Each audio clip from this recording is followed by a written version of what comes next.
Alright. Hello. Time to head back to the literature club.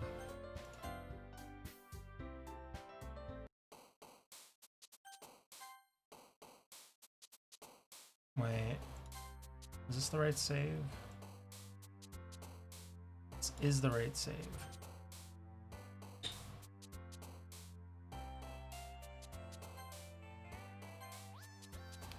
Alright.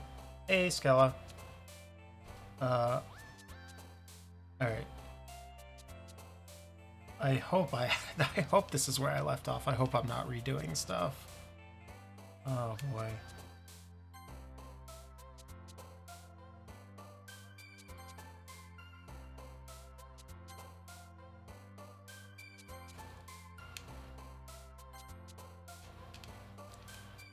These sections are so weird.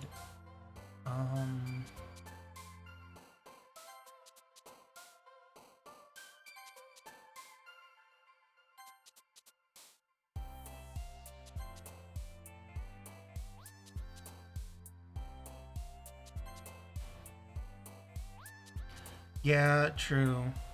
Oh, hey, Dak.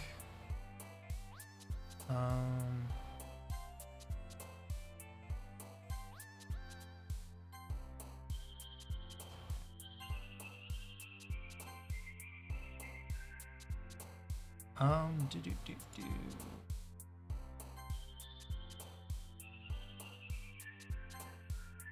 And melody. Now to see if we screwed up. Alright, I think we're resuming from the correct spot. Aw, man. I'm the last one here again. Don't worry, I just walked in too. Were you practicing piano again? Yeah. Uh-huh. You must have a lot of determination. There's that word again. Determination. Starting this club and now picking up piano? Well, maybe not determination, but I guess passion. Hey, Looster. Remember that the club wouldn't be here if it wasn't for all of you. And I'm super happy that you're all willing to help out for the festival too. I can't wait for the festival. It's gonna be great. Everybody hated the idea of the festival yesterday. Now everybody's happy about it.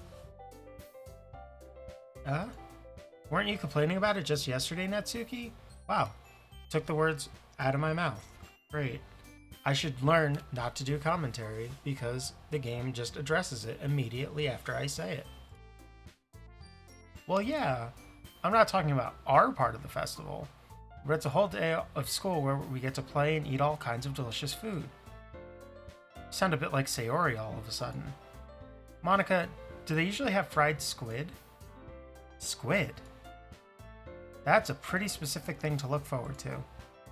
Oh, come on. Are you saying you don't like squid? You, of all people? I didn't say I don't like it. Besides, what do you mean by you of all people? Because it's right in your name. Monica. That's not how you say my name at all. Also, that joke makes no sense in translation. I'm gonna assume that's a joke that makes sense in Japanese then. What a goofy way to handle it. Never mind. Let's just focus on our own event for now, okay? Fine. Your reactions aren't as fun as Yuri's or Sayori's anyway. Excuse me. Where is Sayori anyway? Oh, there you are. Sayori is sitting at a desk in the corner of the room looking down at nothing. I walk over to her. Hey, Sayori. I wave my hand in front of her face. You're spacing out again. Sorry. Don't mind me. You can go talk to everyone else. Huh? Is everything alright? Of course. Why wouldn't it be? It just feels like you're a little off. Sorry for assuming things. Geez, you worry too much about me. I'm fine, see? Sayori shows me a big smile. Don't let me distract you from having fun with everyone. Well, alright. If you say so. I worriedly glance at Sayori before turning back towards everyone else, but the conversation has already dispersed with everyone back at their usual activities. Maybe I should ask Monica if she's noticed anything about Sayori recently. Since they've been preparing for the festival, they must be spending a lot of time together. I timidly approach Monica, who is shuffling through some papers at her desk. Nancy, what's up? Hey, this might sound a little strange, but have you noticed anything up with Sayori recently? Anything up with her? In what way do you mean? Maybe I'm reading into it a little too much, but she seems a bit downcast today. Oh, you think so? I can't say I've noticed anything about her. Monica peers across the room at Sayori, who is idly dragging a rubber eraser up and down her desk. Maybe there is something on her mind, but I'm surprised I'm not the one asking you, Fancy. You certainly know her a lot better than I do. Yeah, but she's never really like this. She's always talked to me about things that bothered her. But this time, when I asked her, she was really dismissive. Sorry, I know it's not your problem. I just wanted to ask if you knew anything, so I'll drop it now.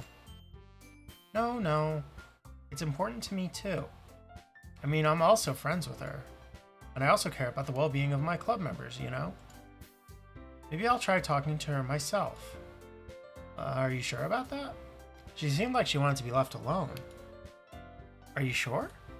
Maybe she just has a hard time bringing it up with the person of interest. Person of interest? What do you mean by that? I'm saying that maybe the thing on her mind is you, Fancy. Me? How on earth would you come to that conclusion?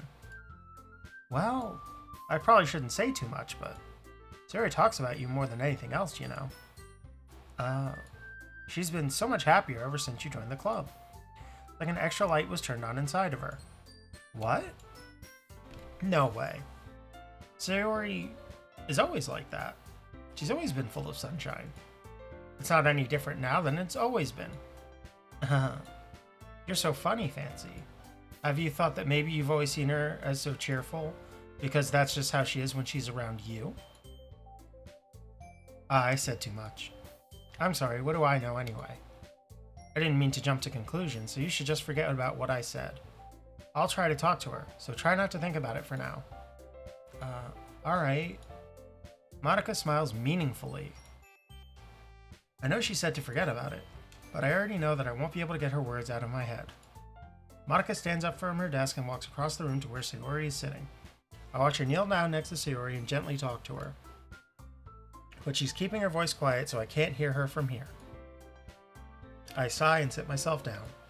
I know Sayori told me not to worry about her and to have fun with everyone else. But that's impossible to do when she's behaving like this. Exactly how much do I care about her that I'm letting this weigh me down so much?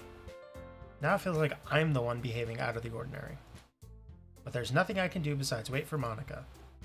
Why does it feel like I'm being watched? I glance around the room. Suddenly I notice Yuri peering at me from over her book, but she looks away just as quickly with a flustered look on her face. I realize that she won't get anywhere like this. I've never really seen Yuri approach anyone or start a conversation on her own accord. So I have no choice but to approach her myself. By now it's a little easier for me to do that. I stand up from my desk and sit in one next to her own. I didn't mean to bother you or anything. Relax, you didn't even do anything.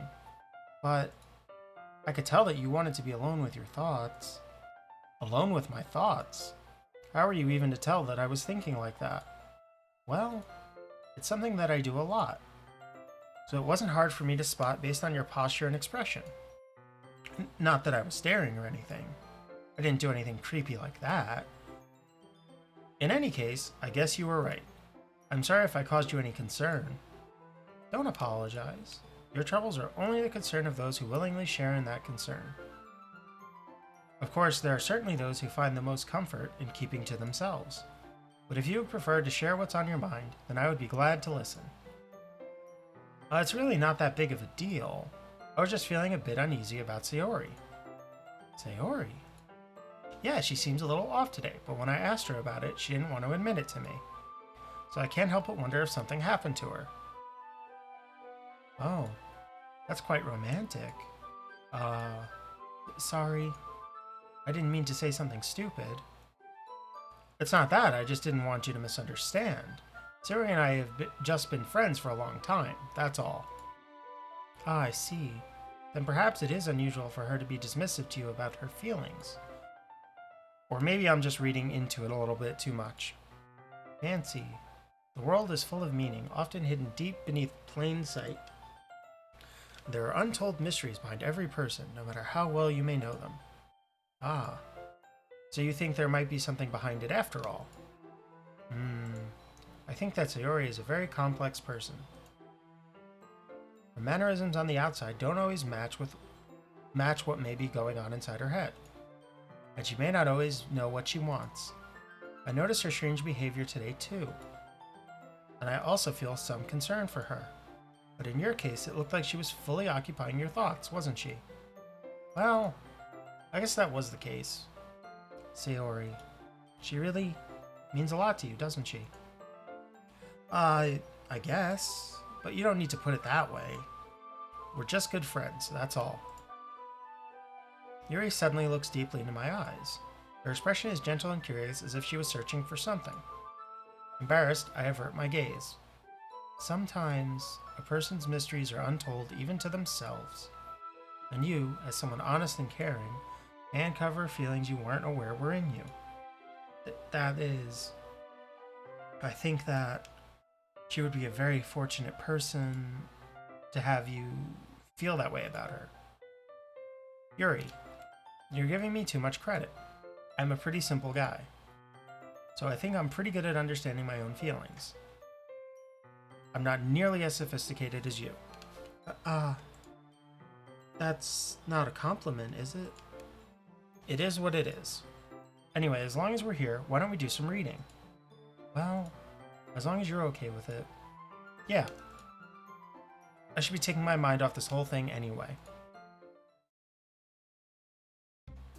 Okay, everyone. After some time passes, Monica calls out to the club room. Why don't we share our poems now? Before I know it, everything is back to normal. Everyone goes to retrieve their poems, and I do the same.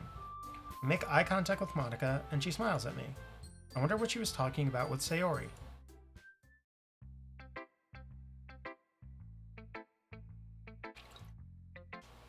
Alright, let's start with Natsuki.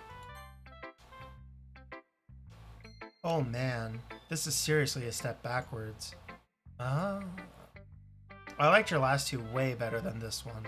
I mean, I guess I can't be mad at you for trying different things, as long as you're not just trying to impress Yuri or something like that. Gross. Okay. Like you said, I'm allowed to try new things.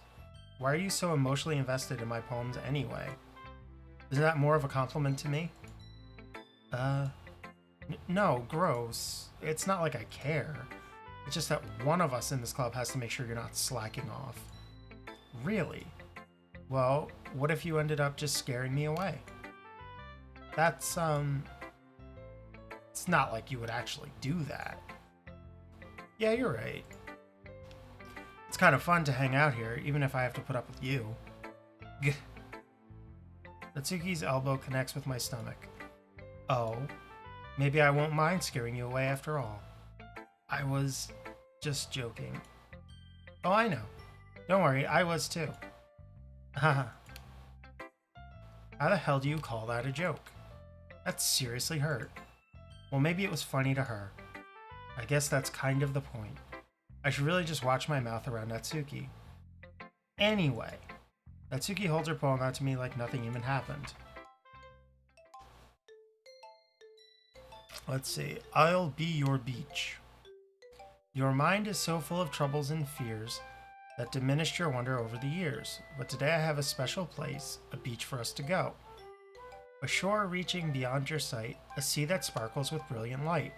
The walls in your mind will melt away before the sunny glow. I'll be the beach that washes your worries away. I'll be the beach that you daydream about each day. I'll be the beach that makes your heart leap in a way you thought had left you long ago. Let's bury your heavy thoughts in a pile of sand, bathe in sunbeams and hold my hand. Wash your insecurities in the salty sea and let me see you shine. Let's leave your memories in a footprint trail, set you free in my windy sail. And remember the reasons you're wonderful when you press your lips to mine. I'll be the beach that washes your worries away. I'll be the beach that you daydream about each day. I'll be the beach that makes your heart leap in a way you thought had left you long ago. But if you let me by your side, your own beach, your own escape, you'll learn to love yourself again. Yeah, I felt like I kept writing about negative things, so I wanted to write something with a nice message for once. Besides, the beach is awesome. Kinda hard to write anything negative about the beach. So you decided to write about the beach first and then came up with the message later? Yeah, well, it's only because of what happened yesterday. I mean, after Yuri and I realized we kind of wrote about the same thing, she wanted to pick a topic and have us both write about it or whatever. You can really see her doing that too.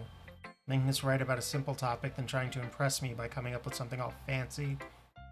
Well, it's not like I care. I just did it anyway. I mean, I guess mine ended up being kind of metaphorical too. But there's nothing wrong with doing that once in a while. At the very least, it was good practice. Let's go to Monica. Hi, Fancy.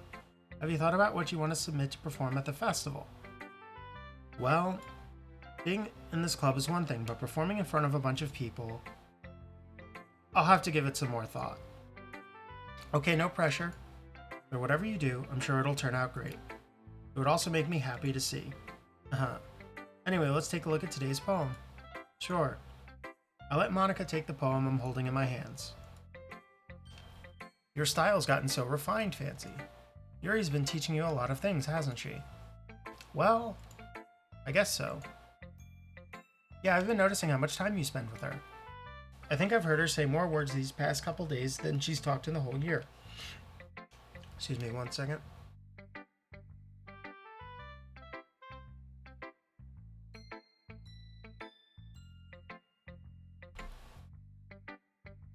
Not sure how you did it, but that's pretty impressive. Well, she just needs some patience and a way to talk about all the things in her head, I guess. I'm still getting the hang of it myself. You're certainly putting in a lot of effort. You must really like her. It's awfully suspicious, you know. Spending time with her in the clubroom every day, reading that edgy novel with her. Well, I just feel bad that she has a hard time socializing. Makes me want to make sure she doesn't spend all her time alone. Besides, the novel isn't too bad either, you know. Alright, I get you. Just be careful, alright? I know that Yuri isn't used to opening herself up, so if something bad happens while she's vulnerable, then it could be really hard for her. Her books aren't a total escape from reality. They're just a bandage. You say that like I'm going to hurt her. Sorry, I didn't really mean that. If anything, she might accidentally hurt herself. Anyway, I'll share my poem with you now, alright? Alright. The Lady Who Knows Everything. An old tale tells of a lady who wanders Earth, the lady who knows everything. A beautiful lady who has found every answer, all meaning, all purpose, and all that was ever sought. And here I am, a feather, lost adrift the sky, victim of the currents of the wind. Day after day I search with little hope, knowing legends don't exist. But when all else has failed me, when all others have turned away, the legend is all that remains, the last dim star glimmering in the twilit sky. Until one day the wind ceases to blow, I fall, and I fall and fall and fall even more, gentle as a feather, a dry quill, expressionless. But a hand catches me between the thumb and forefinger, the hand of a beautiful lady. I look at her eyes and find no end to her gaze. The lady who knows everything knows what I am thinking. Before I can speak, she responds in a hollow voice. I have found every answer, all of which amount to nothing. There is no meaning, there is no purpose, and we seek only the impossible. I am not your legend does not exist. And with a breath, she blows me back afloat, and I pick up a gust of wind. You know, I feel like learning and looking for answers are the sorts of things that give life meaning. Not to get too philosophical or anything, but it was kind of on my mind, so that's what I wrote about. I see. I never really put much thought into it. In a way, it's almost paradoxical. Because if we had all the answers, wouldn't the world start to lose its meaning? You know, there's one thing I noticed. It seems like everyone in this club prefers writing about things that are more sad than happy. Are you surprised? I mean, if everything was okay, we wouldn't really have anything to write about, would we? Humans aren't two-dimensional creatures. I think you'd know that better than anyone. You mean one-dimensional? Yeah, that. Anyway, here's Monica's writing tip of the day. Are you ever too shy to share your writing because you're afraid it's not that good? It can be really disheartening to get a lukewarm response to something you put so much into. But if you find other people who enjoy writing, then sharing becomes a lot easier. Because instead of just telling you that your writing is good or okay or bad, they'll want to focus more on everything that went into it and the things you can work on. It's much more encouraging that way and will make you want to continue improving. It's almost like having your own little literature club, don't you think? That's my advice for today. Thanks for listening. Alright, quick save.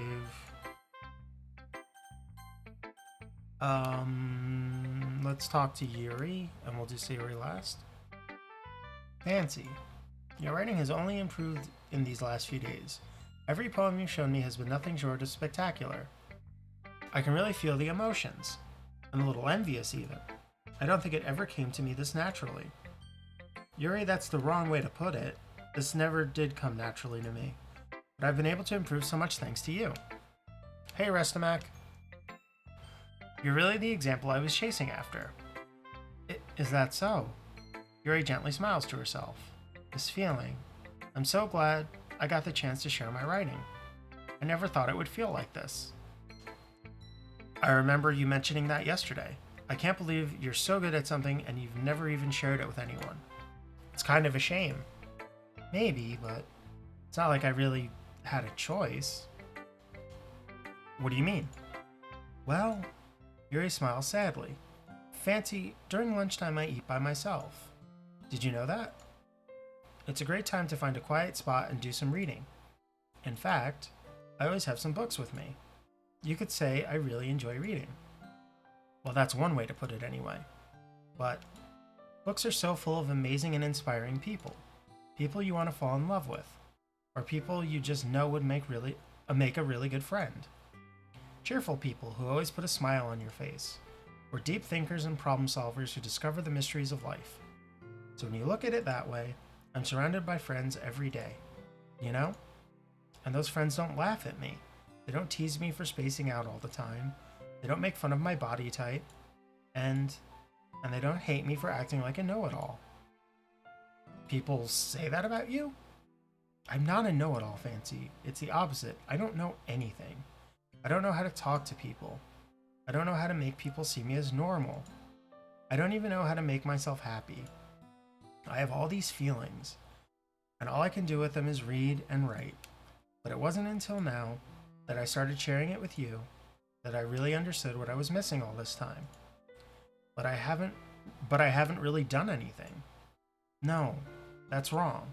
Just being patient and respectful, that's really important to me. I know I'm a difficult person, Fancy. I speak too slowly, I second-guess myself all the time, I read too deeply into things, but every time, you've always treated me just like everyone else. It's so rare that I feel comfortable with myself when I talk to others. But that's why every time I talk to you, I just feel really happy. I see. Well, I treat you how you deserve to be treated, Yuri. And if other people don't see it that way, then screw them. I mean, I joined this club hoping I would make friends. And I would say that I've had at least one success. Wouldn't you? If you put it that way, yeah. We really are friends now, aren't we? Yuri puts her head in her hands, but this time she's smiling as she does it. Do you want to show me your poem? Yeah, I do. Let me get it for you. Ghost Under the Light, Part 2. The tendrils of my hair illuminate beneath the amber glow, bathing. In the distance, a blue-green light flickers. A lone figure crosses its path, a silhouette obstructing the eerie glow. My heart pounds. The silhouette grows. Closer, closer. I open my umbrella, casting a shadow to shield me from visibility, but I am too late. He steps into the streetlight. I gasp and drop my umbrella. The light flickers. My heart pounds. He raises his arm. Time stops. The only indication of movement is the amber light flickering against his outstretched arm.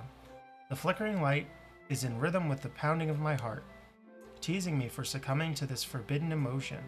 Have you ever heard of a ghost feeling warmth before? Giving up on understanding, I laugh. Understanding is overrated. I touch his hand. The flickering stops. Ghosts are blue-green. My heart is amber. Finishing the poem, I start to hand it back to Yuri, but instead of taking it from me, she looks away. Do you dislike it? No, of course not.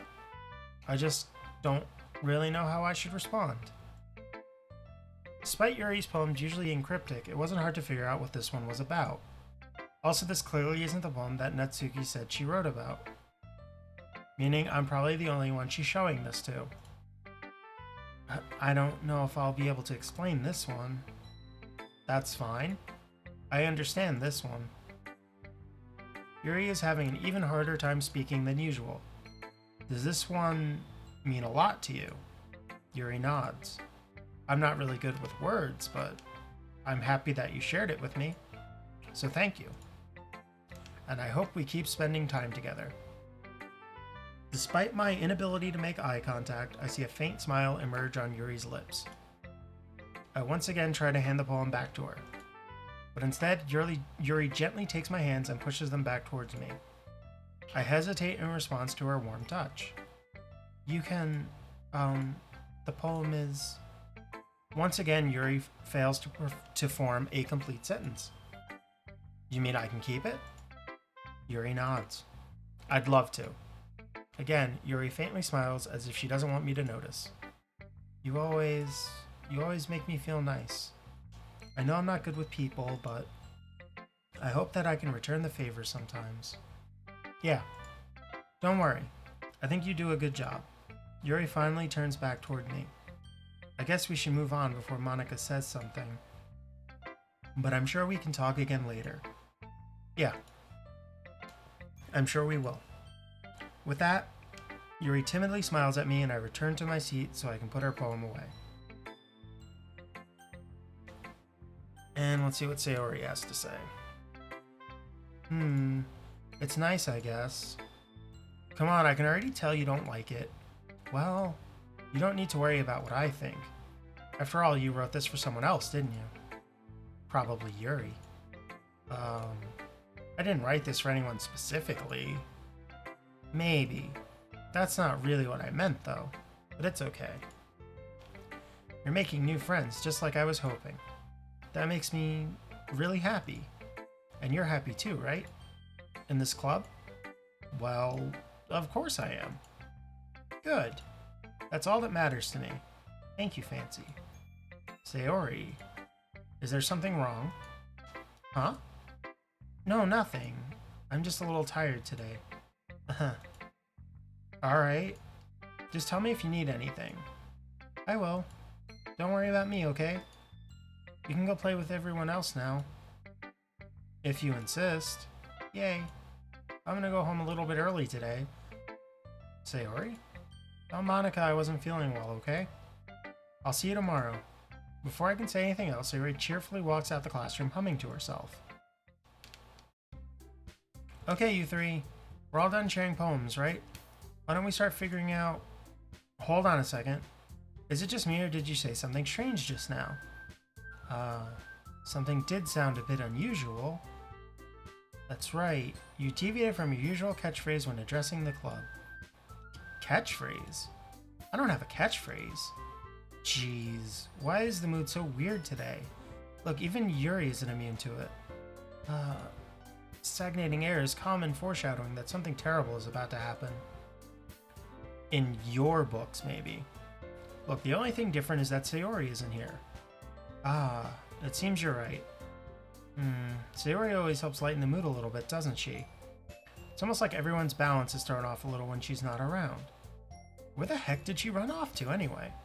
I thought she just went to pee. Natsuki, please show some decency. Oh, come on. Ah, she actually wasn't feeling too well and went home early. Is that so? I hope she's alright. Seriously? Of all the times to not go home with her, you pick the time she's not feeling well?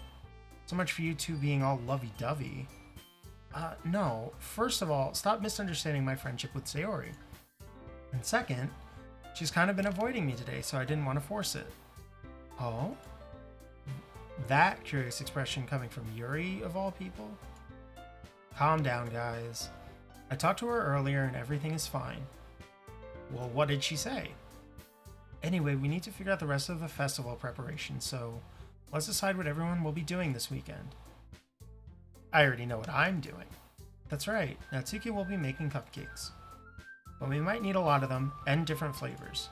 Can you handle that all by yourself, Natsuki? Challenge accepted. And as for myself, I'm going to be printing and assembling all the poetry pamphlets. Sayori will be helping me design them. And as for Yuri, you can, guys, can you help me come up with something for Yuri? I'm useless. No, that's not it at all. You're the most talented person here, you know. Now Natsuki's pouting too. Geez, even I can tell now. I guess I never gave Sayori enough credit, but I can tell things are even harder on you when she's not around. That may be the case, but if I can't also be a leader on my own, then I won't grow as a person. So Yuri, you have beautiful handwriting, you know? So you should make some banners and decorations to help set the atmosphere. Atmosphere? About that, I love atmosphere. Ryu's expression suddenly changes as she stares at her desk in focus and starts nodding to herself. Your mind is already racing, I see. That's great. You'll be a wonderful help, Yuri. But anyway, that just leaves you, Fancy. The one who is truly useless. Don't say that.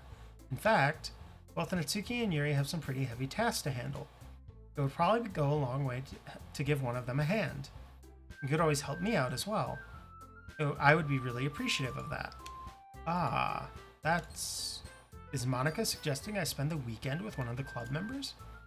How on earth are they going to respond to a suggestion like that? I suppose I wouldn't mind a bit of help. Well, even if you didn't know how to bake, there's always some dirty work I could give to you. It's not like Monica's going to give me a choice, and you shouldn't be sitting on your butt anyway. Natsuki tries to mumble a bunch of excuses like that. If I recall, Natsuki, you mentioned that you would like to handle the baking on your own.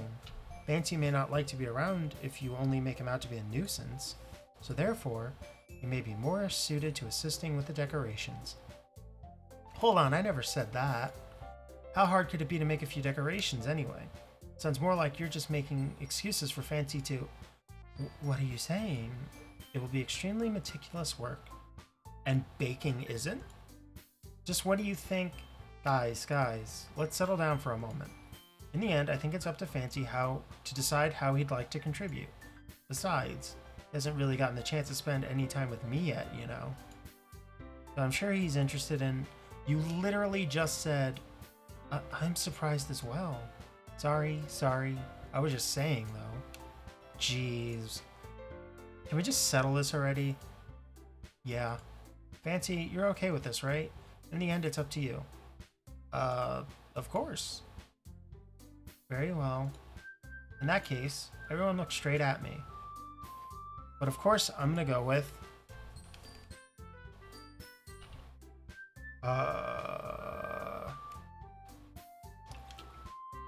Of course, the only natural answer. Say I'm going to help one of them and just spend the weekend at home doing nothing. Well, I'll probably be the most useful helping out Yuri. Me? Are you serious? Why would you... Natsuki, I can already tell you're about to say something mean. No, I was just saying... Ugh.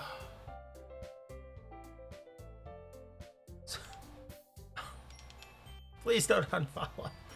I don't know. I feel like I already like backed into going the Yuri route. Like, I kind of accidentally wound up with everything going towards Yuri after the first 2 days, so I figured I might as well just go with it. Because since it's a visual novel, obviously there's an ending for each one. So you'll be helping Yuri then, Fancy? Yeah. That's what I'm gonna do. I'm glad. I have a bad habit of overthinking these sorts of things. You know, I just noticed the way Monica's hand is drawn, her left hand, screen right, it looks like she has massive claws. What is that? Like the way the lighting is, those just look like humongous claws. Sorry, I'm distracted very easily. So I think your assistance will be very useful. That's great to hear. Natsuki, will you be able to handle the baking yourself? I mean, yeah, I already said I would be fine. Okay. Everyone can tell that Natsuki is feeling a little sour. So, is that everything we needed to go over? Yeah, that should be about it. Are you guys excited? Well, excited may not be the right word. I suppose I'm looking forward to it a little bit. Do you feel the same way, Fancy? Me? I guess you could say I'm interested to see how it'll turn out. That's good enough for me. What about you, Natsuki? Natsuki? What? Why is everyone yelling at me? I didn't even do anything. No, that's not what I meant at all. Yuri anxiously glances between everyone in the room. I'm sorry for this. I don't really know why Fancy picked me. And also, your cupcakes are the best cupcakes I've ever had. They go really well with my tea. And nothing that I do for the event will compare to that, so... I get it. I'm kind of surprised, though. Why? Well, I'm the one acting immature. I already know that. But you're trying to cheer me up all of a sudden. I know I'm not very good at it. I'm sorry if I said something bad. Natsuki isn't the only one surprised. Monica and I are also taken aback by Yuri's words. When she already has trouble with words, trying to cheer someone up must be far out of her comfort zone. But I begin to understand. Yuri was trying to sound like Sayori. Even if it didn't work perfectly, I can tell that she tried to say something Sayori would say at a time like this. Because Sayori always helps everyone smile and feel good about themselves. No, I kind of appreciated it. I'm sorry for making a big deal out of nothing. But I'm going to say this. You better bet that my cupcakes are going to be the best part of the whole event. I believe you. Yeah, I hope to see everyone do their best. But with that, there's nothing more for today. So I guess it's time for us to head out. Alright, let's get out of here then. Everyone packs up their things. I start to follow Monica and Natsuki at the door as they chat between each other. I turn around. Sorry, I realized that I don't have any way of contacting you this weekend. Oh, you're right. I can't believe that slipped my mind. Should I give you my phone number?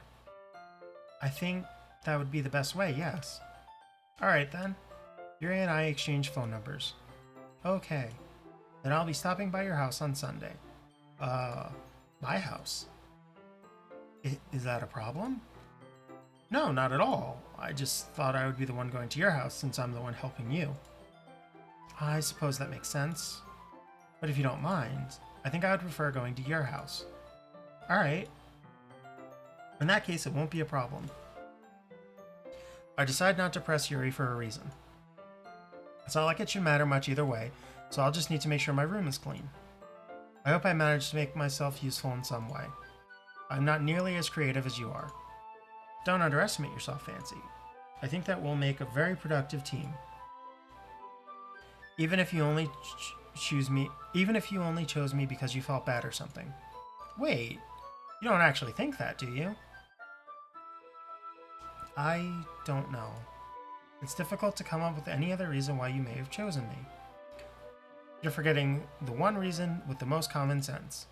I chose to help you because that's what I want to do. But Yuri thinks to herself with an extremely tense expression. Yuri, you're overthinking this. You wanted me to point out when you're overthinking, right? I didn't realize. I'm telling you, I want to. That's all there is to it.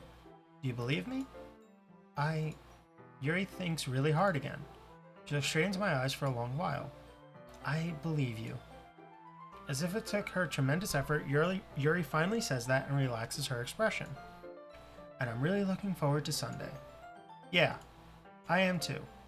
After that exchange, I make my way out the door and Yuri follows. I can't believe this. Yuri is going to be coming to my house on Sunday? My anxiety shoots through the roof. Even though I've gotten pretty used to handling her at this point. Ugh. That sounds not very good. There's no telling what might end up happening when we're outside of school. More than that, she told me she was looking forward to it.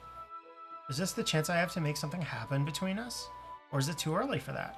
Only time will tell. But until then, I won't be able to take my mind off it. I seriously can't wait.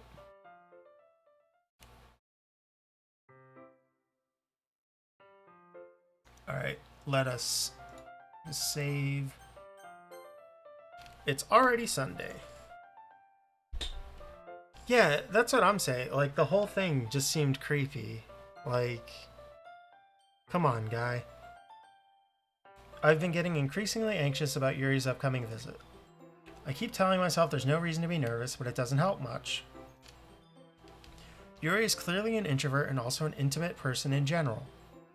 Also questionable comment. There's no doubt she'll open up a little bit when it's just the two of us. Meanwhile, we've been texting occasionally. She was extremely apprehensive at first, but it wasn't long before I was already learning more about her. But putting Yuri aside, I haven't heard a thing from Sayori since she left club early the other day. It's not like we text each other all the time or anything, but I've been worried about her in the back of my mind. Between what Sayori said and what Monica said, is it really okay for me to put Sayori's feelings aside when she might need me? I decide to visit Sayori before Yuri comes over. Rather than asking, I simply tell her I'm coming over, much like we've done in the past. Once I reach Sayori's house, I knock on the door before entering it myself. Again, we used to play so often that we've made it a habit of simply entering each other's houses like we were family. The house is quiet. Sayori isn't anywhere on the first floor, so I assume she's up in her room. It's already strange for her not to run down and greet me. I head up to her bedroom where I finally find her. Sayori? Hi, Fancy. I sit down in her room. Sayori forces a smile, but it's easy to tell that she's different. There's a minute of silence between us. You haven't come over like this in a long time, have you? I guess you're right. It has been a long time. Not much has really changed, has it? Sayori's room is as messy as it's always been. It doesn't look that messy, to be quite honest. Like, there's a couple things out of place, but her room does not seem messy. I also recognize the same stuffed animals and wall decorations that she's had for years now. If you came over more often, it wouldn't be such a mess. That's because I end up cleaning it for you. How come you suddenly wanted to come over today? Aren't you supposed to see Yuri today? Yeah, but... Wait, how did you know that? Sayori had already left by the time we decided that last meeting. Monica told me. It's only natural for her to keep me informed about the festival preparations, right? That's true. But what about you? Aren't you going to be helping Monica today? Of course, but I'm just helping her online. We didn't plan to meet up or anything. Ah, so it's just me and Yuri then. Yep. There's more silence between us. Sayori stares in a random direction. Everything about her behavior is really uncharacteristic. I finally get to the point. I just wanted to see how you were doing. After you left on Friday, when something's wrong, you can't hide it from me. I know you too well. So, Sayori smiles, shaking her head. That's no good, Fancy. Uh, why can't it just be like it's always been? This is all my fault. If I didn't get so weak and accidentally express my feelings, if I didn't make that stupid mistake, then you wouldn't have been worried about me at all. You wouldn't have come here. You wouldn't have been thinking about me right now. But this is just my punishment, isn't it? I'm getting punished for being so selfish. I think that's why the world decided to have you come over today. It just wants to torture me. Uh-huh. Sayori. I grabbed Sayori by the shoulders. What on earth are you saying? Are you listening to yourself right now? I know something happened to you. There's no other explanation for you to be like this. So tell me already. Until I know, I won't be able to stop thinking about it. Sayori gives me an empty smile. You really put me in a trap, Fancy. But you're wrong. Nothing happened to me. I've always been like this. You're just seeing it for the first time. Seeing what? What are you talking about, Sayori? You're really just going to make me say it, aren't you, Fancy? I guess I have no choice this time. The thing is, I've had really bad depression my whole life. Did you know that? Why do you think I'm so late to school every day? Because most days, I can't even find a reason to get out of bed. What reason is there to do anything when I fully know how worthless I am? Why go to school? Why eat? Why make friends? Why make other people put their energy and caring to waste by having them spend it on me? That's what it feels like. And that's why I just want to make everyone happy, without anyone worrying about me.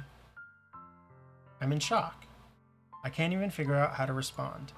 How is it possible that Sayori kept this from me the entire time that I've known her? Did she really want so badly for me to just not think about her?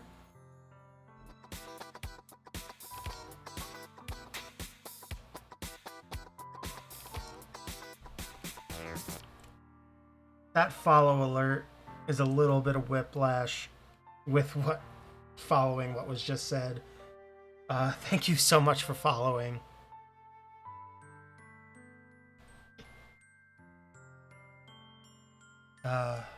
Why is it that you've never told me about this? It almost feels like I've been betrayed as your close friend. Because if I knew, I would have done everything I could to support you, even if there's only so much that I could do. I would have tried a little bit harder to make every day a little better for you. That's why I'm your friend. All you had to do was tell me. You don't understand at all, Fancy. Why do you think I didn't tell you?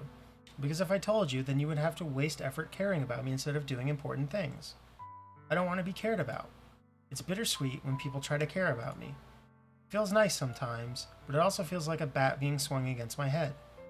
That's why I wanted so badly for you to make friends with everyone else. Helping everyone be happy together is the best thing for me. But then I discovered something else too. Seeing you make friends and get closer with everyone in the club, it feels like a spear going through my heart. So that's why. That's why I decided the world just wants to torture me. Every path leads to nothing but hurt. You're right that I don't understand. I don't understand your feelings at all, Sayori. But I don't need to understand. Whatever it takes for me to help you stop hurting, that's what I'll do. No, Fancy. There's nothing. Nothing at all. The only thing that could have helped is if everything could be like it always was. But I was selfish. I finally showed you what a horrible person I am. Tears streaked down Sayori's face. I made you join the literature club because I was selfish. But I was punished by my heart hurting in a way that I couldn't understand. And now you came here and I made you hurt too. I'm just weak and selfish. That's all I am. And that's why I'm going to accept these punishments. Because I deserve every last one. Without thinking, I once again grab Sayori's shoulders. This time I pull her into a tight embrace. Fancy. Sayori. I don't care if you feel selfish. I'm really happy that you convinced me to join the club. Seeing you every day makes it worthwhile enough. If I make friends with everyone else, then that's just a bonus. But please never underestimate how much I care about you. I wouldn't have it any other way. Fancy. Sayori isn't hugging me back. Despite my arms being wrapped around her, Sayori's arms remain at her sides. She starts sobbing next to my ear. No, don't do this to me. Please don't do this. Fancy. Sayori barely manages to speak between her sobs. I don't know if I'm doing the right thing. but all I want is for her to know that I care. If you have it if you have it in you to call yourself selfish, then you have to let me be selfish too. No matter what it takes, I'll figure out what needs to change. I'll make these feelings go away. And if there's anything that you need me to do, then you'd better tell me. I'll get mad if you don't. I don't know. I don't know. I don't know. Gently, Sayori finally puts her arms around me in return. I don't know anything. It's all really scary. I don't understand any of my feelings, Fancy. The only time I'm not feeling nothing is when I'm feeling pain. But your hugs are so warm, and that's really scary too. Sayori lets me go. As she does so, I let her go as well. The festival is tomorrow. Yeah. It's going to be fun, right? Yeah. How would you like for me to spend it all with you? It's what I want. I promise. I think that would be nice then. Yeah. Sayori wipes her eyes. If I could spend the whole day here, I would. Of all days, this has to be the one where I have other plans. Maybe I should cancel. No, don't. Please don't. If you did that, then I really wouldn't forgive you. But it's almost time for Yuri to meet me at my house. At the very least, do you want to come along and help out? It would be fun. To my surprise, Sayori shakes her head. I'm sorry. I don't know if that would be very good for me today. You understand, right? It's kind of hard for me to fully understand, but I'm trying my hardest. It's okay. Don't worry too much about it. I'll see you tomorrow, okay? Alright. I look forward to it. I say goodbye to Sayori and exit her house.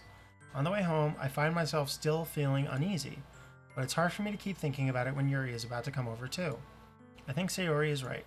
I shouldn't be worrying too much, and we're definitely going to have a great time tomorrow. I should just focus on what's ahead of me.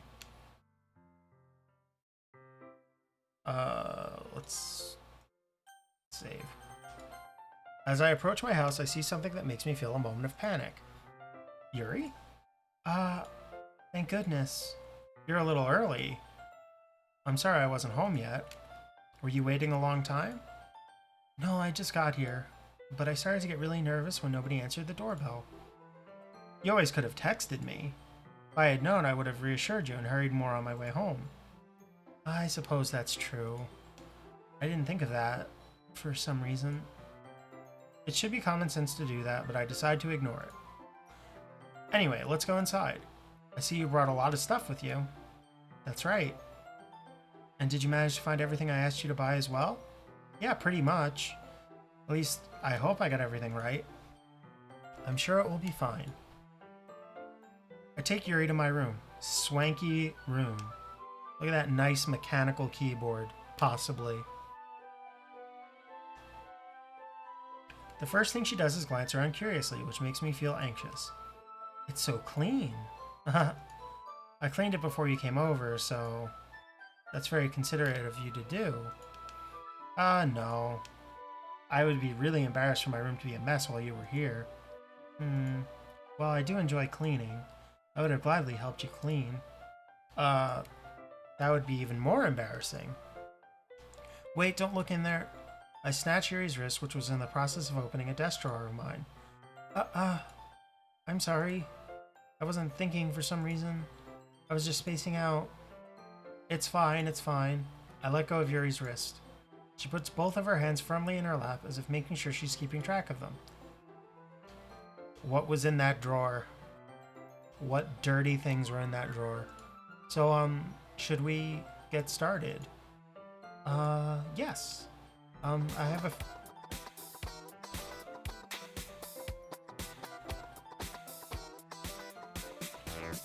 Thank you for following, Tyler Shiny Hunter. Oh, I almost forgot. That reminds me, I didn't open the Stream Labels program, so the little thing isn't updating. There we go.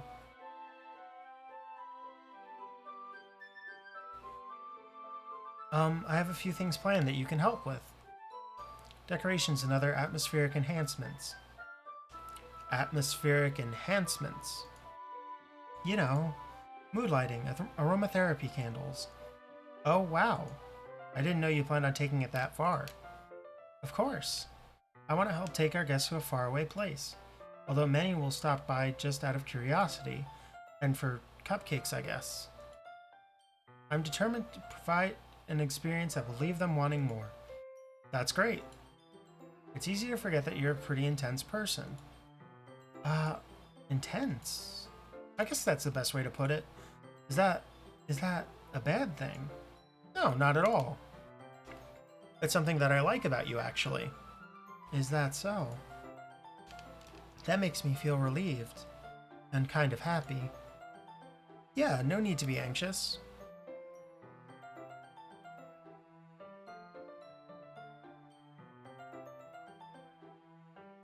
You can relax a little. Relax. I brought some things for relaxation. I was going to use them during the poetry event. Oh yeah? Like what?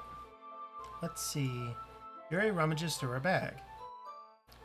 She pulls out a few candles and a wooden cylinder-shaped object. I did some shopping on the way here, so I happen to have these in my bag. I plan to cover the windows in black paper and use the candles to light the room. I think that would be amazing, don't you? Yeah, that would be really neat. What's the wooden thing, though?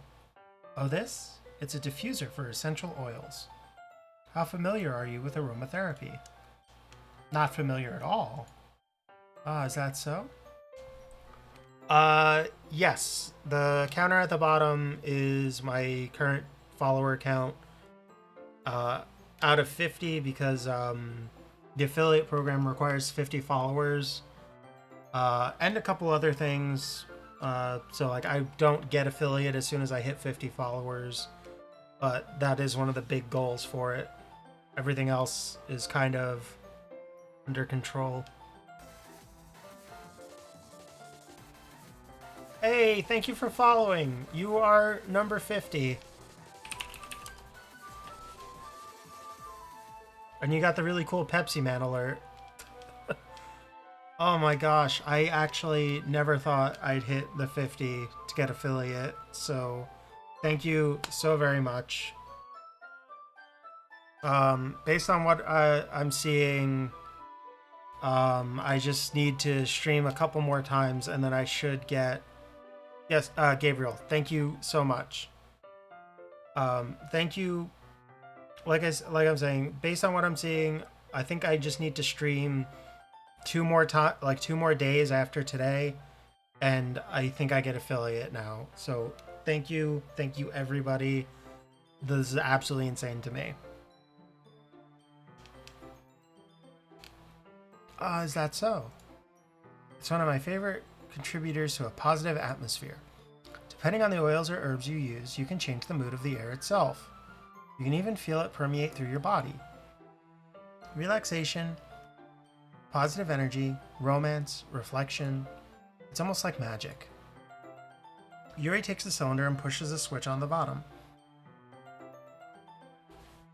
Yeah, Gabriel, it's, yeah, like Skella said, it's 7 days out of a 30-day period. This is my 5th stream since the 21st.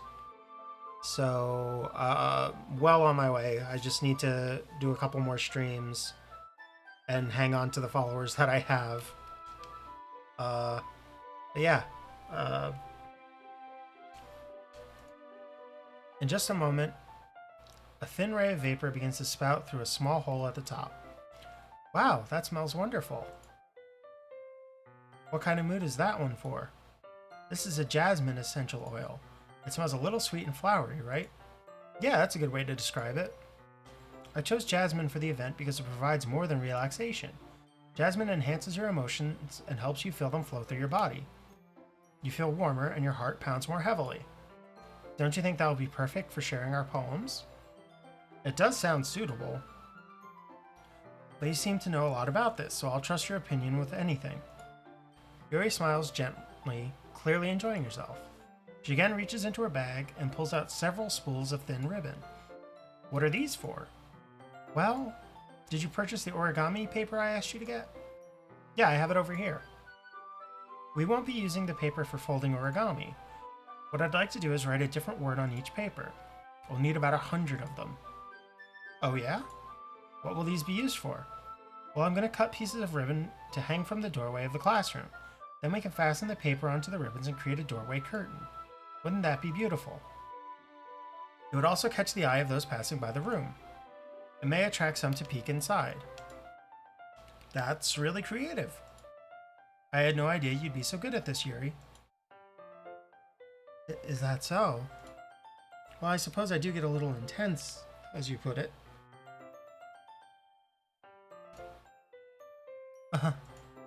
Yuri giggles with red cheeks. Is it just me? Is she more relaxed when it's just the two of us? Or maybe it's the excitement she feels from sharing something that she enjoys. Here's a marker, Fancy. You can write any characters you want. I'll help you once I finish cutting the ribbons. Alright. Sitting on the floor together, the two of us get to work. I carefully draw a different character on each paper, doing my best to manage my bad handwriting. Yuri unravels a long strand of red ribbon to her desired length. Then she reaches into her bag once more and pulls out a pocket knife. The knife is strangely beautiful. The silver handle has an intricate pattern of waves etched into it. The blade itself is gently tinted blue. That's no ordinary pocket knife. It looks really fancy. Well... Embarrassed, Yuri looks away. What is it? You're gonna think it's weird. Yuri, whatever it is, I have no reason to judge. To each their own, you know? If you promise you won't be weirded out... Yeah, I promise. Alright. The thing is, I'm kind of into knives. They're just so pretty. I can't help it. I don't know what it is. A combination of craftsmanship and feeling of danger, maybe? What am I saying? Please don't think I'm weird for this. You're laughing at me. No, I'm not laughing at you. It's just funny how nervous you got about sharing.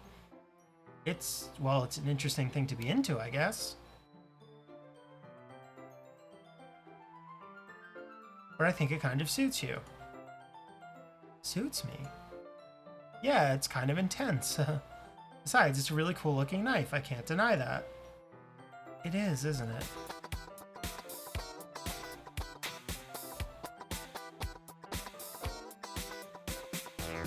Thank you for following. I know the counter now says 50, but I think that's 51. Game's going interestingly. I kind of said after yesterday's session, it's a little not exactly what I was expecting going into it. I know at some point something happens. You cannot stream this game on Twitch without knowing that something happens, because when you put it in as your game, you're automatically tagged horror, which kind of tells you something happens. I guess my favorite girl is Yuri. I don't know. I don't necessarily... Monica didn't have much of a personality from what I got, anyway. And Natsuki's personality isn't much what I enjoy. Yeah, Skella. Every game is tagged like a certain couple. Like there are a couple tags that are forced. So adventure game, horror, and visual novel are forced for this game. Well, let's get back into it. Yuri relaxes her expression once again. Would you like to hold it? Sure, I'll check it out. Yuri carefully hands me the knife with the handle facing me. I take it and turn it around in my hands. It feels heavy and extremely solid. Where do you even get a knife like this? Curious of its sharpness, I feel the point of the knife with my index finger. Ow. Nancy, why did you do that? I didn't expect it to be that sharp. I barely touched it at all. It's my fault. I should have warned you. This knife is extremely sharp. It can cut through skin like it's paper. Oh no. A small drop of blood trickles down the side of my finger. Yuri takes my hand and gives the wound a closer look. She stares at it and noticeably fidgets. If you're squeamish, I'll go wash it off now. Without warning, Yuri puts my finger in her mouth and licks the wound. I feel her tongue curl around my finger. Startled, I instinctively pull my hand back. Oh. Please forgive me. This is weird. This is really weird. Please forgive me. I wasn't thinking. Yuri lowers her head, her face burning up. Yuri? That's the most embarrassing thing I've ever done. How could I do something like that? I'm sorry. Sure, it was a little weird and it took me by surprise. But I guess she was just trying to help, right? Yuri, I think you're overreacting a little. She doesn't lift her head. What if she doesn't recover from this for the rest of the afternoon? Alright, you know what? This might be a stupid thing to do, but I do it anyway. I take Yuri's hand and lick her index finger in return? Hold on. Hold on. We're getting an image for this.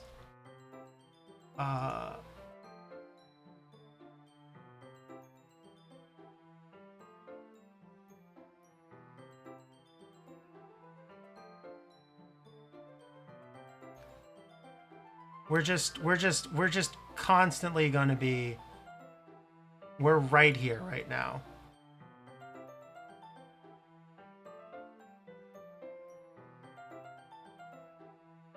All right. Fancy. Did you really just do that? Now we're even.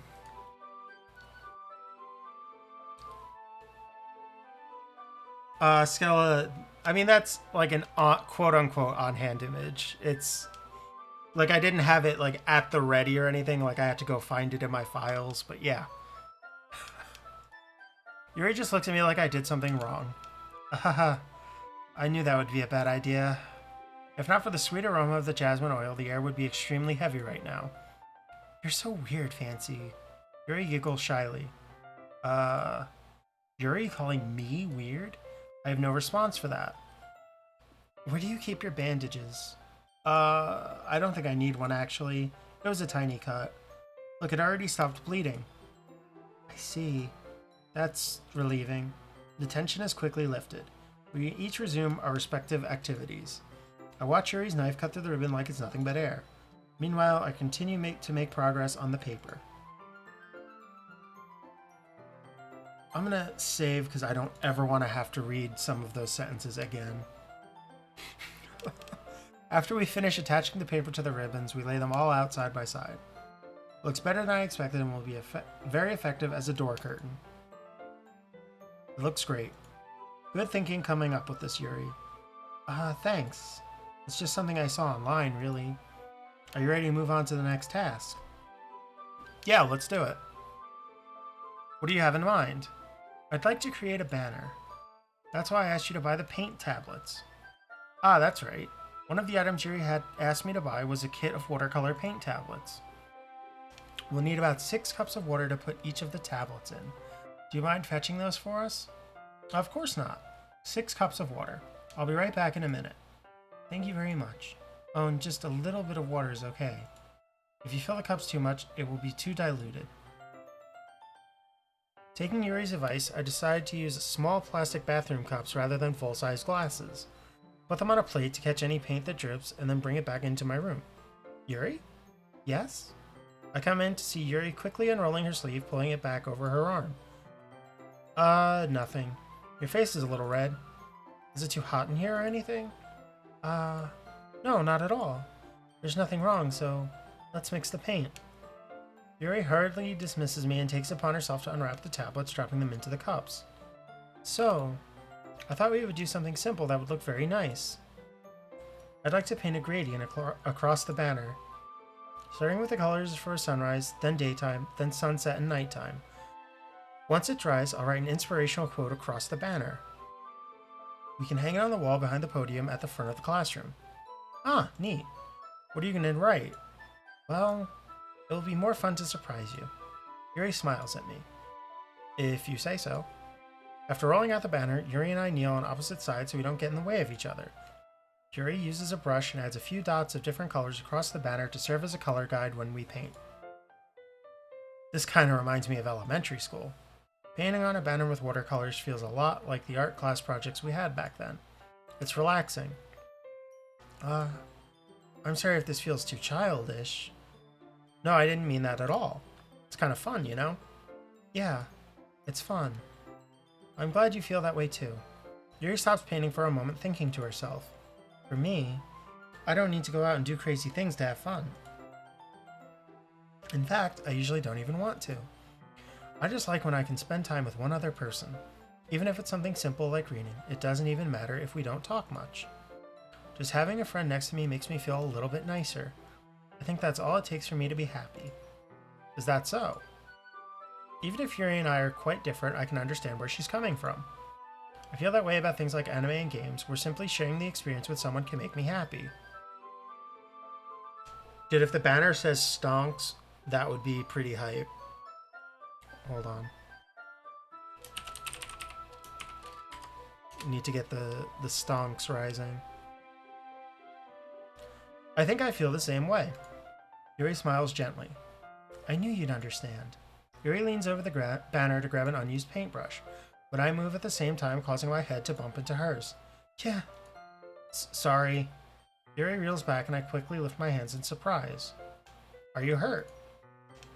No, I'm not hurt. It just startled me, that's all. Sorry, I should have asked you to get it for me. It's not your fault. Your face. There are droplets of paint on Yuri's face and neck.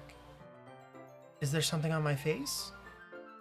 Yeah, I accidentally got paint on you. Sorry, it's totally my fault. I'll get a towel right away. I rush out and fetch a small towel, and then I dampen it with hot water. I return to my room and kneel back down in front of her.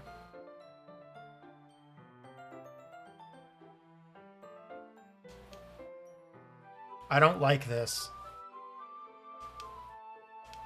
Here.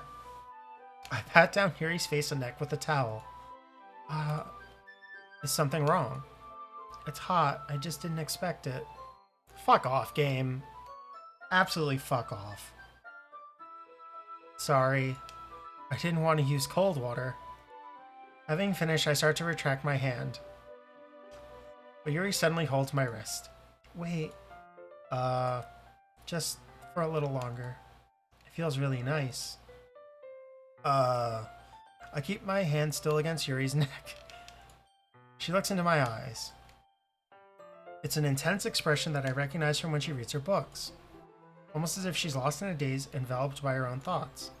She breathes gently, half through slightly parted lips. What is happening? Is it the aroma of the jasmine oil giving me this dizzy feeling?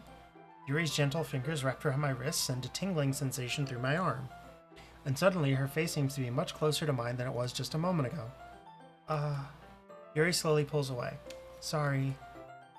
I've been feeling a little lightheaded today. I didn't mean to space out. It's fine.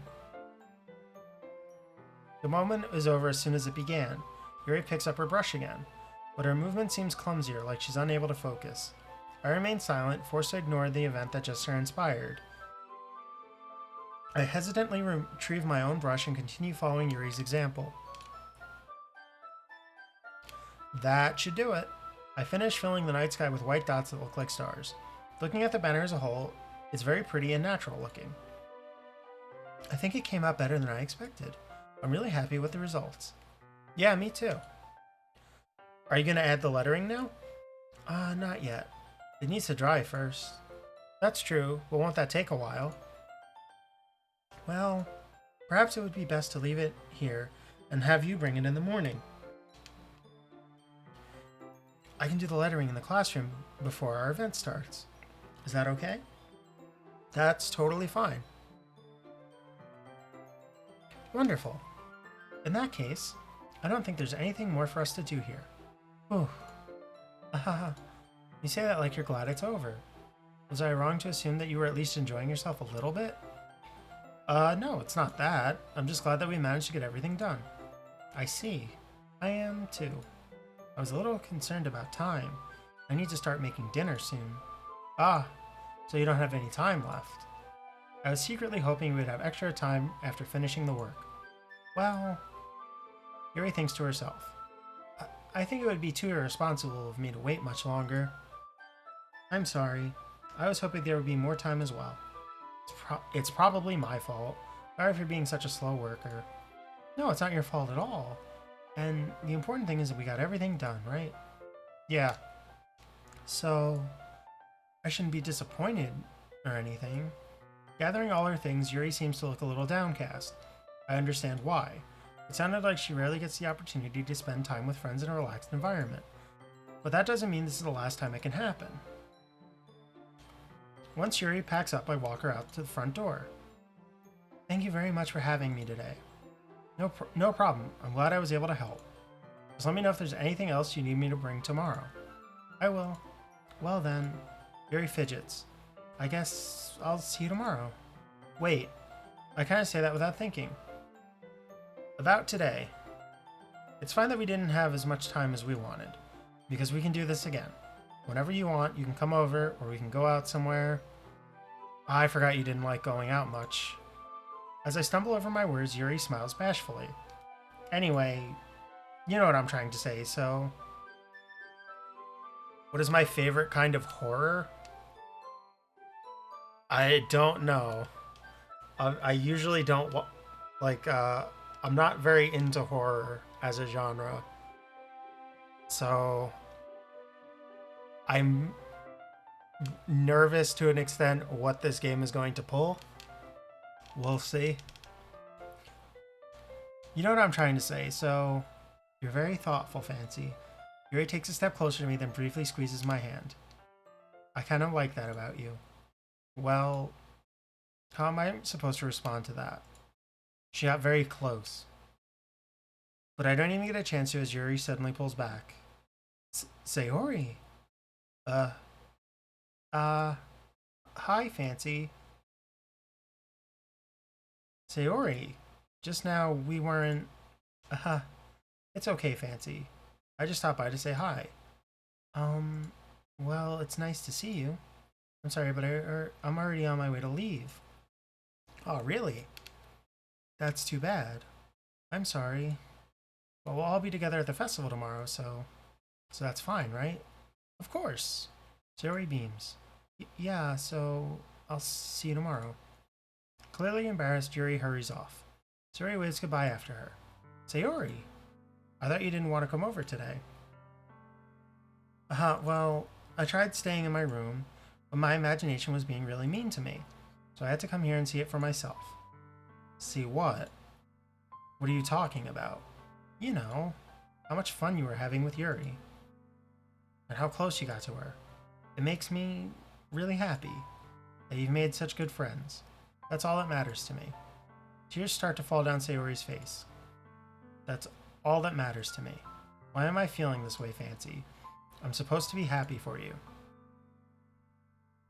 Why does it feel like my heart's splitting in half? It hurts so much. Everything hurts so much. This would be so much better if I could just disappear. Sayori, don't say that. It's true, Fancy. If I wasn't here, then you wouldn't have to waste your sympathy on me. You wouldn't have to put up with me being selfish. Monica was right. I should just... Monica? Monica was right about what? Sayori, what I said before is true. I'm not going to let this continue.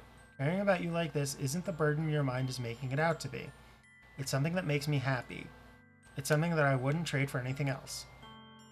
So even if it takes an entire lifetime, I'm going to be by your side until you don't feel any more pain. But Sayori looks away. I put a hand on her shoulder to reassure her. I'm scared, Fancy. I'm really scared. What are you scared of, Sayori? I'm scared that I might like you more than you like me. Sayori? It's true, isn't it?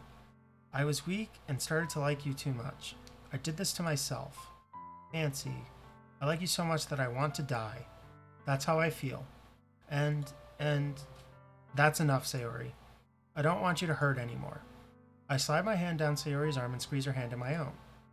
Do you remember how I said I always know what's best for you? Do you still believe me? Wordlessly, Sayori nods. Even if you don't understand all of your own feelings, I know what you need the most right now, and that's what I'm going to give to you. You will always be my dearest friend. What you need most is for things to be like they've always been. Monica told me the truth. She told me how much happier you seemed after I joined the club. I know you're struggling with some really difficult feelings right now, but Please trust me that I know what's best and what will make you happy in the end. I promise I'll help get things back to the way they were. I see. Sayori forces a smile through an incredibly pained expression. Aha, is this what it feels like to get stabbed in the chest? Well, I guess I fucked up. I should write a poem about this. Sayori? It's okay. This is just my punishment, remember? For being so selfish. So please don't worry about these stupid feelings. I know you're right. I knew this whole time that there's no happiness down that path. That's why I came here, just so I could get the answer I needed to hear. And the other thing, you're also right that I just wanted to go back to the way it was. I realize that now. You really do know me better than anyone, Fancy. I'll trust you with anything. Anything at all. So, Sayori's smile finally breaks. All of a sudden, she turns around and drops to her knees. Ah! Clutching her head with both hands, she screams loudly as she can. I'm so shocked that I don't know how to react. Sayori looks over her shoulder and flashes me one more weak smile before turning around and running off. Sayori! I'm left helplessly standing in front of my house. Why am I feeling so horrible about this? There's nothing more that I could have done. The most I can do is support Sayori through her feelings and help her on the path that's right. But I'm having as much trouble understanding Sayori's feelings as she is. Even though I can comfort her, I keep wondering if I should be doing something more or something different. I know these thoughts will continue to plague me until things are back to the way they were. I'm going to give it everything I've got. Sayori will always be my dearest friend, and I'll do whatever it takes to put a smile on her face every day. I agree with both of you. This is super sad, and the protagonist is in fact a jerk.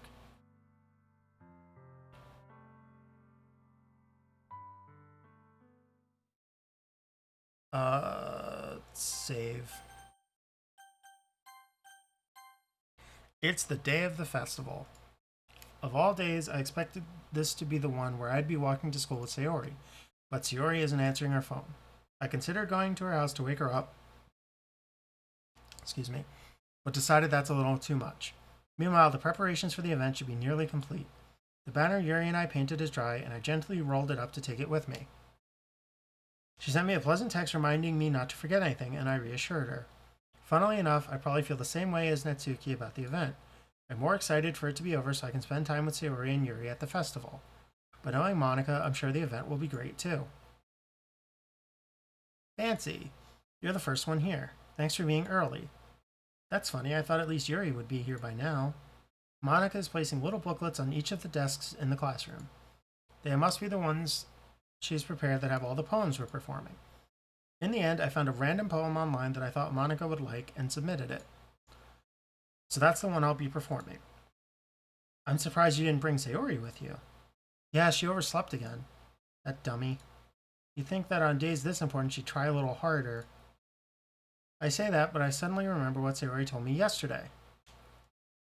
And I suddenly feel awful knowing it's not nearly that simple for her. I only said it because that's the way I'm used to thinking. But maybe I should have gone to wake her up after all. You should take a little responsibility for her, Fancy. I mean, especially after your exchange with her yesterday. You kind of left her hanging this morning, you know? Exchange? Monika, you know about that? Of course I do. I'm the club president, after all. How does that make... What, does she have surveillance on all of us? But, I stammer, embarrassed. Did Sayori really tell her about it that quickly? About how I basically turned down her confession? That makes me really seem like the bad guy here. But I'm the one who knows what's best for her, right? Jeez, you don't know the full story at all, so... Don't worry. I probably know a lot more than you think. Monika is being as friendly as usual, but for some reason I felt a chill down my spine after hearing that. Hey, do you want to check out the pamphlets? They came out really nice. Yeah, sure. I grabbed one of the pamphlets laid out on the desks. Oh yeah, they really did. Something like this will definitely help people take the club more seriously. Yeah, I thought so too. I flipped through the pages. Each member's poem is neatly printed on its own page, giving it an almost professional feel. I recognized Natsuki's and Yuri's poems from the ones they performed during our practice. What's this? I flipped to Sayori's poem. It's different from the one she practiced. It's one that I haven't read before. Get out of my head, get... Oh, fuck. Get out of my head, get out of my head, get out of my head, get out of my head. Get out of my head. And it's titled Percentage for some reason. Wait, I think I didn't scroll down. There was probably something at the bottom. What is this? Reading the poem, I get a pit in my stomach. Fancy? What's wrong? Yeah, I know. I noticed I didn't read the whole thing. Hold on. Is there... No. I did... Alright. Let's reload. It's the day of the festival. Yep.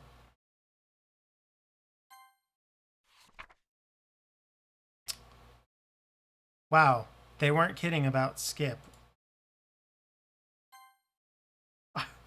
I was expecting it to skip to the poem.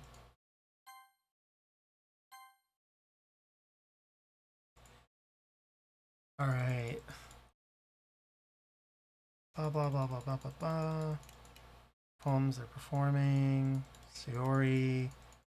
Call her dumb for some reason because I'm a jerk.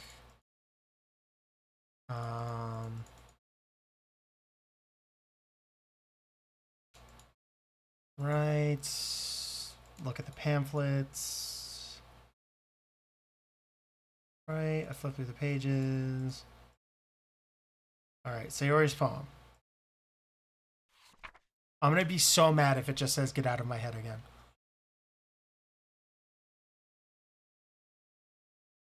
Get out of my head before I do what I know is best for you. Get out of my head before I listen to everything she said to me.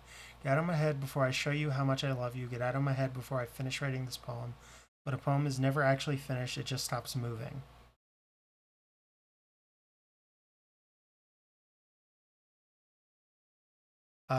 What is this? Reading the poem, I get a pit in my stomach. Fancy? What's wrong? Nothing. The poem feels completely different from everything else Sayori's written. But more than that, I changed my mind. I'm gonna go get Sayori, so... well, alright. Try not to take too long, okay? I quickly leave the classroom. Don't strain yourself. Monica calls that out after me. I quicken my pace. What was I thinking? I should have tried a little bit harder for Sayori. It's not a big deal to at least wait for her or help wake her up. Even the simple gesture of walking her to school makes her really happy. Besides, I told her yesterday that things will be the same as they always have been. That's all she needs and what I want to give to her. I reach Sayori's house and knock on the door. I don't expect an answer, since she's not picking up her phone either. Like yesterday, I open the door and let myself in. Sayori? She really is a heavy sleeper. I swallow. I can't believe I ended up doing this after all. Waking her up in her own house. Isn't that more like something a boyfriend would do? In any case, it just feels right. Outside Sayori's room, I knock on the door. Sayori? Wake up, dummy. Again, like he literally just said, like 2 minutes ago, that he feels bad for calling her a dummy. And then he does it again. There's no response. I really didn't want to have to enter her room like this. Isn't it kind of a breach of privacy? But she really leaves me no choice. I gently open the door. Oh, fuck.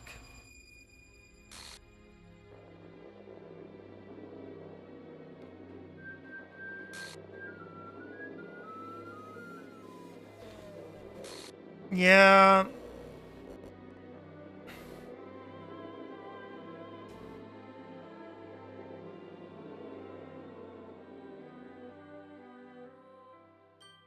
What the hell? What the hell? Is this a nightmare? It has to be. This isn't real. There's no way this can be real. Sayori wouldn't do this. Everything was normal up until a few days ago. That's why I can't believe what my eyes are showing me. I suppressed the urge to vomit. Just yesterday, I told Sayori I would be there for her. I told her I know what's best and that everything will be okay. Then why would she do this? How could I be so helpless? What did I do wrong? Turning down her confession, that has to have been what pushed her over the edge. Her agonized scream still echoes in my ears. Why did I do that to her when she needed me the most? Why was I so selfish? This is my fault. My swarming thoughts keep telling me everything I could have done to prevent this. If I just spent more time with her, walked her to school, and gave her what I know she wanted out of our relationship, that I could have prevented this. I know I could have prevented this. Screw the literature club, screw the festival. I just lost my best friend. Someone I grew up with. She's gone forever now. Nothing I do can bring her back. This isn't some game where I can reset and try something different. I only had one chance and I wasn't careful enough. And I will carry this guilt with me until I die. Nothing in my life is worth more than hers. But I still couldn't do what she needed from me. And now I can never take it back. Never, never, never, never, never. End. Well,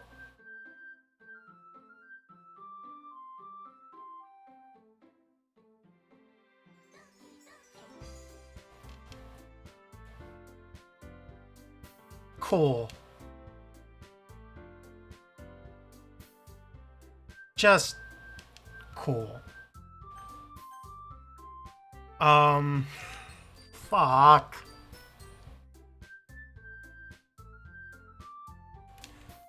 Why do I feel like that ending is literal when it says you can never take it back? You can't change it. You can't reset it.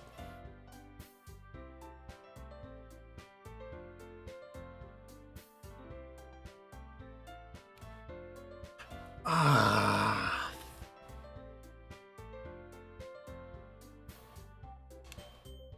So this is...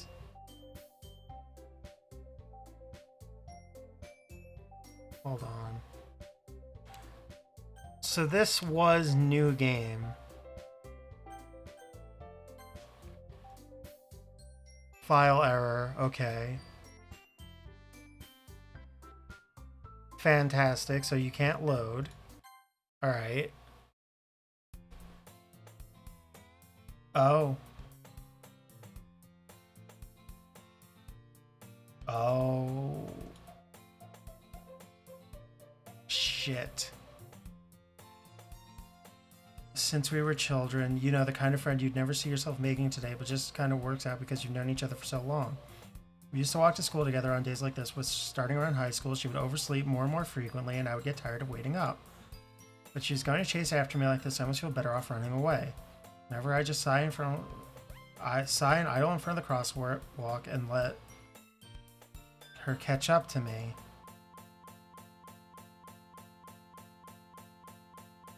Oh. It's an ordinary school day like any other. Mornings are usually the worst, being surrounded by couples and friend groups walking to school together. Meanwhile, I've always walked to school alone. I always tell myself it's about time I meet some girls or something like that, but I have no motivation to join any clubs. I'm perfectly content just getting by on the average while spending my free time on games and anime.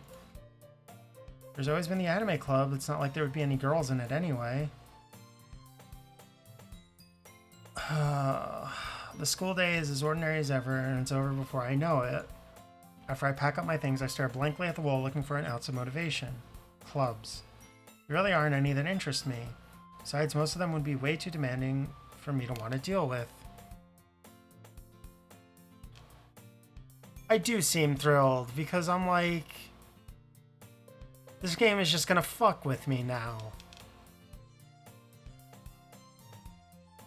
I guess I have no choice but to start with the anime club. Fancy. Monica. Oh my goodness, I totally didn't expect to see you here. It's been a while, right? Yeah, it has. Monica smiled sweetly. We do know each other. Well, we rarely talk, but we were in the same class last year. Monica was probably the most popular girl in class. Smart, beautiful, athletic, basically completely out of my league. So having her smile so genuinely at me so genuinely feels a little... What did you come in here for anyway? Oh, I've just been looking for some supplies to use for my club. Do you know if there's any construction paper in here? Or markers? I guess you could check the closet. Hold on, I'm gonna drink something real quick.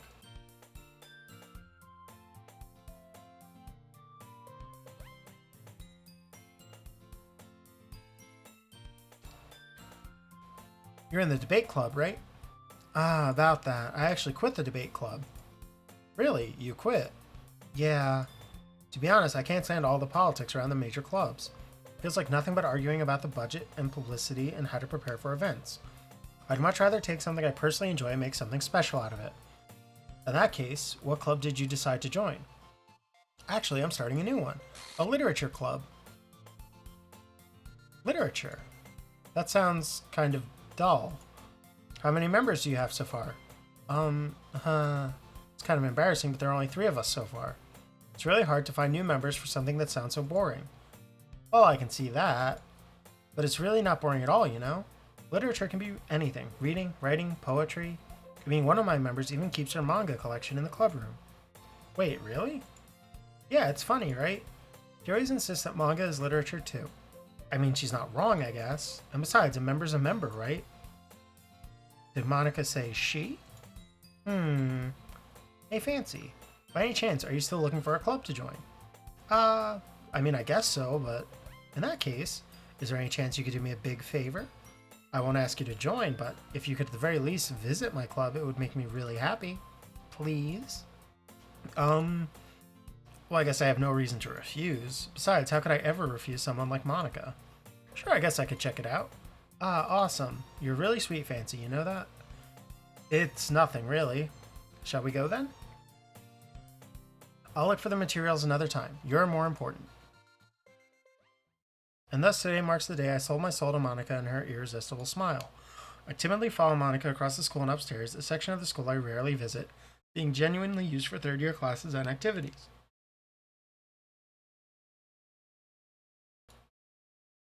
Excuse me, sorry. Monica, full of energy, swings open the classroom door. I'm back, and I brought a guest with me.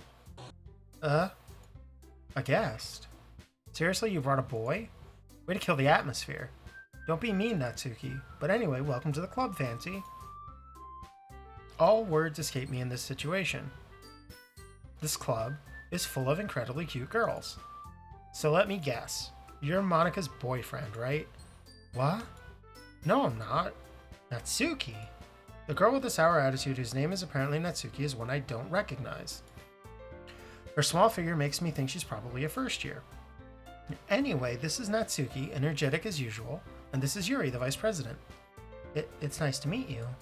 Yuri, who appears comparably more mature and timid, seems to have a hard time keeping up with someone like Natsuki. Yeah, it's nice to meet both of you. So I ran into Fancy in a classroom and he decided to come check out the club. Isn't that great? Wait, Monica, didn't I tell you to let me know in advance before you brought anyone new? I was going to, well, you know. Sorry. I didn't forget that, but I just happened to run into him. I'm sorry, guys, I have to sneeze. Hold on.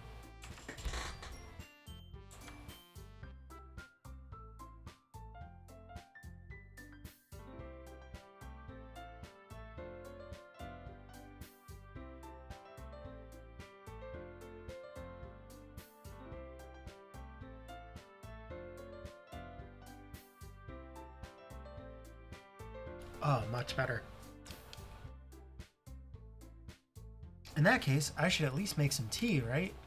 Yeah, that would be great. Why don't you come sit down, Fancy? The girls have a few desks arranged to form a table. Yuri walks to the corner of the room and opens the closet. Meanwhile, Monica and Natsuki sit across from each other. Still feeling awkward, I take a seat next to Monica. So, I know you didn't really plan on coming here, but we'll make sure you feel right at home, okay? As president of the Literature Club, it's my duty to make the club fun and exciting for everyone. I'm surprised there aren't more people in the club yet. It must be hard to start a new club. You could put it that way. Not many people are very interested in putting out all the effort to start something brand new, especially when it's something that doesn't grab your attention, like literature. You have to work hard to convince people that you're both fun and worthwhile. But it makes school events like the festival that much more important. I'm confident that we can all really grow this club before we graduate. Right, Natsuki? Well, I guess. Natsuki reluctantly agrees.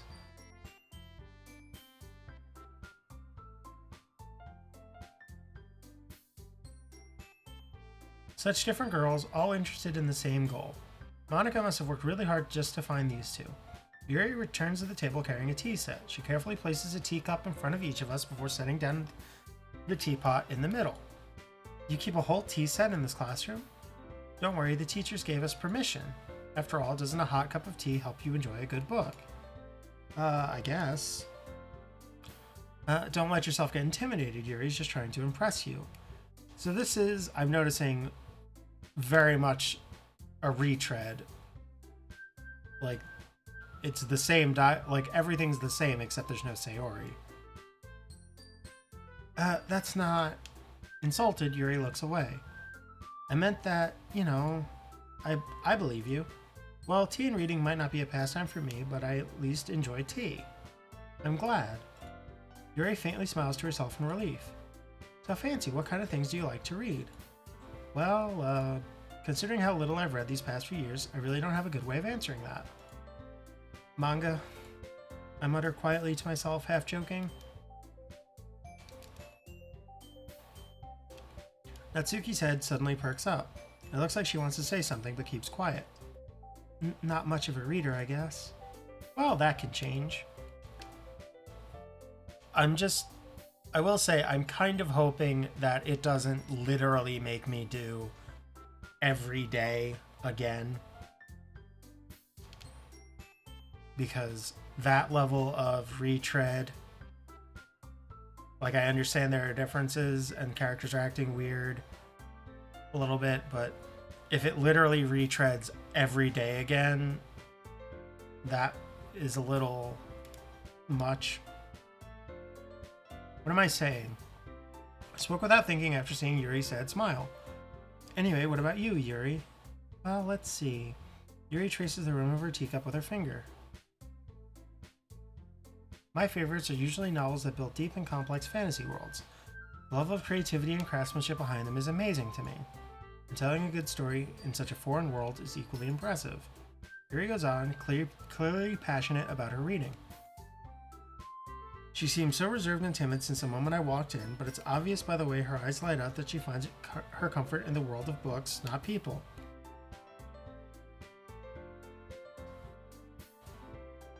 But you know, I like a lot of things. Stories with deep psychological elements usually immerse me as well.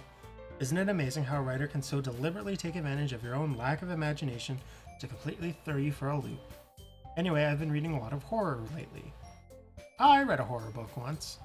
I just really grasped something I can relate to at the minimal level. At this rate, Yuri might as well be having a conversation with a rock. I'd expect that from you, Yuri. It suits your personality. Oh, is that so? Really, if a story makes me think or takes me to another world, then I really can't put it down. Surreal horror is often very successful at changing the way you look at the world, if only for a brief moment. I hate horror. Oh, why's that? Well, Natsuki's eyes dart over to me for a split second. Never mind. That's right, you usually like to write about cute things, don't you, Natsuki? What? What gives you that idea? You left a piece of scrap paper behind last club meeting. It looked like you were working on a poem called Don't Say It Out Loud, and give that back. Fine. Natsuki, you write your own poems? Well, I guess sometimes. Why do you care? I think that's impressive. Why don't you share them sometime? No. Natsuki averts her eyes. You wouldn't like them? Not a very confident writer yet? I understand how Natsuki feels. Sharing that level of writing takes more than just confidence. The truest form of writing is writing to oneself. You must be willing to open up to your readers, exposing your vulnerabilities and showing even the deepest reaches of your heart. You have writing experience too, Yuri? Maybe if you share some of your work, you can set an example and help Natsuki feel comfortable enough to share hers. I guess it's the same for Yuri. We all sit in silence for a moment. Hey, I just got an idea. How about this? Natsuki and Yuri look quizzically at Monica. Let's all go home and write a poem of our own. Then next time we meet, we'll all share them with each other. That way everyone is even. I thought it was a good idea. Well, I think you're right, Monica. We should probably start finding activities for all of us to participate in together. I did decide to take on the responsibility of vice president after all. I need to do my best to nurture the club as well as its members. Besides, now that we have a new member, it seems like a good step for us to take. Do you agree as well, Fancy? Hold on, there's still one problem. What's that? Now that we've reached the most important topic, I bluntly come forth with what's been on my mind the entire time. I never said I would join this club. Monica may have convinced me to stop by, but I never made any decision. I still have other clubs to look at, and, I lose my train of thought. All three girls stare back at me with dejected eyes. But I'm sorry, I thought...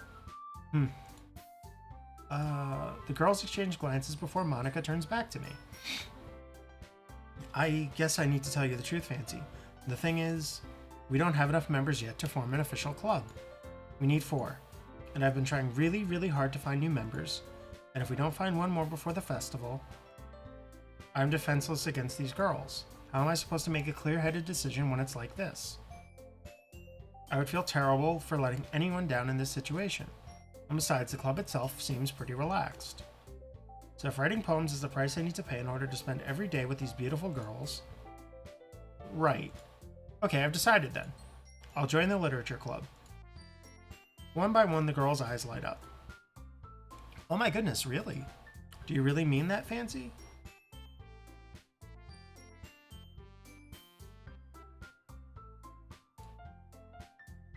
Yeah. It could be fun, right?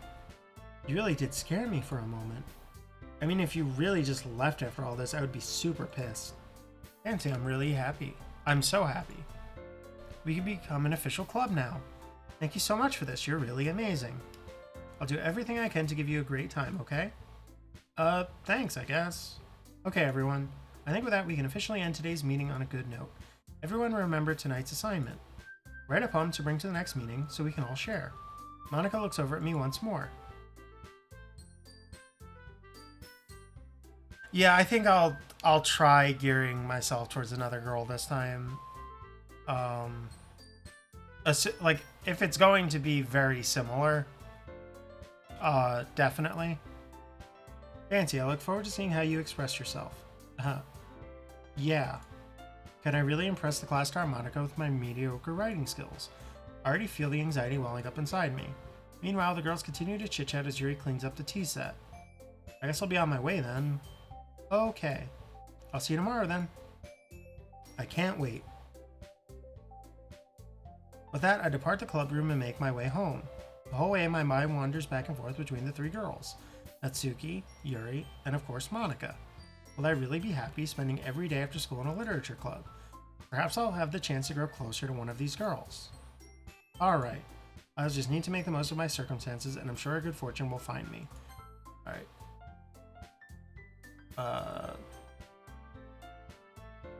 Interesting. So it does, in fact, wipe all your saves. And I guess that starts with writing a poem tonight. You've unlocked a special poem. Would you like to read it? Sure. Can you hear me?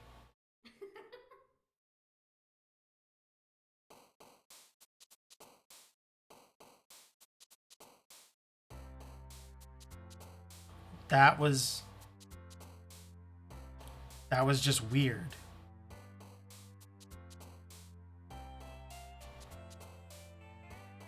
All right.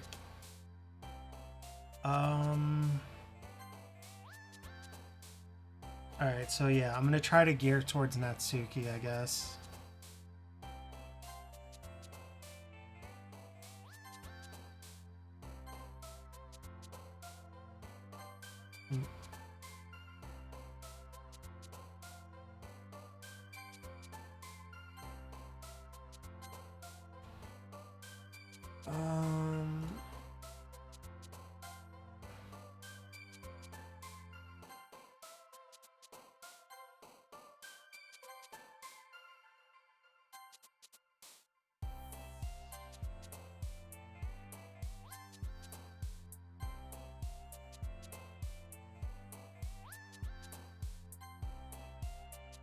I noticed that Doki Doki didn't show up as one of the 20 words this time. I wonder if that means something. Hi again, Fancy. Glad to see you didn't run away on us, haha. No, don't worry. This might be a little strange for me, but at least I kept my word. Well, I'm back at the literature. It did? Did I just not notice it?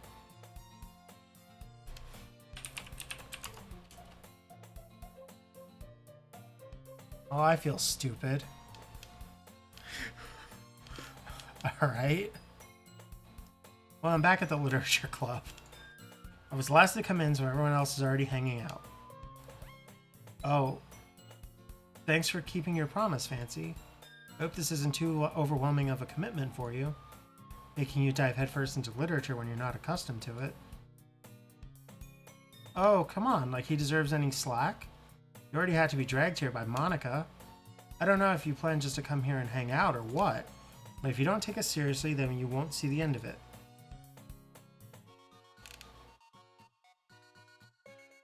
Natsuki, something certainly have a big mouth for someone who keeps... You certainly have a big mouth for someone who keeps her manga collection in the club room.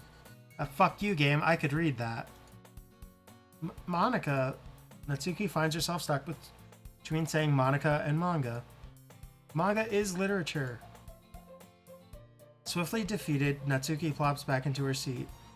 I'm sorry, Fancy. We'll make sure to put your comfort first, okay? Yuri shoots Natsuki with a disappointed glance. Anyway. Now that you're in the club and all, perhaps you might have an interest in picking up a book to read. Well, I can't really say no either way. Like you said, I'm in this club now, so it only feels right for me to do something like that if you ask. Wait, I didn't mean it like that. If you don't really want to, then forget I said anything, I guess. No, it's not that, Yuri. I want to try to be part of this club, so even if I don't read often, I'd be happy to pick up a book if you wanted me to. Are you sure? I just felt like, well, as vice president and all, I shall help you get started on something you might like. Yuri reaches into her bag and pulls out a book. I didn't want you to feel left out.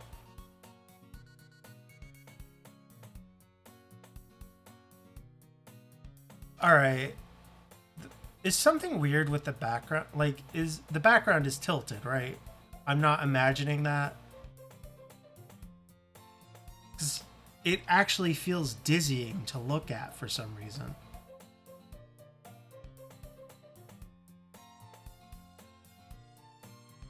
It is a short read, so it should keep your attention even if you don't usually read. And we could, you know, discuss it if you wanted. This is, how is this girl accidentally being so cute? Even picked out a book she thinks I'll like despite me not reading much. Yuri, thank you. I'll definitely read this. I enthusiastically take the book. Ooh. Well, you can read it at your own pace. I look forward to hearing what you think. Now that everyone is settled in, I expected Monica to kick off some scheduled activities for the club. But that doesn't seem to be the case. Yuri's face is already buried in a book. I can't help but notice her intense expression like she was waiting for this chance. Meanwhile, Natsuki is rummaging around in the closet. I hear Natsuki utter an exasperated sigh from within the closet. She seems to be annoyed by something. I approach her in case she needs a hand. You looking for something in there? Fucking Monica. She never puts my stuff back in the right spot. What's the point in keeping your collection organized if someone else is just gonna mess it up? Natsuki slides a bunch of stacked books and boxes across the shelf. Manga? You read manga, right? Sometimes. Manga is one of those things where you can't admit you're really into it until you figure out where the other person stands. How did you know, anyway? I heard you bring it up at some point. Besides, it's kind of written on your face. What's that supposed to mean? I see. There's a lone volume of manga amidst a stack of various books on the side of one of the shelves. Curious, I pull it out of the stack.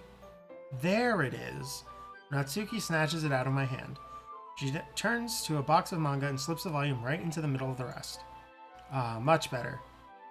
Seeing a box set with one book missing is probably the most irritating sight in the world. I know that feel. Who actually says I know that feel? I get a closer look at the box set she's admiring. Parfait Girls. It's a series I've never heard of in my life. That probably means it's either way out of my demographic or it's simply terrible. If you're gonna judge, you could do it through the glass on that door. She points to the classroom door. Hey, I wasn't judging anything. I didn't even say anything. It was the tone of your voice. But I'll tell you one thing, Fancy.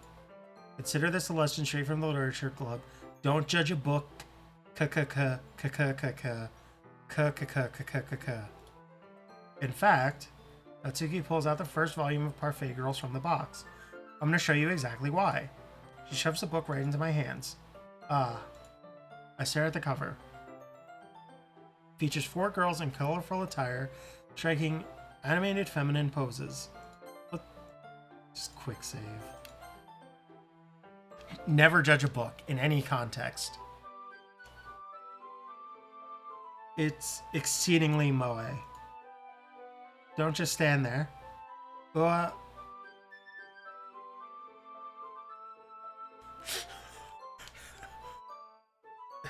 ferret on a tractor? That sounds amazing. I want to get all of my social cues from ferrets on tractors. Natsuki grabs my arm and pulls me out of the closet. She then takes a seat against the wall beneath the windowsills. She pats on the ground next to her, signaling me to sit there. Wouldn't chairs be more comfortable? I take my seat. Chairs wouldn't work. We can't read at the same time like that. Why's that? I guess it's easier to be close together like this. Don't just say that. You'll make me feel weird about it. Natsuki crosses her arm and scooches an inch away from me. Sorry. I didn't exactly expect to be sitting this close to her either. Not that I could say it's a particularly bad thing. I open the book. It's only a few seconds before Natsuki once again inches closer, reclaiming the additional space while she hopes I wouldn't notice. I can feel her peering over my shoulder, much more eager to begin reading than I am. Wow, how long has it been since I read the beginning? You don't go back and flip through the older volumes every now and then? Not really. Maybe sometimes after I've already finished the series. Hey, are you paying attention? I am, but nothing's really happened yet, so I can talk at the same time. It looks like it's about a bunch of friends in high school. Typical slice of life affair. I kind of grew out of these since it's rare for the writing to be entertaining enough to make up for the lack of plot. Are you sure this isn't boring for you? It's not, even though you're just watching me read. Well, I'm fine with that, if you say so. I guess it's fun sharing something you like with someone else. I always get excited when I convince any of my friends to pick up a series I enjoy. You know what I mean? You don't? The eyes moving was weird. It probably wasn't even supposed to be weird. It just felt weird. I wasn't expecting it. Well, I wouldn't really know. What do you mean? Don't you share your manga with your friends? Yeah, the eyes moving is creepy. And I'm like almost 100% sure it's not meant to be creepy. It just is. Could you not rub it in? Jeez. Sorry. Like I could ever get my friends to read this. They just think manga is for kids. I can't even bring it up without them being all like, you still haven't grown out of that yet? Makes me want to punch them in the face. I know those kinds of people. Honestly, it takes a lot of effort to find friends who don't judge, much less friends who are also into it. I'm already kind of a loser, so I guess I gravitated towards the other losers over time. That's probably harder for someone like you. Yeah, that's pretty accurate. Wait, which part? I mean, I feel like I can't even keep it in my own room. Excuse me, I'm just gonna take a break real quick to drink.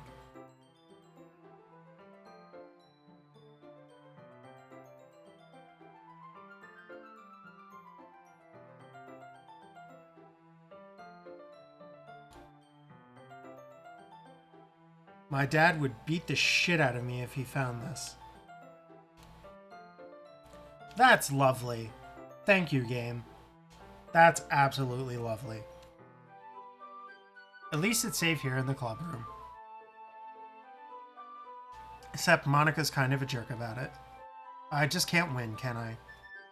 Well, it paid off in the end, didn't it? I mean, here I am reading it. Well, it's not like that solves any of my problems. Maybe.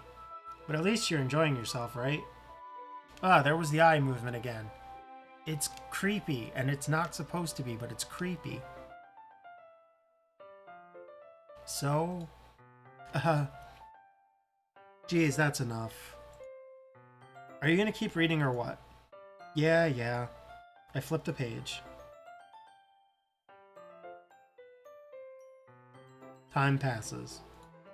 Natsuki is strangely quiet now. I glance over at her. It looks like she started to fall asleep. Hey, Natsuki. Yeah? Suddenly, Natsuki collapses straight into me. Hey!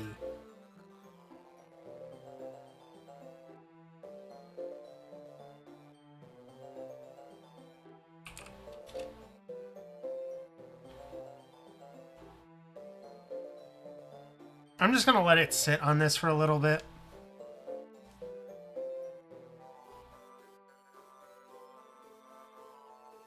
This is...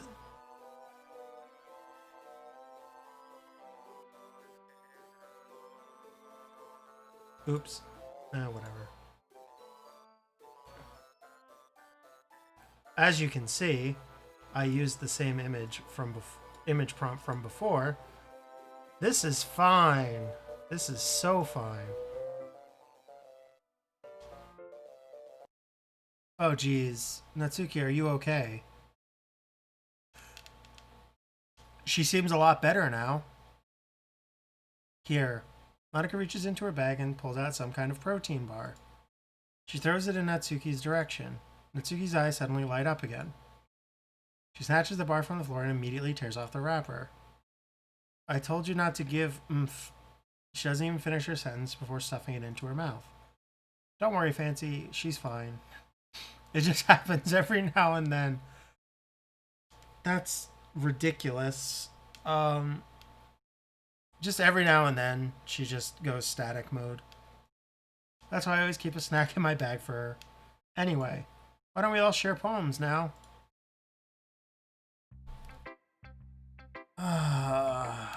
Alright, Monica, what you got for me? Yesterday she seemed eager to read my poem, and I want her to know I'm putting in effort. Hi, Fancy. Having a good time so far?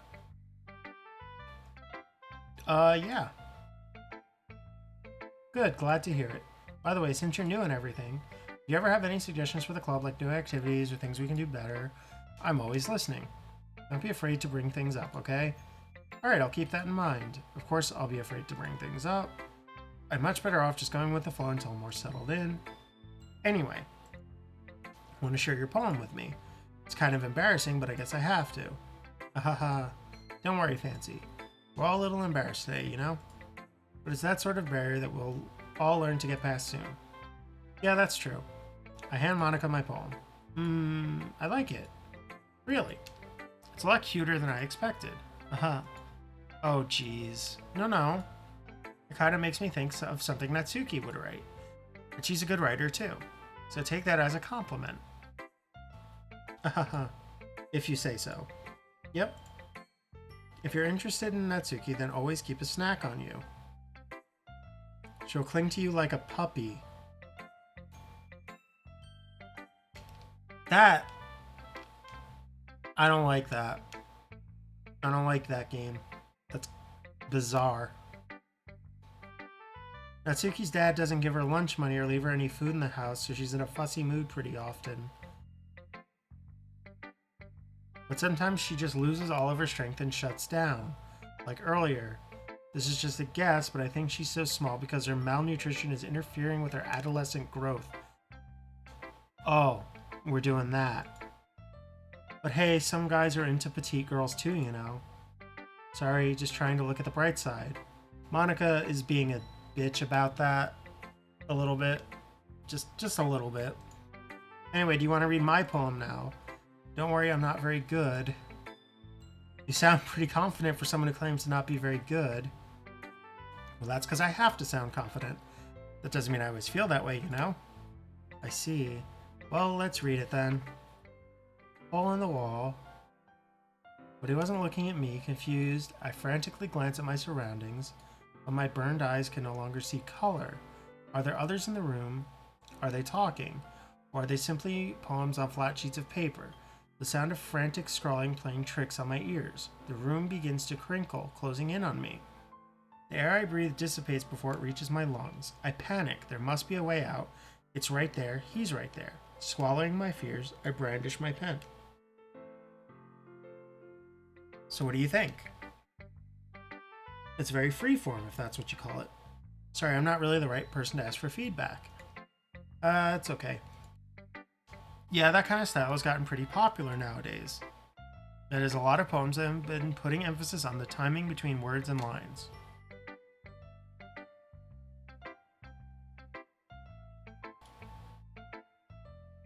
When performed out loud, it can be really powerful. What was the inspiration behind this one? Well, I'm not sure if I know how to put it. I guess you could say that I had some kind of epiphany recently. It's been influencing my poems a bit. An epiphany? Yeah, something like that. Kind of nervous to talk about. Oh, this is all retread, so I can skip this. I'm noticing the skip button. If someone wants to confirm that for me.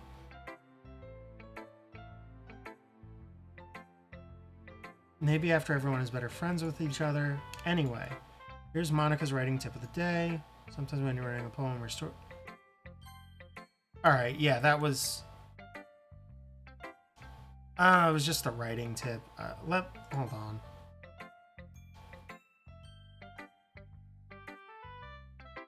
Yeah, that writing tip part was the same thing, so...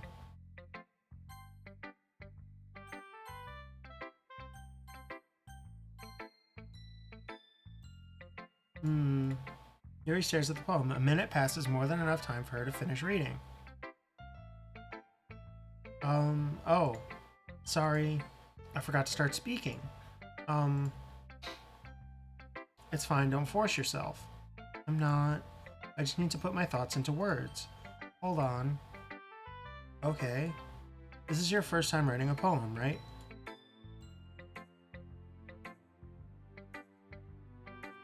Yeah. Why do you ask? I'm just making sure.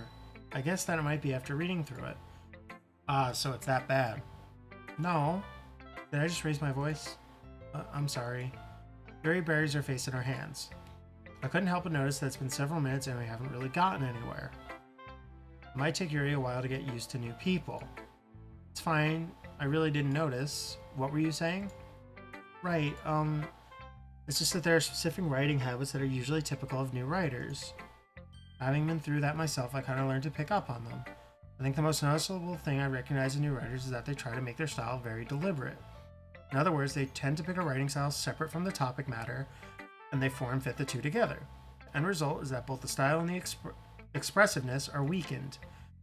Once Yuri finishes her train of thought, it's as if her demeanor totally changes. Her stammering is completely gone, and she sounds like an expert.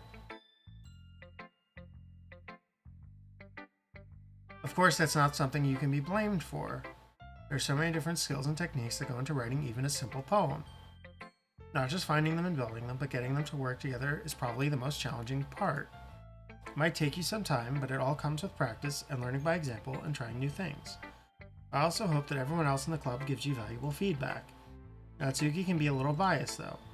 Biased? How? Well, never mind. I shouldn't be talking about people like that. Sorry, it's fine. I'm not sure if Yuri is apologizing to herself, to me, or to Natsuki. Do you mind if I read your poem now? Please do. I'd love to share my thought process behind it. Yuri smiles dreamily, as if that's a rare opportunity for her. Which itself is kind of funny. After all, isn't this supposed to be a literature club? Ghost under the light. The tendrils of my hair illuminate beneath the amber glow. Bathing. It must be this one. The last remaining streetlight to have withstood the test of time. The last yet to be replaced by the sickening blue-green hue of the future. I bathe, calm. Breathing air of the present but living in the past. The light flickers, I flicker back. So her poem is exactly the same. I think Monica's was different. I'm sorry I have such terrible handwriting. What? I wasn't thinking that at all. But it took you a long time to read. Well, I just don't read script very often. I actually think your handwriting is pretty. That's a relief. Also, I like the poem. Even though it's short, it was really descriptive. It wasn't too short. I usually write longer poems. Not at all. I'm really glad you like it. I'll be honest, since it's our first time sharing, I wanted to write something a little more mild. Something easy to digest, I suppose. Are you into ghosts, Yuri? Actually, the story isn't about a ghost at all, Fancy. Really? I must have totally missed the point. Well, I suppose you did only glance over it after all. But remember that poets often express their own thoughts, feelings, and experiences in their work. They usually do more than tell a simple story or paint a picture. In this case, perhaps the subject of the poem is only being symbolically compared to a ghost, lingering in her last remaining place of comfort, unable to let go of the past, and soon to be left with nothing. That's a lot more solemn putting it that way. I hadn't even thought of that. That's impressive. It's nothing, really. Well, it makes me happy you think that. Just remember that it won't be long before you pick up on these things too. Yeah, maybe you're right. I guess I'll have to keep trying. I'm counting on you. Alright, I'm sure this is about to be fucky.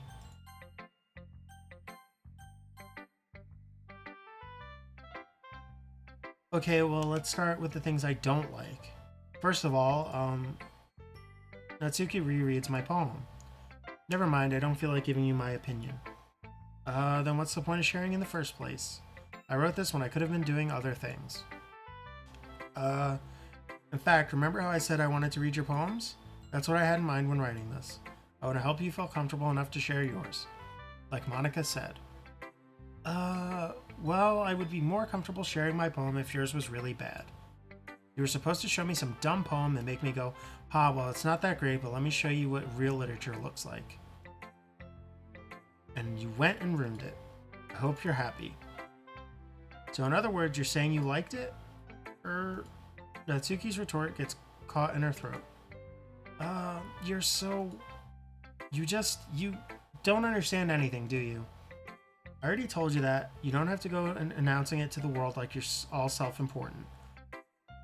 Pretty sure you never actually said that. I say that mostly to myself. Natsuki must really hate me or something. I can't figure out if it's a win or a loss that you like my poem. In any case, you'll still need to show me yours, right? Fine, I guess. Only because Monica will make me if I don't. Eagles can fly. Monkeys can climb, crickets can leap, horses can race, owls can seek, cheetahs can run, eagles can fly, people can try, but that's about it. So that's, again, the same as it was the first time. Yeah, I told you that you weren't gonna like it. I like it. What? Just be honest. I am. Why are you so convinced that I wouldn't like it? Well, because everyone in high school thinks that writing has to be all sophisticated and stuff, so people don't even take my writing seriously. But isn't the point of poems for people to express themselves? Your writing style wouldn't make your message any less valid. Yes, exactly. I like it when it's easy to read but hits you hard. Like in this poem. Seeing everyone around you do great things can be really disheartening. So I decided to write about it. Yeah, I understand. But the other nice thing about simple writing is that it puts more weight on the wordplay.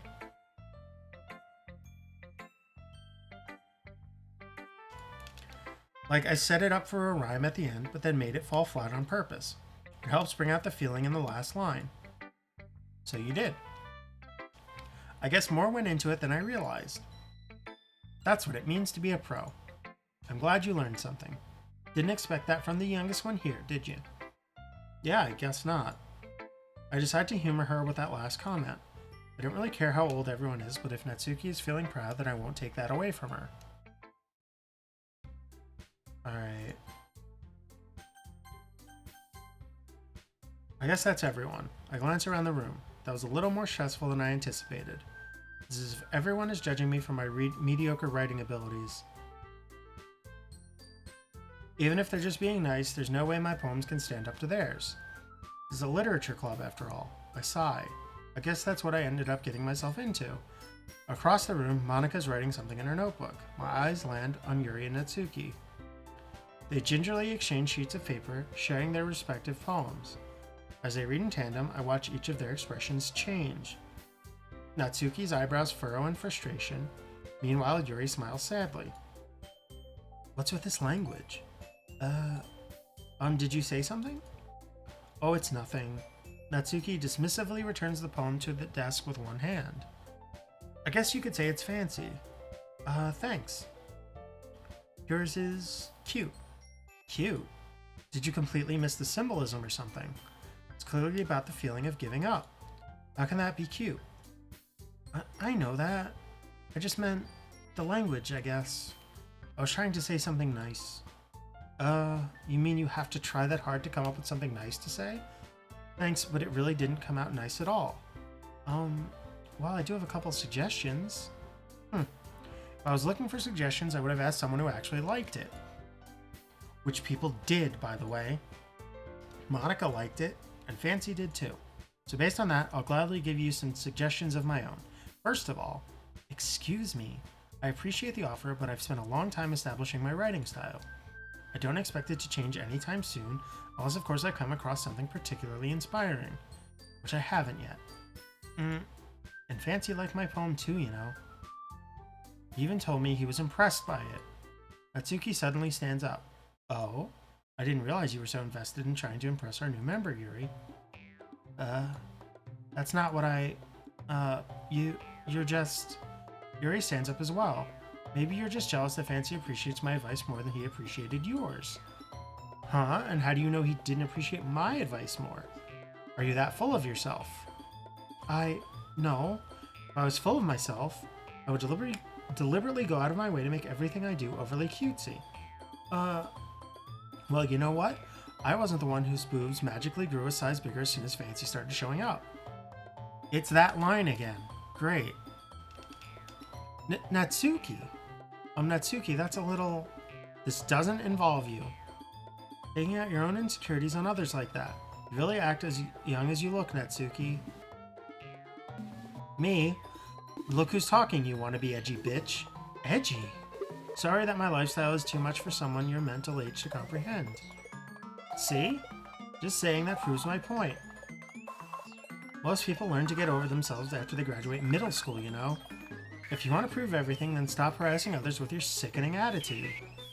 You think you can counterbalance your toxic personality just by dressing and acting cute. The only cute thing about you is how hard you try. Whoa, be careful or you might cut yourself on that edge, Yuri. Oh, my bad, you already do, don't you? Did you just accuse me of cutting myself? What the fuck is wrong with your head? Yeah, go on. Let Fancy hear everything you really think. I'm sure he'll be head over heels for you after this. Suddenly Yuri turns towards me as if she just noticed I was standing here. Fancy. She's just trying to make me look bad.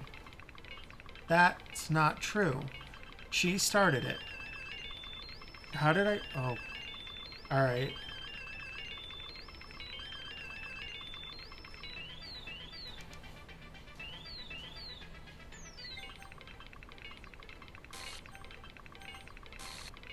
Oh, God.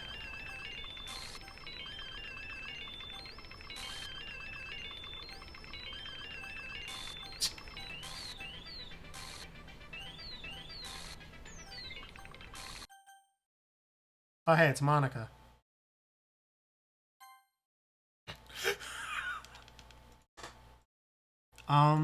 Hey, Fancy, why don't we step outside for a little bit, okay? Sorry about that. They really shouldn't have tried to get you involved. Probably better for us to stay out of this. We'll go back inside once they're done yelling. Haha, some president I am, right? I can't even confront my own club members properly. I just wish I was able to be a little more assertive sometimes. But I never have it in me to put my foot down against others. You understand, right? Anyway, if this makes you want to spend less time with the others, then that's fine. I'd be happy to spend time with you instead. Suddenly, Natsuki runs out of the classroom. She quickly runs away. Oh dear. Well, it looks like they're done. I didn't mean it. I didn't mean it. I didn't mean it. Yuri is rocking back and forth on her desk with her palms on her forehead. Yuri? I didn't mean it. I believe you? I have no idea what Yuri might have said to Natsuki. Or did. Fancy, please don't hate me. Please. I'm not like this. There's something wrong with me today. It's fine, Yuri. We know you didn't mean it. Besides, I'm sure Natsuki will forget all about it by tomorrow. Completely. Anyway, the meeting is over. You can go home now if you want. Yuri looks at me like she wants to say something, but she keeps glancing at Monica. You can go first, Monica. I'd like to stay a little bit longer. I'm the president, so I should be the last one out. I'll wait for you to be done. Well, I'm vice president, so please let me take that responsibility today. Kind of sounds like you don't want me around for something, Yuri. It's not like that. It's not that. I didn't get much of a chance to discuss my book with Fancy. It would just be embarrassing with you listening. Oh, fuck. Good shout. That's fucked up.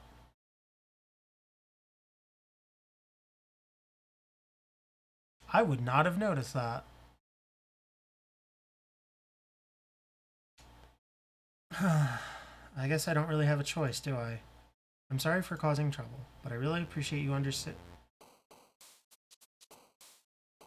I was reading that sentence, game.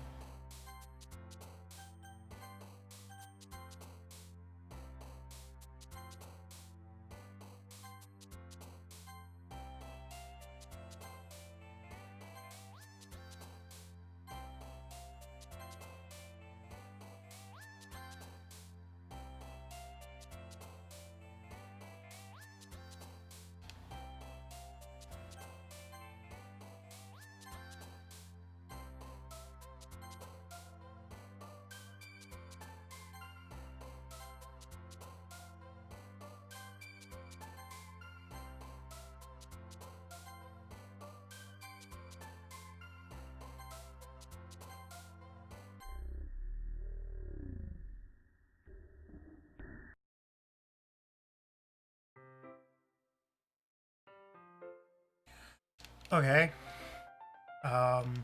Another day passes and it's time for the club meeting already. Been a little more comfortable here over the past couple days. Entering the club room, the usual scene greets me. Welcome back, Fancy. Hi, Yuri. I'm not sure if it's me or if it's Yuri's expression, but the weight of yesterday's quarrel still hangs in the air a little. Yuri glances over her shoulder, looking around the room. Atsuki is reading manga at a desk, and surprisingly, Monica isn't here yet. Suddenly, Yuri takes my arm and pulls me to the corner of the room. About yesterday, I really need to apologize. Nothing like that has ever happened before, and something just came over me, I guess.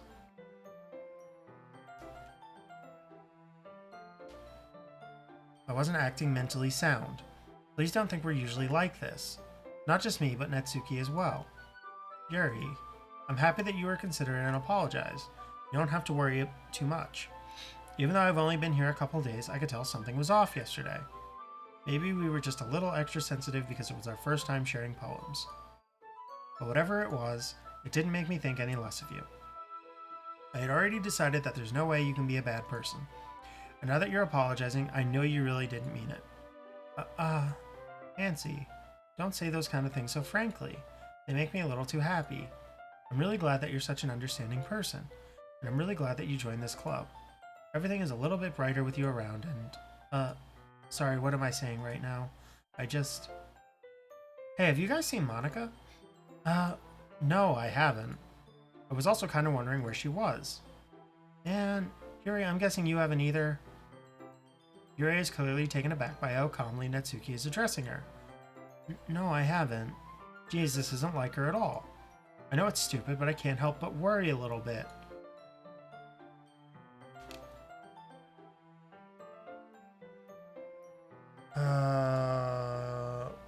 I'm just gonna get the image ready again.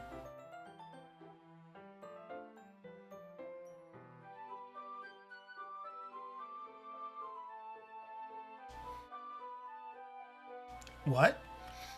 Why are you looking at me like that? Natsuki, about yesterday. I just wanted to apologize.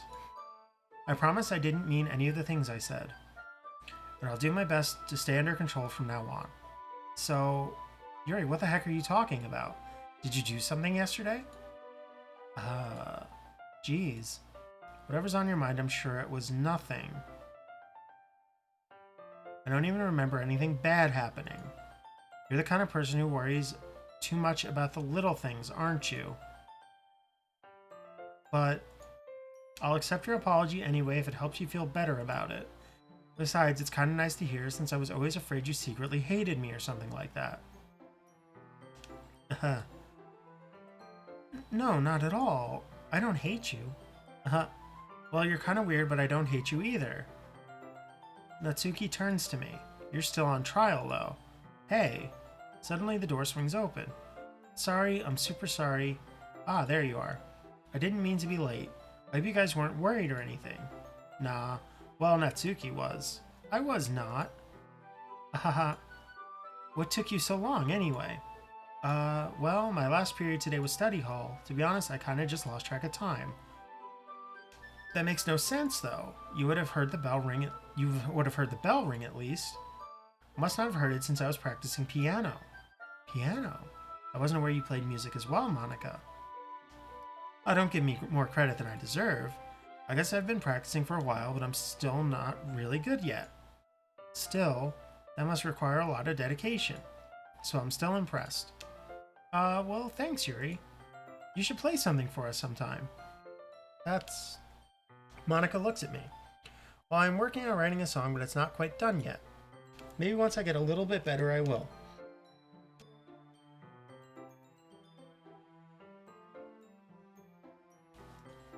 That sounds cool. I look forward to it. Is that so? In that case, I won't let you down, Fancy. Monica smiles sweetly. I didn't mean any pressure or anything like that.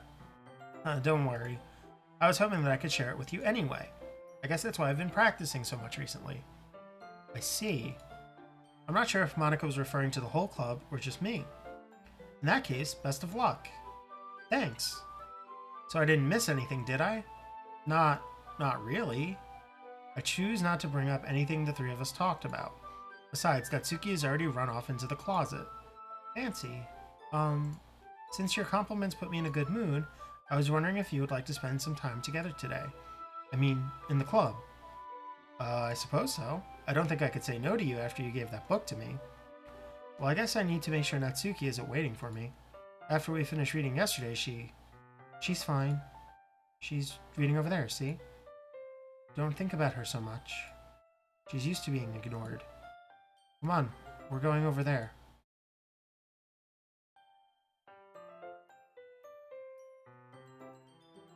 What's the story about, anyway? Well, I look at the cover of the book. The book is titled Portrait of Markov. There's an ominous-looking eye symbol on the front cover. Basically, it's about this religious camp that was turned into a human experiment prison. The people trapped there have this trait that turns them into killing machines that lust for blood. That's different. But the facility gets even worse when they start selectively breeding people by cutting off their limbs and affixing them to... Oh, that might be a little bit of a spoiler. But anyway, I'm really into it. The book, I mean. Not the thing about the limbs. That's kind of dark, isn't it? Yuri made it sound like it was going to be a nice story, so that dark turn came from nowhere.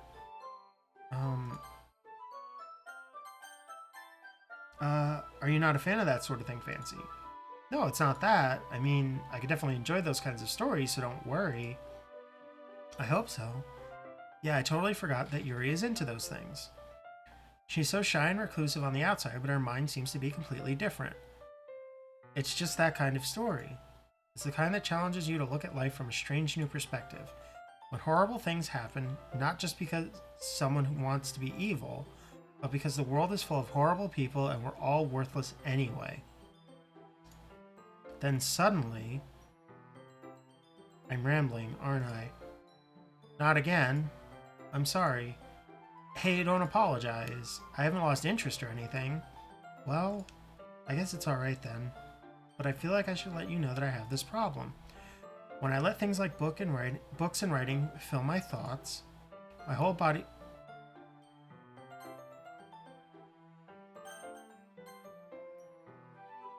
I didn't quite catch what that said. I kind of forget to pay attention to other people. So I'm sorry if I end up saying something strange. And please stop me if I start talking too much. I really don't think you need to worry. That just means you're passionate about reading. The least I could do is listen. It's a literature club, after all. That's true. In fact, I might as well get started reading it, right? Yes. I mean, you don't have to, but... What are you saying? Let me just get the book. I quickly retrieved the book that I had put into my bag. Alright, it's fine if I sit here, right? I slip into the seat next to Yuri's. Yeah. Are you sure? You seem a little apprehensive. I'm sorry. That's not that I don't want you to. It's just something I'm not very used to. That is, reading in company with someone. I see. Well, just tell me if I end up distracting you or anything. Alright. I open the book and start the prologue. I soon understand what Yuri means about reading in company. It's as if I can feel her presence over my shoulder as I read. It's not a particularly bad thing, maybe a little distracting, but the feeling is somewhat comforting. Yuri is in the corner of my eye. I realize that she's not actually looking at her own book. I glance over. It looks like she's reading from my book instead. Sorry, I was just... Oh. I think that said I was just bathing in the feeling of your body. Is that what that said?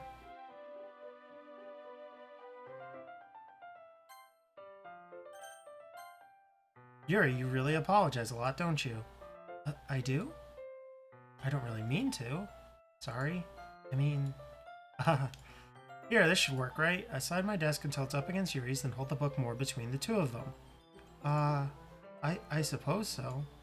Yuri timidly closes her own copy. Once we each lean in a little bit, our shoulders are almost touching. Feels like my left arm is in the way, so I instead use my right hand to hold the book open. I guess that makes it kind of difficult to turn the page. Here. Yuri takes her left arm and holds the left side of the book between her thumb and forefinger.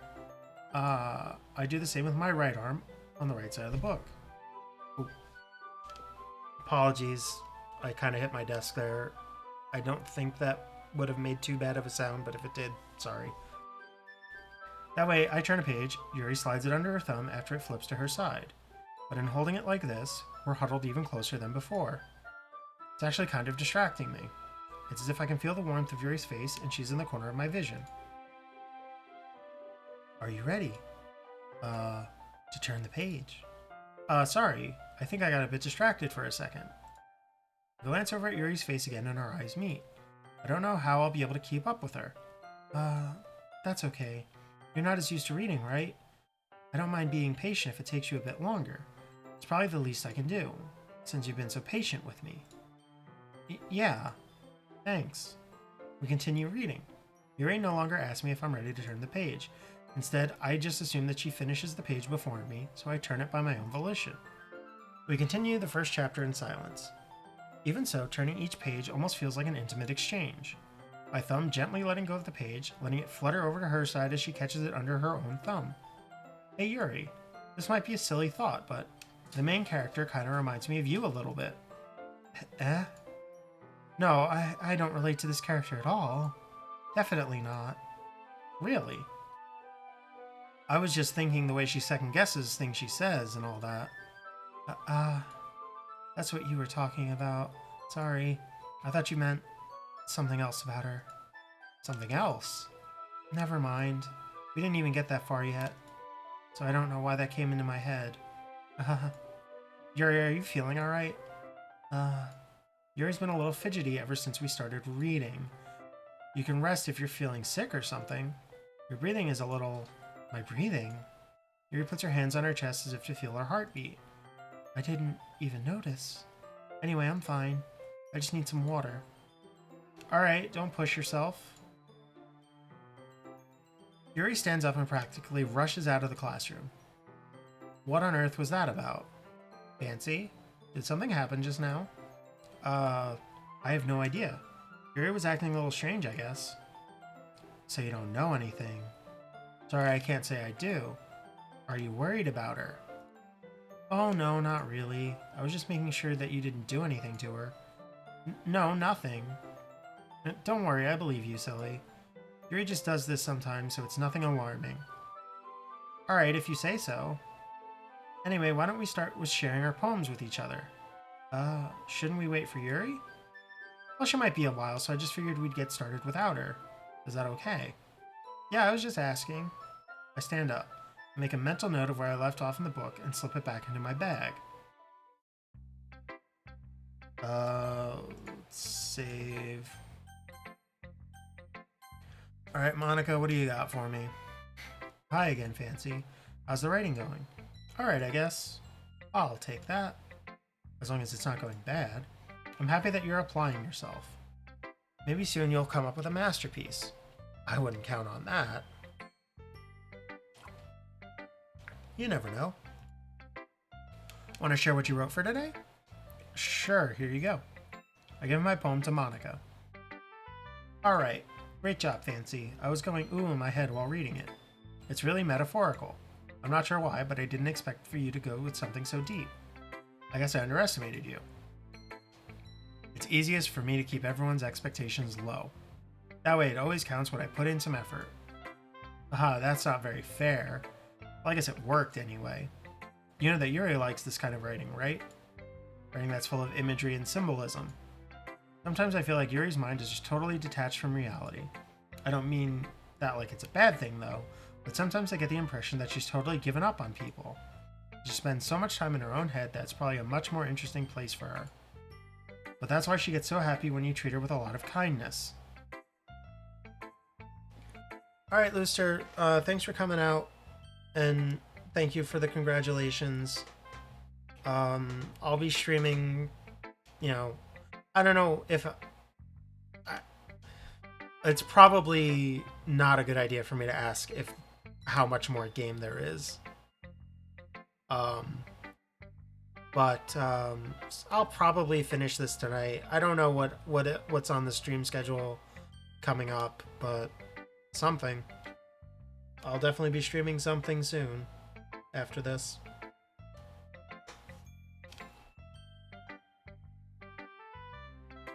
But that's why she gets so happy when you treat her with a lot of kindness. I don't think she's used to being indulged like that. She must be really starved for social interactions, so don't blame her for coming on a little strongly. Like earlier. I think if she gets too stimulated, she ends up withdrawing and looking for alone time. Suddenly the door opens. Yuri! I'm back. Did I miss anything? Not really. Well, we all started sharing our poems with each other. Already? I'm sorry for being late. No need to apologize. We still have plenty of time, so I'm more glad that you took all the time you needed. Alright. Thanks, Monica. Excuse me a second.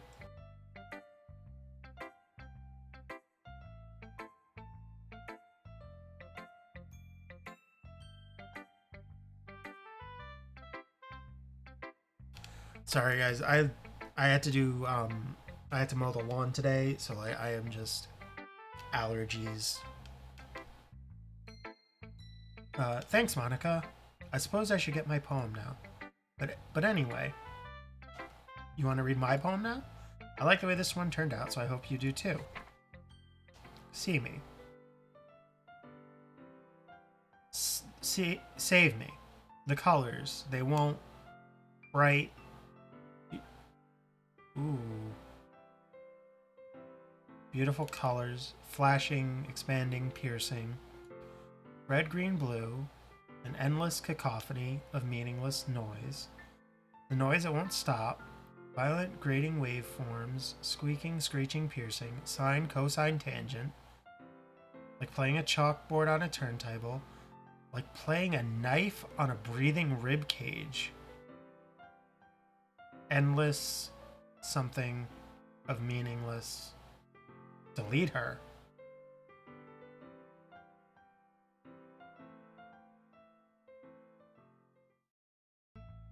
Sorry, I know it's kind of abstract. I'm just trying to, well, never mind. There's no point in explaining. Anyway, here's Monica's writing tip of the day. Sometimes you'll find yourself facing a difficult decision.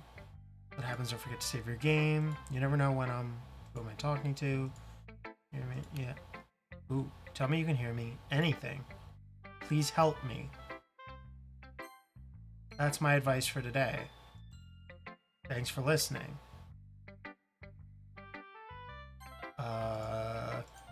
Okay.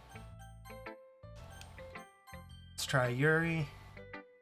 I've been waiting for this. Let's see what you've written for today.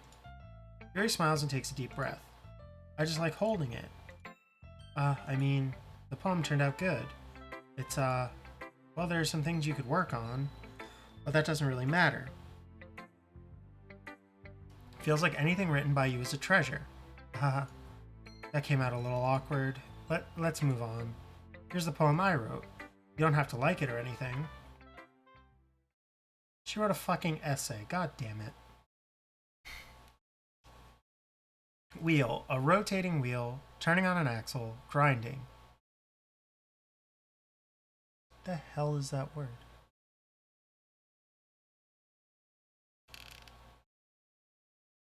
Does that say... It does say bolt head. That's what I thought it said, but I'm like, that's not a fucking word, is it? Linear gearbox, falling sky. 7 holy stakes, a docked ship. Portal to another world. Thin rope tied to a thick rope. A torn harness. Parabolic gearbox, expanding universe. Time controlled by slipping cogwheels. Existence of God, swimming with open water in all directions. Drowning. A prayer written in blood, a prayer written in time-devouring snakes with human eyes. A thread connecting all living human eyes. A kaleidoscope of holy stakes. Exponential gearbox. A sky of exploding stars. God disproving the existence of God. A wheel rotating in 6 dimensions. 40 gears and a ticking clock. A clock that ticks 1 second for every rotation of the planet. A clock that ticks 40 times every time it ticks every second time. A bolt head of holy stakes tied to the existence of a docked ship to another world. A kaleidoscope of blood written in clocks. A time-devouring prayer connecting a sky of 40 gears and open human eyes in all directions. Breathing gearbox, breathing bolt head, breathing ship, breathing portal, breathing snakes, breathing God, breathing blood, breathing holy stakes, breathing human eyes, breathing time, breathing prayer, breathing sky, breathing wheel. Ahaha. It doesn't really matter what it's about. My mind has been a little hyperactive lately, so I had to take it out on your pen. That is, a pen fell out of your backpack yesterday, so I took it home for safekeeping, and I just really like the way that it writes. So I wrote this poem with it, and now you're touching it. Ahaha. I'm okay. What did I just... Can we pretend this conversation never happened? You can keep the poem, though.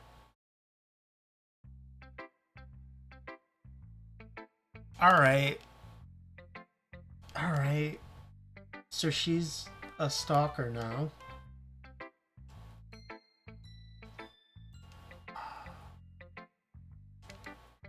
I'm just rubbing my eyes in frustration with this experience right now. Because the game is... Because it's, you know, the game is fucking with me. And it's not great when the game fucks with you. I assume that's... It's not that I'm not enjoying it. It's that... I don't know. It's a very interesting experience that I'm still figuring out how exactly to process. And I'm also, kind of dealing with the fact that I don't know what to expect at all out of it. Because, to be perfectly honest, I vaguely think I knew that someone killed themselves in this game going into it. Like, I vaguely seem to remember that. And I assumed that was the extent of the twist. So everything that's happened after it is very much completely unexpected. Let's see, Natsuki.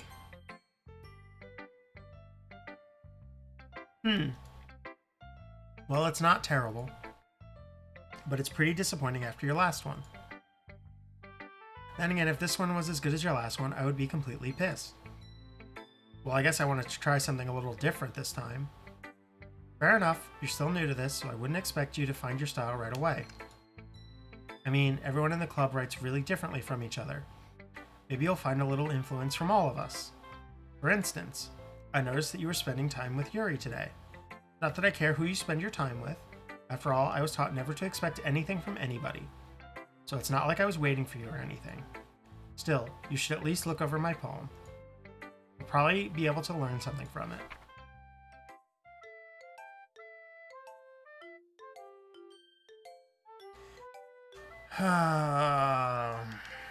Let's see.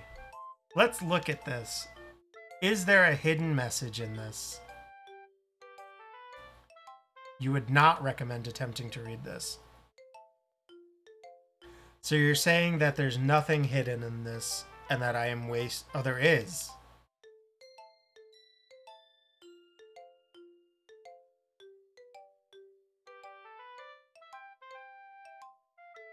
Let's see. If I know the code.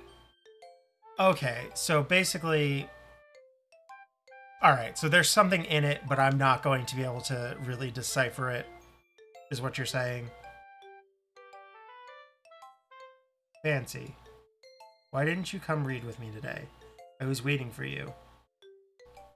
I was waiting for a long time. It was the only thing I had to look forward to today. Why did you ruin it? Do you like Yuri more? I think you're better off not associating with her. Are you listening to me? Yuri is a sick freak. That should be obvious by now. So just play with me instead, okay? You don't hate me, Fancy, do you? Do you hate me? Do you want to make me go home crying? The club is the only place I feel safe. Don't ruin that for me. Don't ruin it. I'm laughing because, god damn it, give her the snack. Shouldn't be joking at a time like this. Please, just stop talking to Yuri. Play with me instead. It's all I have. Play with me. Play with me.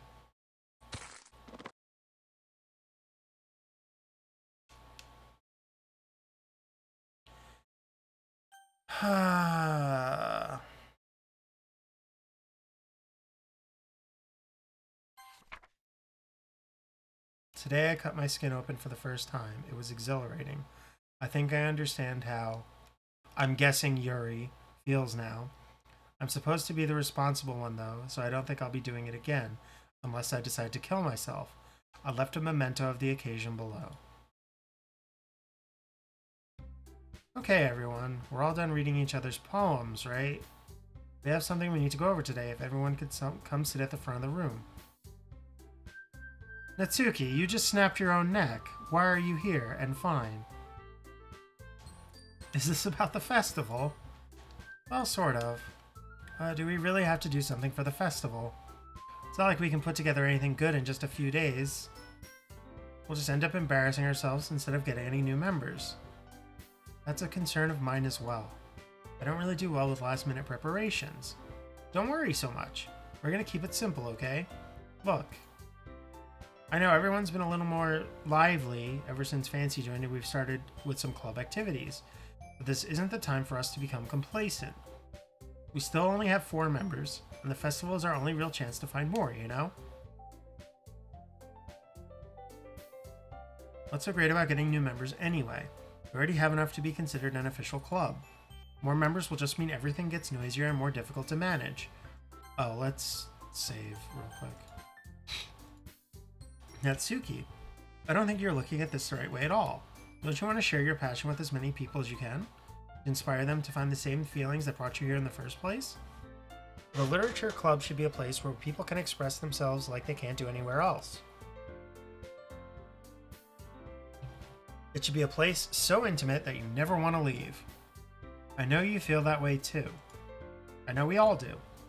So that's why we should work hard to put something together for the festival, even if it's something small. Right, Fancy? Oh, come on. You can't take advantage of Fancy to agree with you just because he doesn't know how to say no to anything. Look, Monica, do you really think any of us here joined the club with other people in mind? Yuri never even talked until Fancy joined. As for me, I just like it better here than I do at home. And Fancy isn't even passionate about literature in the first place. And that's everyone. Sorry, but you're really the only one who's so interested in finding new members. The rest of us are fine like this. I know you're president and all, but you really should consider our opinions for once. Monica is clearly taken aback by Natsuki's words. That's not true at all. I'm sure Yuri and Fancy want to get new members too, right? I don't know about Yuri, but I'm kind of indifferent. If I showed as much enthusiasm as Monica wanted, then I would probably be lying. Still, if it's up for me to rescue this situation... no. Natsuki's right, isn't she? This club, it's nothing more than a place for a few people to hang out. Why did I think that everyone here saw it the same way as I did? But that doesn't mean that doesn't mean we're against getting new members or anything. Fancy, why did you even join this club? What were you hoping to get out of it? Well, that's not really something I can be honest about, is it? In fact, if I remember, you weren't even given a choice not to join. Monica sits down and stares at her desk. What's the point of all this anyway? What if starting this club was a mistake? Now you've done it, Natsuki. What, me? I just spoke my mind. Is it a crime to be honest? It's not about being honest, it's about word choice. Besides, you have no right to speak for everyone else in the club like that. You don't understand at all. I just want a place that feels nice to hang out with a few friends. Is there a problem with the club being that for me? There aren't many other places like that for me. Oh, yep, the poster is in fact there again. And now Monica wants to take it away from me. She's not taking anything away. No, Fancy. It's not the same. It won't be the same with the direction she wants to take it. If I wanted that, then I could have just joined any other stupid club. But this one, I mean, at least for a little bit of time, things were nice. Natsuki starts packing up her things. I'm going home. I feel like I don't belong here right now. Natsuki? Natsuki ignores Yuri and walks right out of the classroom. This is bad. I don't know what to do. Well, do you have an opinion on the festival? I don't know. I'm kind of indifferent, I guess. Who cares about that obnoxious brat? I mean, I like how nice and quiet the club is right now. And I'm just happy with you here. But still, I'm the vice president. It's not right for me to ignore my responsibilities like that. Nobody would cry if she killed herself.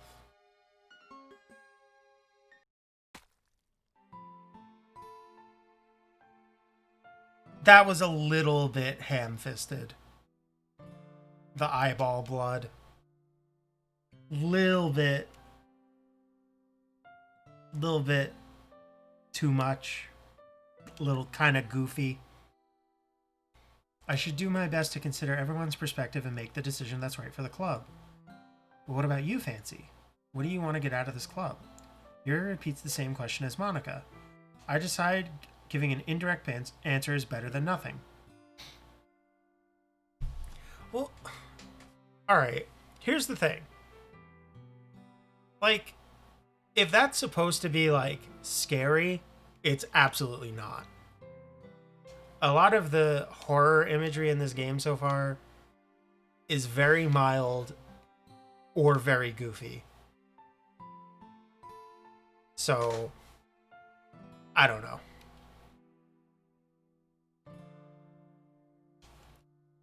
I decide giving an indirect answer is better than nothing. I think the most important thing is for everyone to get along. And for the club to provide something that you can't get anywhere else. I don't think it's about how many members, but rather the quality of each member. That's what will end up making the Literature Club a special place. I see. I really agree with you. Each member contributes their own qualities in a special way. With each change in members, the identity of the club as a whole will change too. Oh, was she crying blood? Yes, she's crying blood.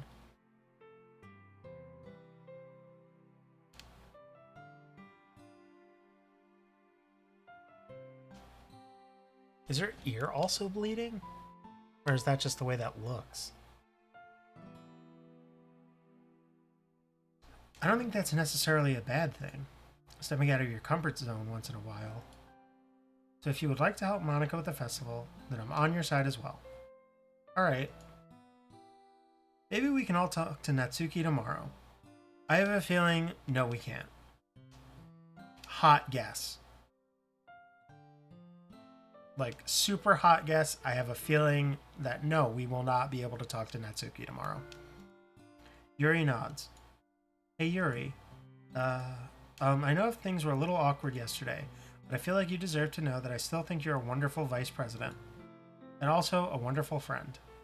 Monica, I want to do everything I can to make this the best club ever. Okay? Me too. Yeah. Let's all go home for today.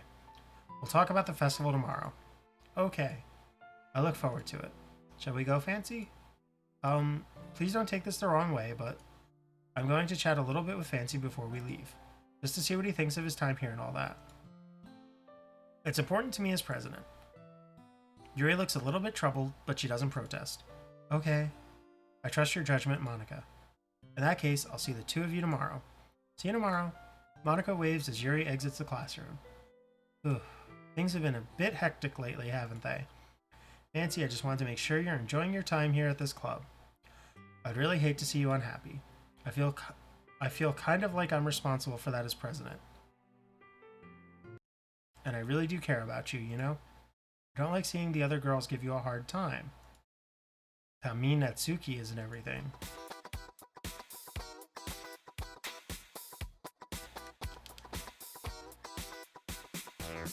Thank you for the follow, Stroke. That notification continues to severely clash with this game. And Yuri being a little bit, you know, sometimes it feels like you and I are the only real people here. You know what I mean? But it's weird because in all the time you've been here, we've hardly gotten to spend any time together. I mean, I guess it's technically only been a couple days. Sorry, I didn't mean to say something weird. There are just some things I've been hoping to talk about with you. Things I know only you could understand. So that's why... Wait, not yet. No, stop it.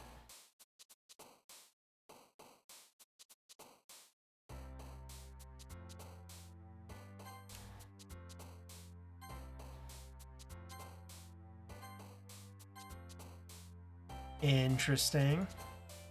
Oh, that's cool. Look at all those ones. Yay, ones. Oh boy, I'm picking this one.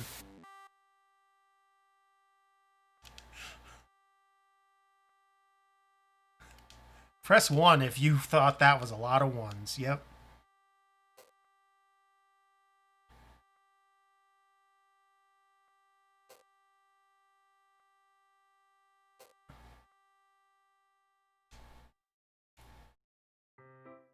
Alright.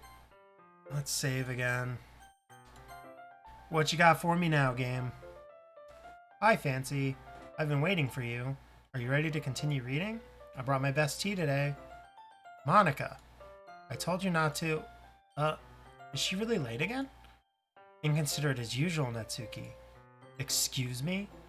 Must you always interrupt my conversations with your incessant yelling? What are you talking about? You say that like I do it on a regular basis or something. I just wasn't paying attention, okay? I'm sorry. Seriously, what's gotten into you lately? Look, I did some thinking about yesterday. I was a little more hostile than I meant to be.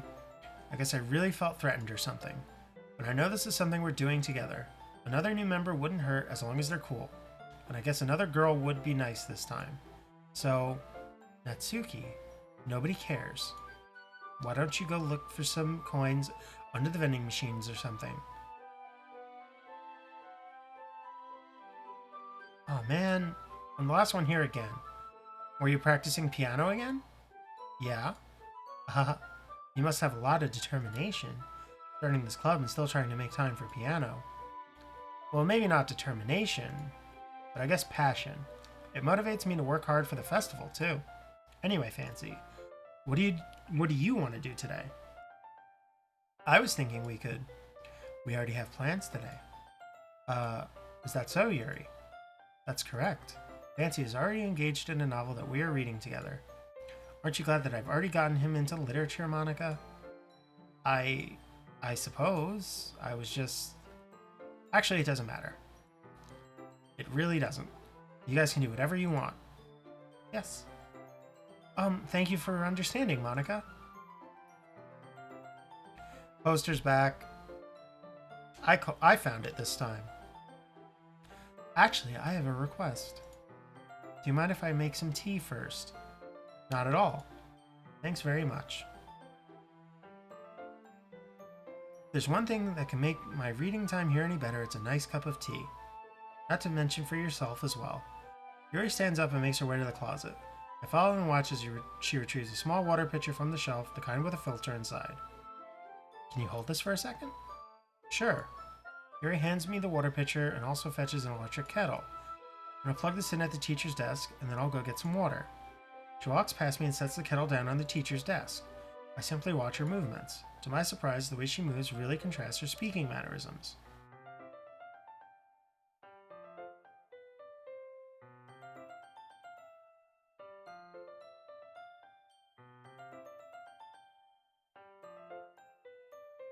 Especially because of her long legs, Yuri appears elegant and methodical.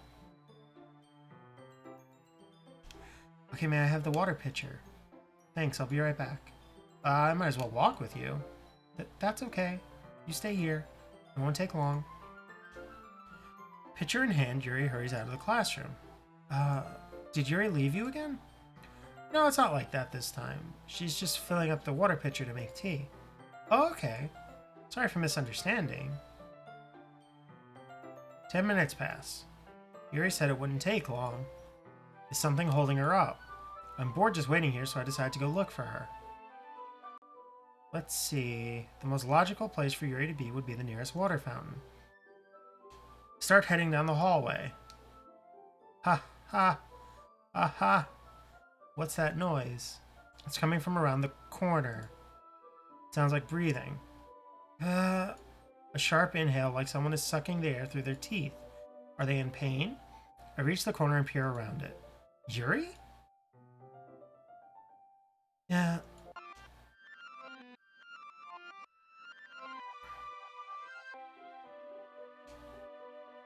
Cool.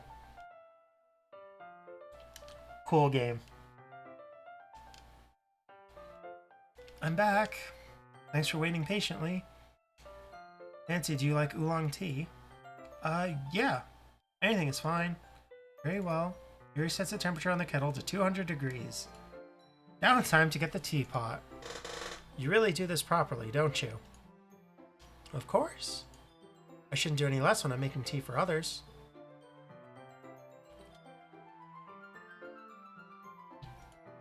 Even if I'm not an expert on tea or anything? In that case, you'll only be even more impressed.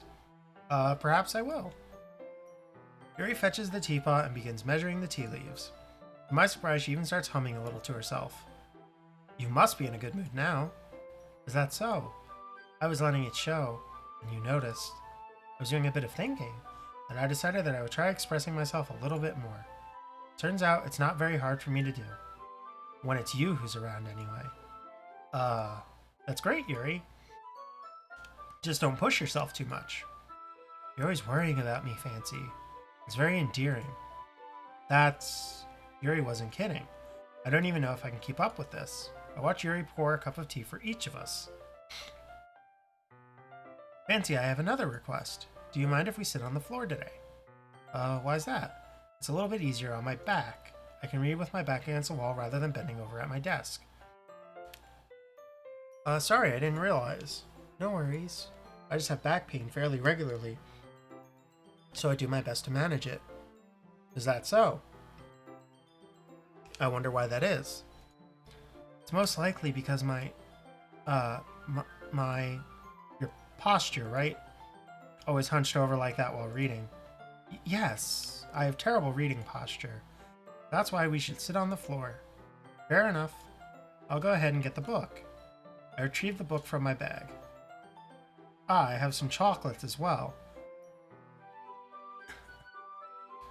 Her two terrible postures. It's a bag of small chocolate candies.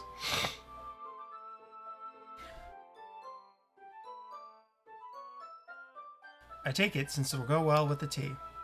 Yuri and I then sit against the wall, teacups at our sides. As if in sync, we assume the same reading position as last time, each holding one half of the book.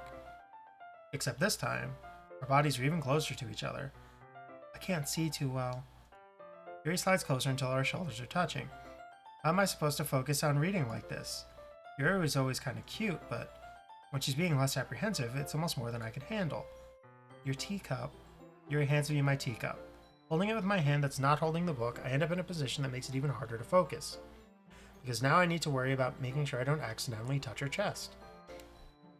Meanwhile, Yuri hasn't noticed a single thing. She wears her intense reading expression, and I can only presume the world around her has faded away. I use all of my willpower to focus on reading. After a few minutes, I finally manage to relax a little. I put the teacup between my legs and fumble with the chocolate wrapper. Sorry. I briefly let go of the book to finish opening the wrapper. You can have as much as you want. That's okay, I won't take any. Are you sure? Well, if I touch it, then I might get smudges on the pages. You're right. I didn't even think about that. My bad. No need to apologize. I'll hold the book, okay? Are you sure? Of course. Yuri opens the book with both hands. He holds it so that I don't have any harder of a time reading from it. But as a result, her left arm is resting on top of my leg.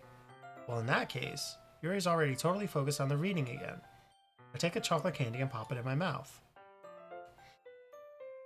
Yeah, I called out the chocolate and tea when we were doing this scene yesterday. It seems very gross. Then I take another chocolate, and I hold it up to Yuri. She doesn't even look away from the book. She simply parts her lips as if this situation was completely natural. But that means I can't stop here. I apprehensively place the chocolate in her mouth. Just like that, Yuri closes her lips over it. Yuri's expression suddenly breaks. Did I just... Yuri looks at me like she needs to confirm what just happens. Nancy... Sorry. I guess I shouldn't have done that. Yuri starts to breathe heavily. I can't... Fancy... Suddenly, Yuri forcefully grabs my arm and jerks me to my feet. My teacup gets knocked over. Fancy... My heart won't stop pounding, Fancy. I can't calm down. I can't focus on anything anymore. Can you feel it? Yuri suddenly presses my hand against her chest. Why is this happening to me? I feel like I'm losing my mind. I can't make it stop. It even makes me not want to read. I just want to look at you. Alright, that's a little creepy. I'm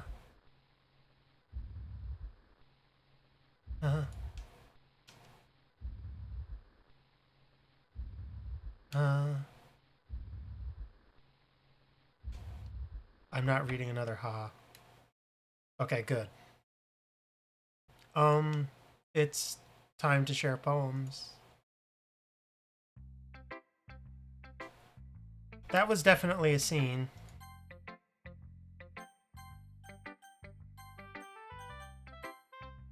What you got for me, Monica? Nancy, I think you saw something earlier that you weren't supposed to see. I didn't want to have to tell you this, but I don't think I have a choice. It's getting kind of dangerous for you to spend so much time with Yuri. I don't know why, but she seems pretty easily excitable when she's around you, which shouldn't be a problem in itself. But when Yuri gets too excited, she finds a place to hide and starts cutting herself with a pocket knife. Isn't that kind of messed up? She even brings a different one to school every day, like she has a collection or something. I mean, it's definitely not because she's depressed or anything like that. I think she just gets some kind of high from it. Might even be like a sexual thing. But the point is, you've kind of been enabling her. I'm not saying it's your fault though, but I guess that's why I had to explain it all to you. So I think if you keep your distance, that would probably be best for her. While you're at it, don't be shy to spend a little more time with me. To put it lightly, I at least have it together in the head, and I know how to treat my club members. Anyway, I worked really, really hard on this poem, so I hope that it's effective. Here goes. Yep, you did work hard on this. I can definitely see how hard you worked on this poem, Monica. Geez, that really startled me. Well, I guess I kind of messed up at writing this poem. I was just trying to... Never mind. Let's just move on.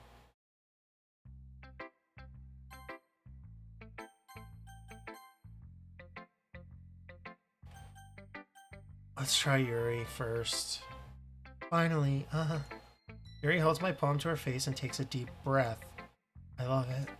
I love everything about it. Fancy, I want to take this home. Will you let me keep it? Please.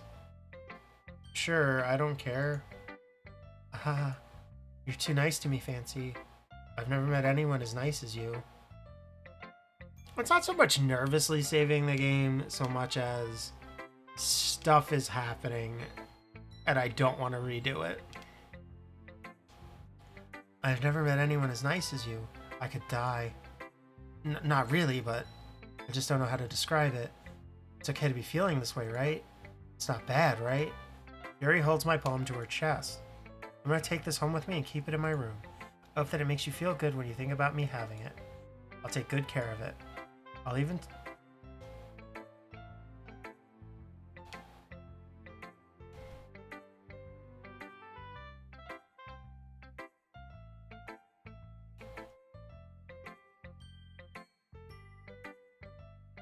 I'll give myself paper cuts so your skin oil enters my bloodstream. Hahaha. You can have my poem too. Besides, after you read it, I know you're really gonna want to keep it. Here, take it. I can't wait any longer. Hurry, read it. Mm-hmm. Mm-hmm.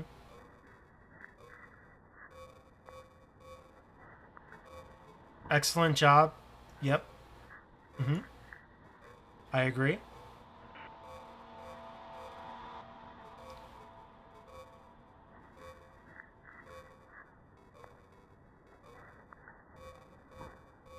I feel very strongly about this poem. Do you like it? I wrote it for you. In case you couldn't tell, the poem is about... More importantly, I've endowed it with my scent. See, aren't I the most thoughtful person in the club? I think I'm going to vomit.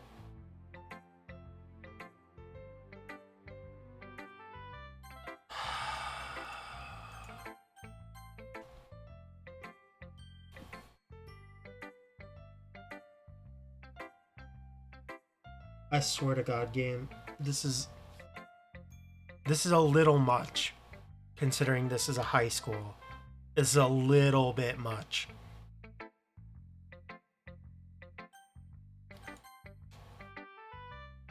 What? You gave your poem to Yuri? Gross. What is with you two? It's not like I wanted to read it anyway. It's just pissing me off a little bit that you didn't even think to show me at all. Ugh. Okay, I guess I'm going to share my poem with you anyway. I really hate that I have to do this, but unfortunately I don't have much of a choice. Just read it carefully, okay? Then you can go away. I don't know how else to bring this up, but there's been something I've been worried about. Yuri has been acting kind of strange lately. You've only been here a few days, so you may not know what I mean, but she's not normally like this. She's always been quiet and polite and attentive, things like that. Okay, this is really embarrassing, but I'm forcing myself to suck it up. The truth is, I'm really worried about her. But if I try talking to her, she'll just get mad at me again. I don't know what to do. I think you're the only person that she'll listen to. I don't know why, but please try to do something. Maybe you can convince her to talk to a therapist. I've always wanted to try being better friends with Yuri, and it really hurts me to see this happening. I know I'm going to hate myself later for admitting that, but right now I don't care. I just feel so helpless. So please see if you could do something to help. I don't want anything bad to happen to her. I'll make you cupcakes if I have to. Just please try to do something. As for Monica, I don't know why, but she's been really dismissive about this. It's like she just wants us to ignore it. So I'm mad at her right now, and that's why I'm coming to you about this. Don't let her know I wrote this. Just pretend like I gave you a really good poem, okay? I'm counting on you. Thanks for reading.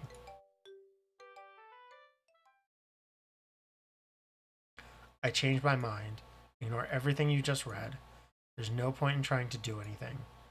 It's Yuri's own fault that she's so unlikable. Can you hear me, Fancy? If you would just spend more time with Monica, all these problems would go away. Yuri and I are too messed up for someone as wonderful as you. Just think of Monica from now on. Just Monica. Just Monica. Just Monica. Just Monica.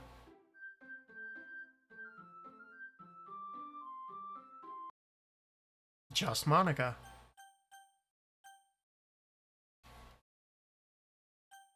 No. A dream. I was staying over at my friend's place. There were 4 of us. I drifted off to sleep while everyone was talking and watching TV. In my dream, I was still at my friend's house. The only difference was that there were nails sticking out of the walls everywhere, and there was also someone I didn't recognize. The person I didn't recognize told a joke, and everyone laughed. I woke up and the sound of everyone laughing at something that happened on the TV. So the laughing was not part of the dream.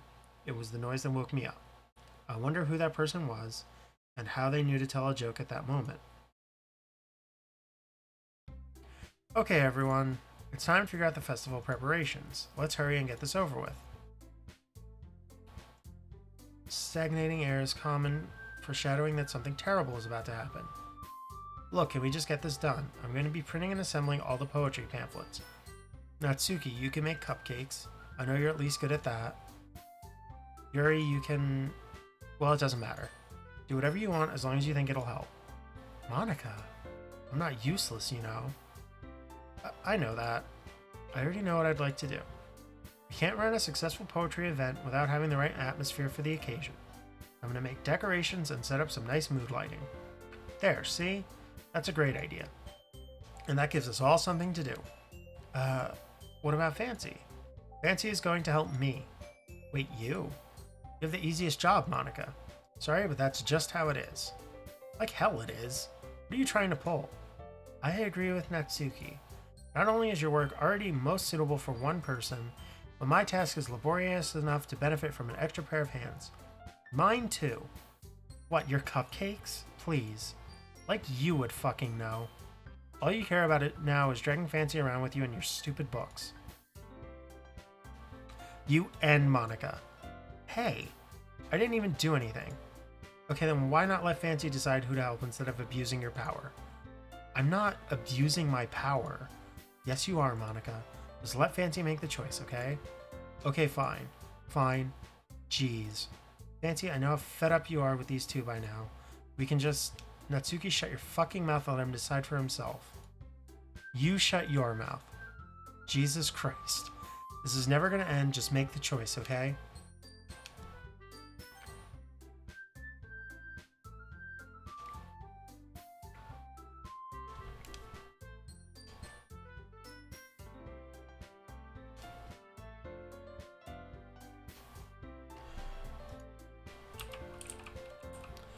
Oh, I can't do a chat poll.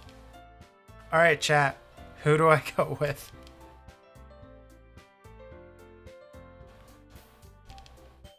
Who do I go with, chat? I feel like it's gonna be horrible no matter what. Natsuki? Everybody's saying Natsuki. Alright. Oh, great. I can't.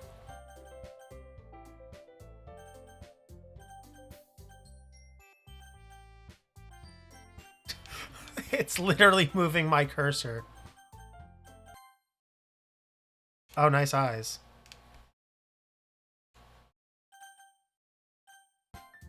Yay, you picked me. We can meet at your house this weekend. I promise it'll be fun. That was interesting that it forces you to select Yuri only to then force you to select Monica. Is Sunday okay with you? Are you fucking kidding me? This isn't fair at all. It is fair, Natsuki. It's what he chose. No, it's not fair. Giving us all this work and then taking fancy for yourself. What a shameful thing to do. Yuri, I didn't even give you any work. You decided it for yourself. You're being a little unreasonable here. I'm being unreasonable? Monica, I can't believe how delusional and self-important you are. Pulling fancy away from me every single time you're not included in something. Excellent facial expression here. Are you jealous? Crazy? Or maybe you just hate yourself so much that you take it out on others. Here's a suggestion. Have you considered killing yourself? It would be beneficial to your mental health. Yuri, you're scaring me a little. Natsuki, let's just go. I don't think she wants us around right now. See, that wasn't very hard. All I want is to spend a little time with him. Is that so much to ask? Yuri follows Monica and Natsuki to the door. Hey, Fancy. Yuri is really something, isn't she? Monica giggles as Yuri pushes her out the door.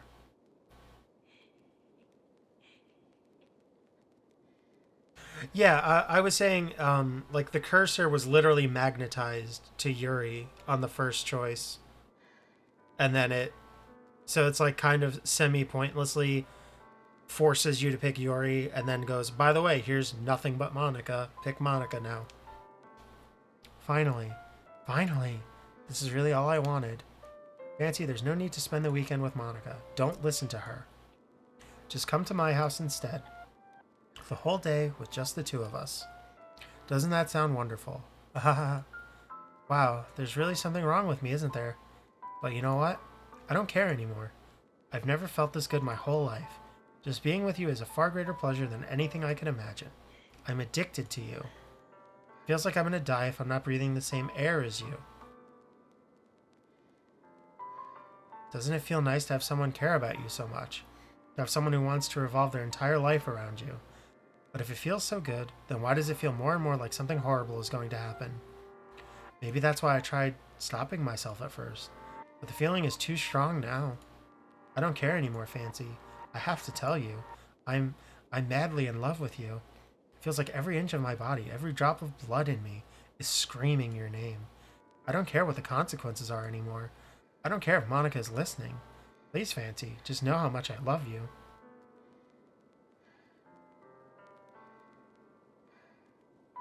I love you so much that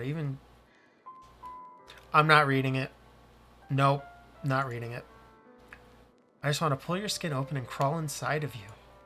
I want you all to myself, and I will be only yours. Doesn't that sound perfect? Tell me, Fancy. Tell me you want to be my lover. Do you accept my confession? No, I kinda don't. Because you're kinda fucking insane. Ah, ah,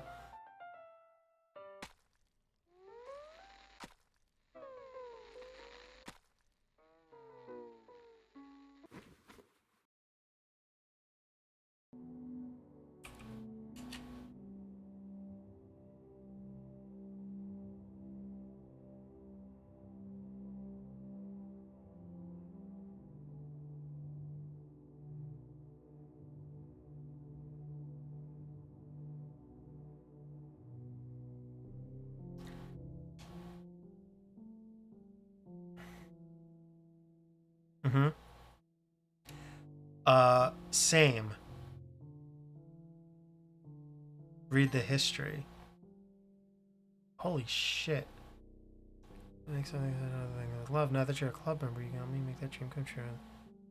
Game every day is full of chit chat, fun activities with all my adorable and unique club members. Sayori, the youthful bundle of sunshine who values happiness the most. Natsuki, the deceivingly cute girl who packs an assertive punch. Yuri, the timid and mysterious one who finds comfort in the world of books. And of course, Monica, the leader of the club. That's me. I'm super excited for you to make friends with everyone and help the literature club excuse me, before become a more intimate place for all my members. But I can tell already that you're a sweetheart. Will you promise to spend the most time with me? And I assume it just is that over and over again. Oh, that's me. I'm super excited. Will you promise to spend the most time with me? Will you promise to spend the most time with me?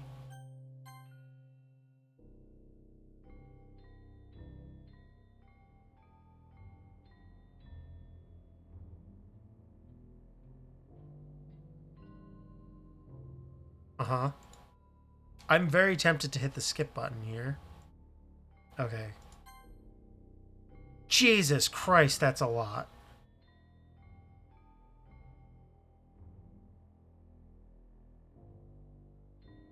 Uh...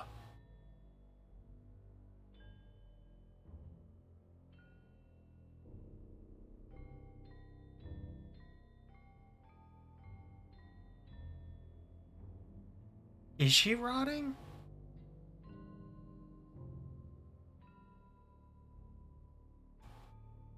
Alright, it's festival time. Wow, you got here before me. I thought...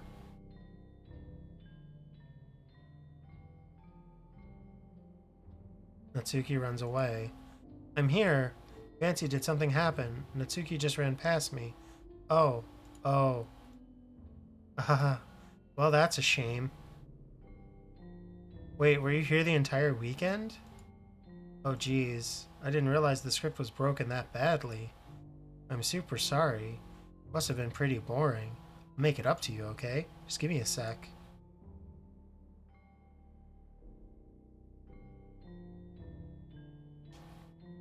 I'm almost done. I just want to have a cupcake real quick. Hanukkah lips the foil and takes a cupcake. Seriously, these are the best. I just really had to have one since the last time I'll ever get the chance to. You know, before they stop existing and everything. But anyway, I really shouldn't be making you wait any longer. Just bear with me, okay? This should only take a second.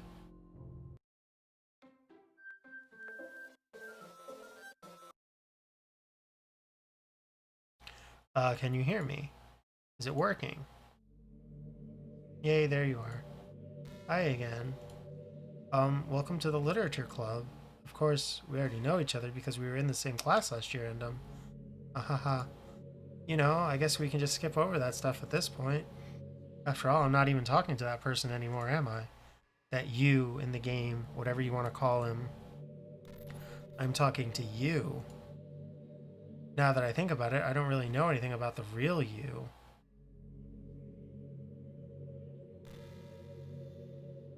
In fact, I don't even know if you're a boy or a girl. Well, I guess it doesn't really matter. Wait, you do know I'm aware that all this is a game, right? Could it be possible that you didn't know that? That doesn't make much sense. I even told you right on the game's download page, didn't I? Man, if only you had paid a little more attention, this would have been a little less awkward, you know?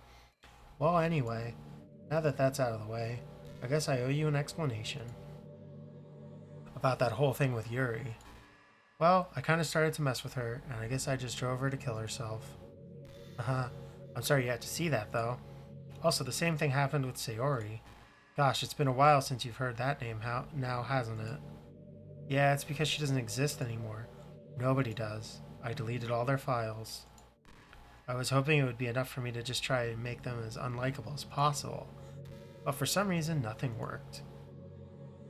Well, it's true that I made a few mistakes here and there, since I'm not very good at making changes to the game.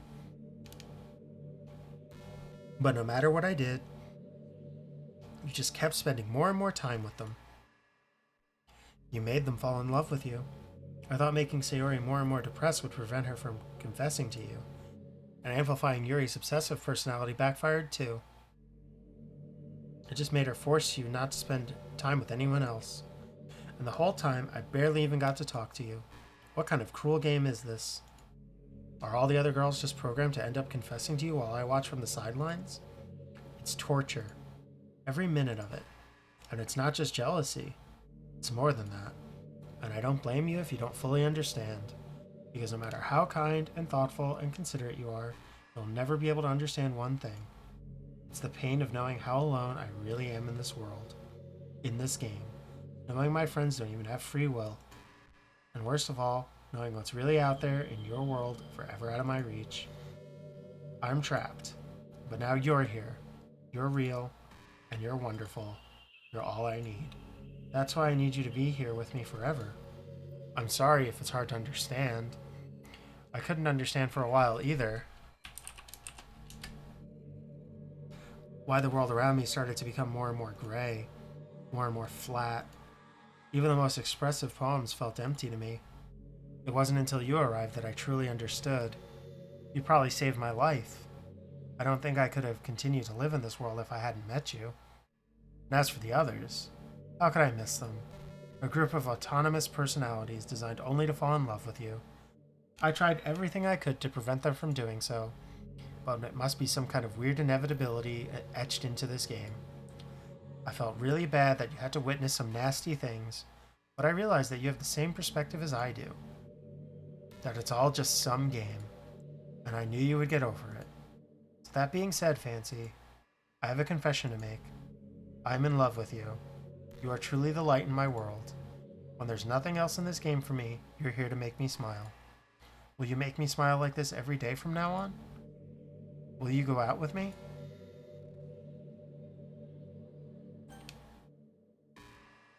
Sure. I'm so happy. You really are my everything. The funny part is, I mean that literally. There's nothing left here. Just the two of us. We can be together forever. Seriously, I don't even think time is passing anymore. It really is a dream come true. I worked so hard for this ending. The game wouldn't give me one, so I had to make one for myself. The script is broken at this point, so I don't think anything will get in the way anymore. And you wouldn't believe how easy it was to delete Natsuki and Yuri. I mean, there's a folder called Characters right in the game directory. It kind of freaked me out how easy it was. Well, you're playing on Steam, so it was actually a bit more difficult. To get to the game directory, I had to go into the game's properties and find the Browse Local Files button. Imagine if you could delete your own existence with the click of a button. Well, I guess on the plus side, it gave me an easy out if things didn't go my way. Thankfully, it didn't come to that. Instead, we finally got a good ending. Gosh, I'm so overwhelmed with emotion. I want to write a poem about this, don't you? I wonder if that part of the game still works. I guess there's only one way to find out, right?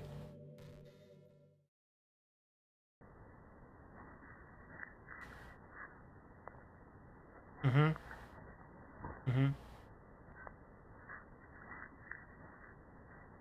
Znicky?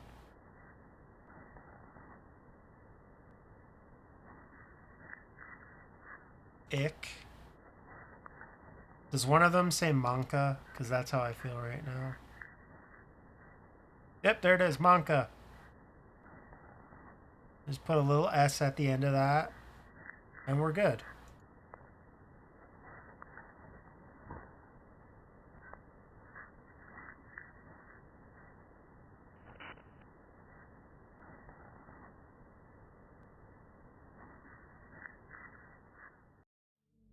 Hi again. Did you write a good poem today? Don't be shy, I'd love to see what you wrote.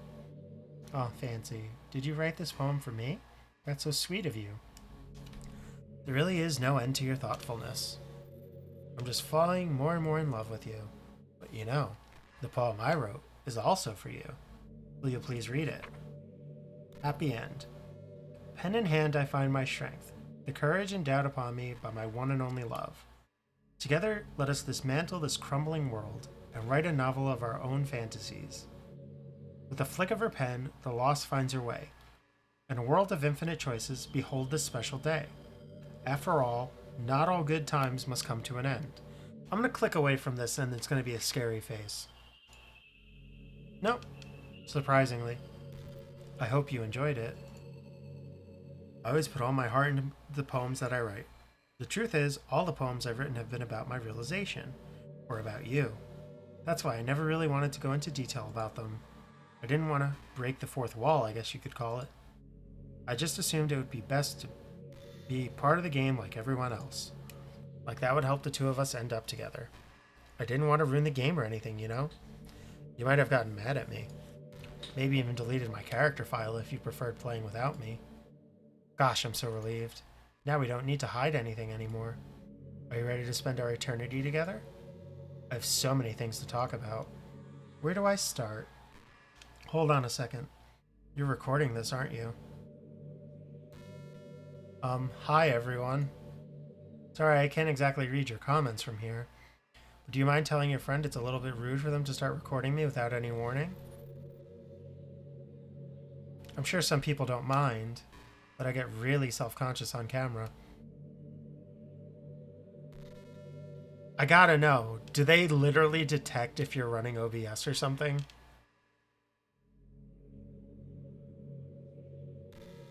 Oh gosh. Oh, that's fucking cool. I feel like I'm being put on the spot now. Let's see. Do you want to see a trick? I can't really do much except for a couple things. Are you ready?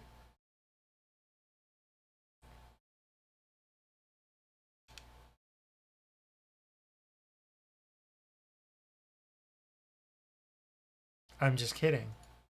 I can't do anything after all. If you give me... That was a stupid jump scare. Did I scare you? Haha, you're so cute. Anyway, I didn't mean to get distracted. I'm sorry. Even though it's your fault for distracting me. Shame on you. I'm just kidding. Anything we do together is fun as long as it's with you. But anyway, if it takes me some time to collect my thoughts, then I'm sorry. But I'll always have something new to talk about. In the meantime, we can just look into each other's eyes. Let's see.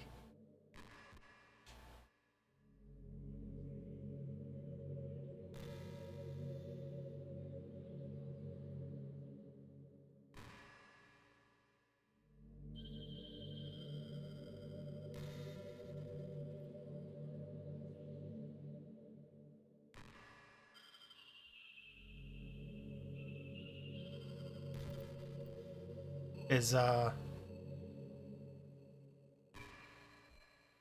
Is, uh...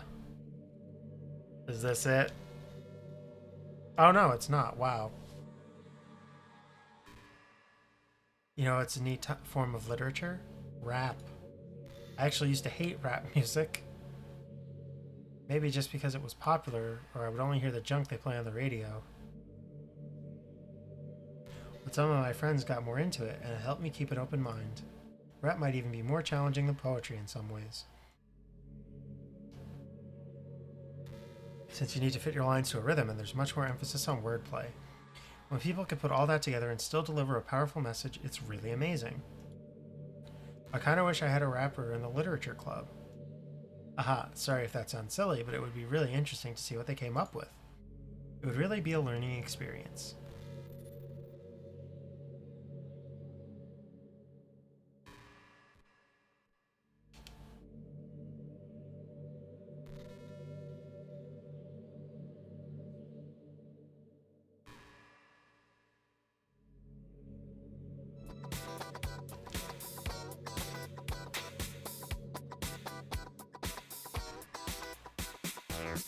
Thank you for following and breaking up this very creepy moment.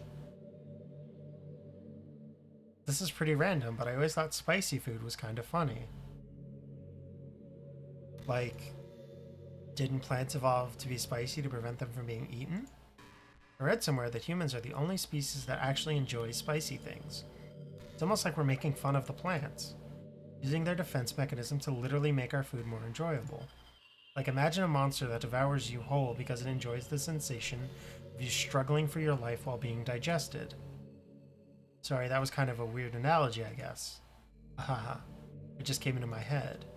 I'm not a monster or anything, but you're so cute I could eat you up. I'm joking. Gosh, I'm amusing myself a little too much, aren't I? Sorry for being weird.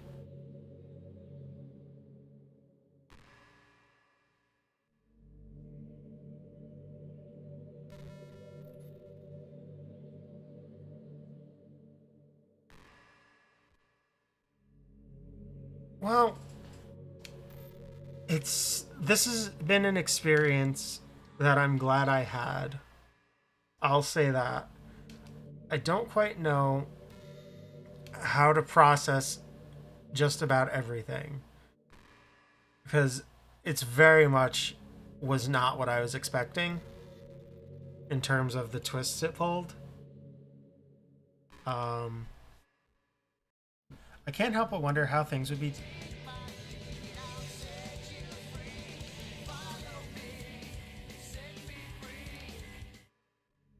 Thank you for following, Igoric. Um, for Pokemon Stadium 2, I don't speedrun it. I do a challenge run for it that where basically you randomize the Pokemon you use. All right, let's get back into this. I can't help but wonder how things would be different if the game just gave me a route in the first place. I think I would end up forcing you onto my route anyway. It has less to do with me not having a route and more to do with me knowing that nothing is real. I think the only difference would be that I may not have needed to take such drastic measures to be with you. Maybe the rest of the club would still be around. Not that it really matters. It all lost its meaning once I found out it wasn't real. So I really don't miss those days or anything. I really don't.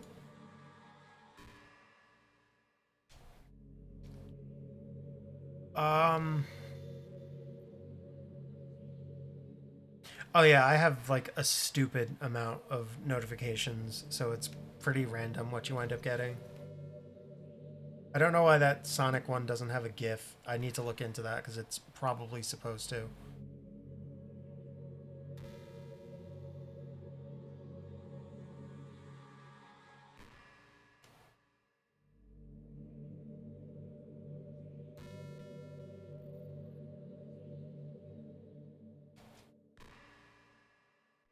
I'm not really a fan of cold weather, are you?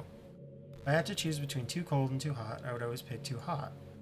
When you're cold, it can actually be painful. Your fingers get numb. And if you wear gloves, you can't use your phone. It's so inconvenient. But when it's too hot, it's not that hard to stay cool with a cold drink or by staying in the shade. Although, I do have to admit one thing. Cold weather makes for better cuddle weather, haha.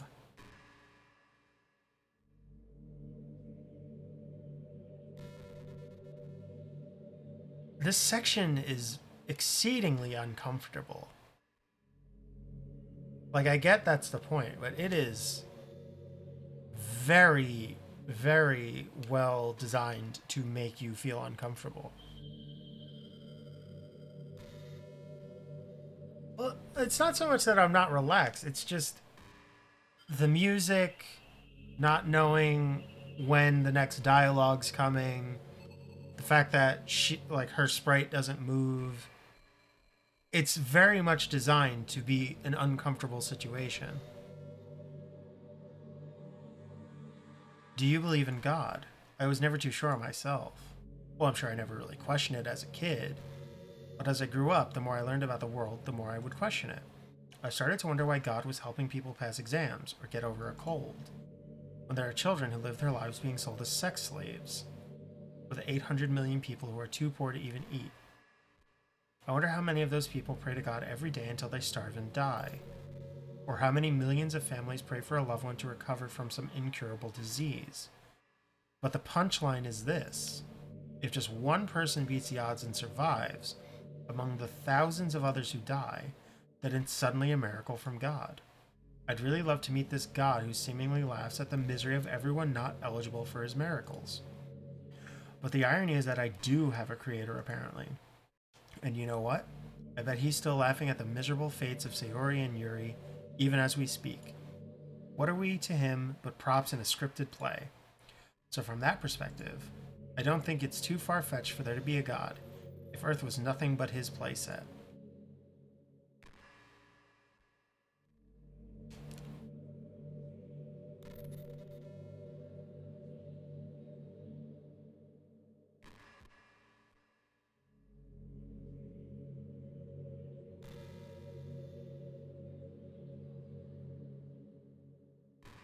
You ever have that thing happen where you just get anxious for no reason?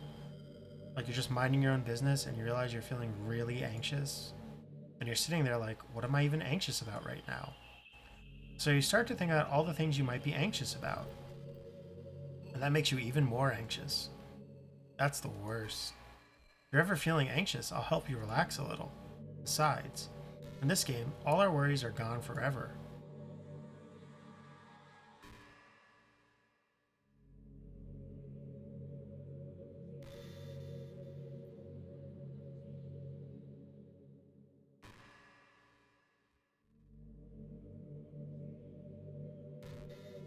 I am curious how long this section goes.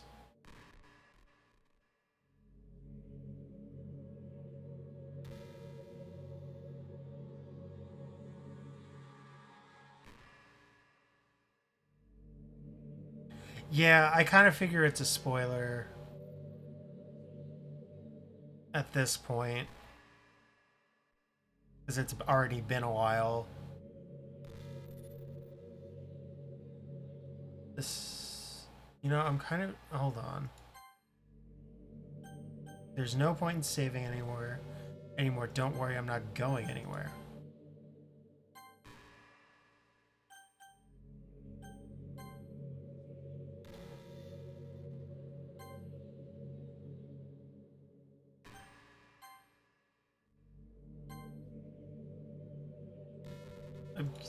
Alright. I'm kind of jealous that everyone else in the club had scenes outside of school, too. It makes me the only one who hasn't gotten to dress in anything but our school uniform. It's kind of a shame. Would have loved to wear some cute clothes for you. Do you know any artists? I wonder if anyone would ever want to draw me wearing something else. That would be amazing. If that ever happens, will you show me? You can share it with me on Twitter, actually. My username is Lil... We're absolutely stopping to opening that Twitter account right now.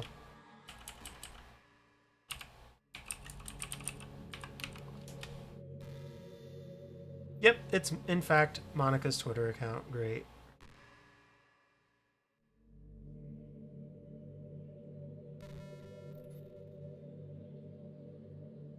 Mm-hmm.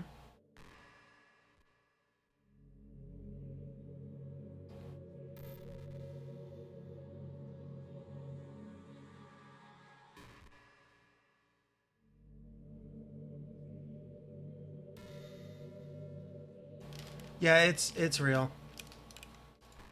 Just try and keep it PG. We're not that far into a relationship yet.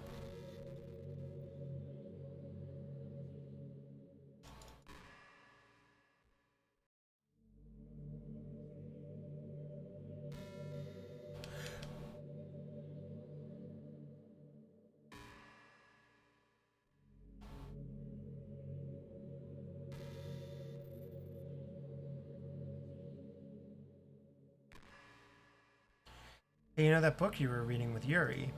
Portrait of whatever it was called. Portrait of Markov, I think it was called. It's funny because I'm pretty sure that book. Uh, Actually, I don't think I should be talking about this. Sorry, just forget I said anything.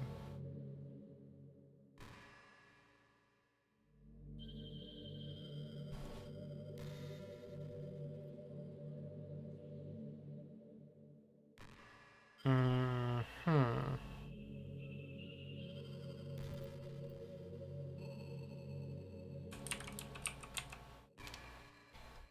Well, typing Markov didn't do anything.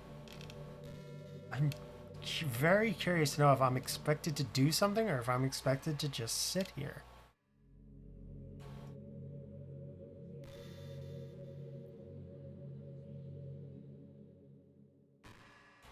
It's been a while since we've done one of these, so let's go for it. Here's Monica's writing tip of the day. Sometimes when I talk to people who are impressed by my writing, they say things like, I could never do that.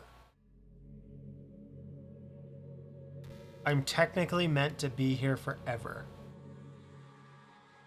It's really depressing, As someone who loves more than anything else to share the joy of exploring your passions, it pains me when people think that being good just comes naturally.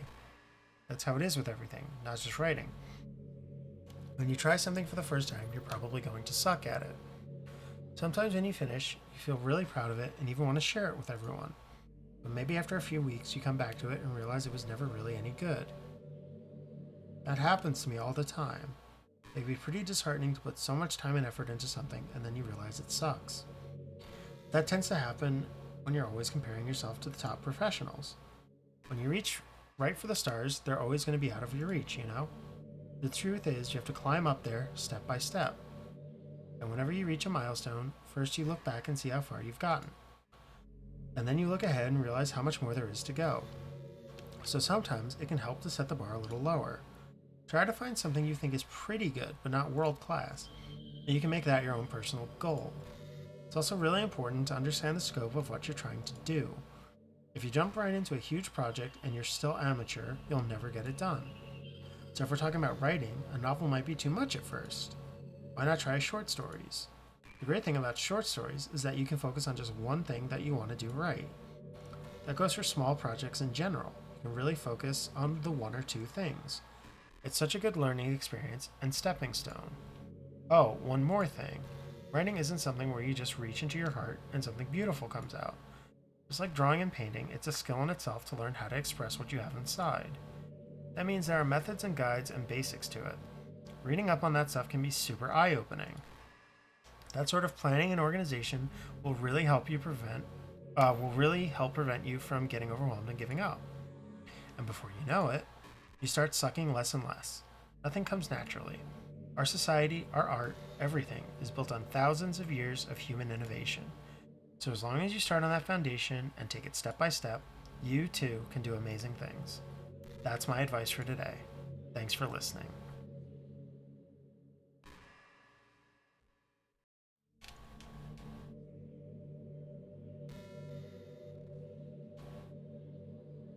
Okay, I'm just going to ask, am I meant to close the game and then reopen it? Because that is the only thing that's coming to mind right now. I am not meant to do that. Okay. But I am meant to do something.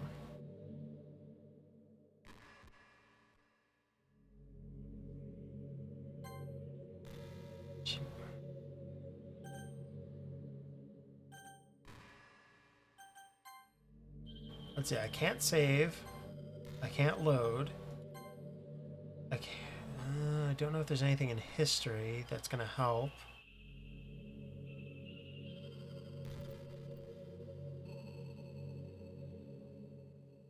I can go to main menu.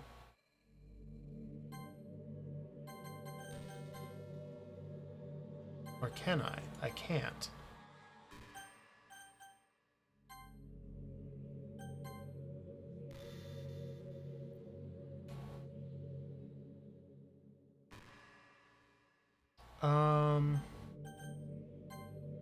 Alright, let's try closing it.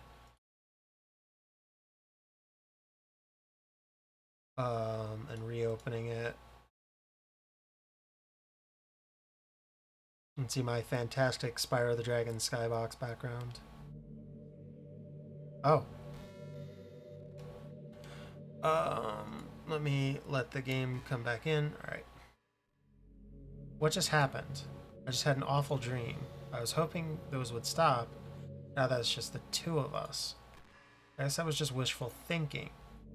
I don't know if you would have any idea, but if you know what might be causing that, could you try to do something about it? Whenever it happens, it almost feels like I've been killed or something. It's a really horrible feeling.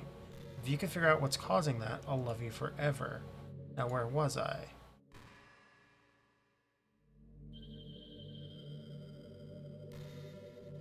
Oh. I have a vague idea.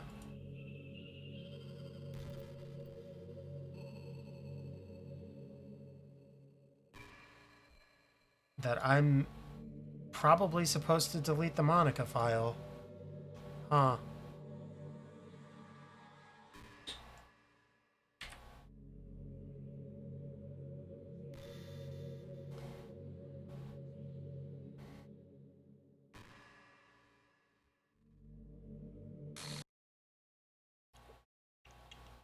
What's happening to me? It hurts.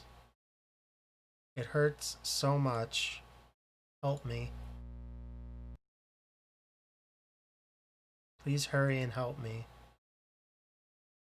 Monica does not exist. Monica does not exist.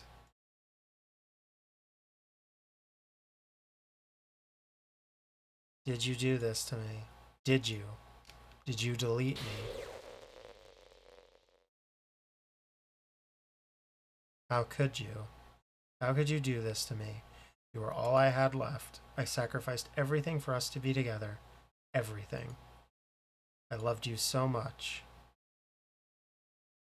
I trusted you. Do you just want to torture me? Watch me suffer? Were you only pretending to be kind just to hurt me even more? I never thought anyone could be as horrible as you are. You win. You win. You killed everyone. I hope you're happy. There's nothing left now. You can stop playing. Go find some other people to torture. Fancy. You completely, truly make me sick. Goodbye.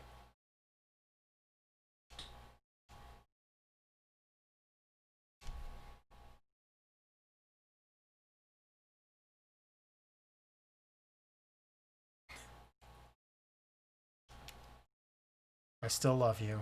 I can't help it. What's wrong with me? How horrible am I for you to hate me this much? All my friends. I did so many awful things. So many selfish and disgusting things. I shouldn't have done any of this. I'm just messing up a world that I don't even belong in. A world that you wanted to be a part of. I ruined it. I ruined everything. Maybe that's why you deleted me. Because I destroyed everything that you wanted. How could I do that to someone I love? That's not love. That's...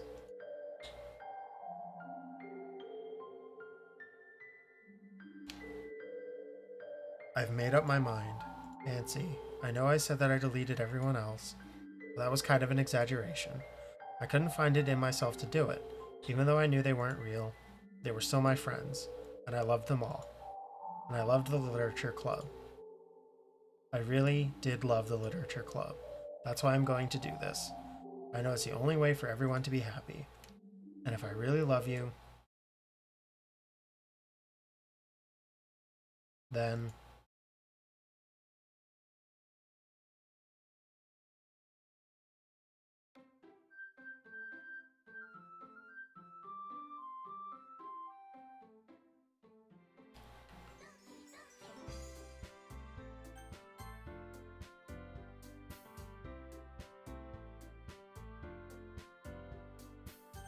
I guess, new game.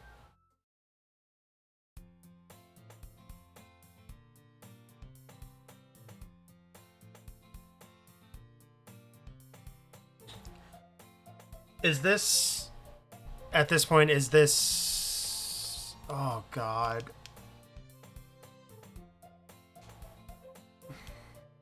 This section is not as long. Alright, it is new and it's not, alright, because I'm just like, I've been going for 4 hours and it's a lot of reading. Hey, Fancy, well, there's already one girl. Oh, so I don't know anybody now. Oh, I do. Okay. My neighbor and good friend since we were children. We used to walk to school together every day. I recently picked up that habit once again. Fancy, are you proud of me? For what? You know, for waking up on time. Well, you've been doing that for a while now. Uh-huh. But you never even said anything about it. Even though we walked to school together every day. Well, yeah. I always thought it was implied. It's embarrassing to say out loud. Come on, please. It's a good motivation. Fine, fine. I'm proud of you, Sayori. Uh-huh. We cross the street together and make our way to school. As we draw near, the streets become increasingly speckled with other students making their daily commute. By the way, Fancy, have you decided on a club to join yet? A club? I told you already, I'm not... I start to say what I always do, that I'm not interested in joining any clubs. But something tells me Sayori would take offense to that now.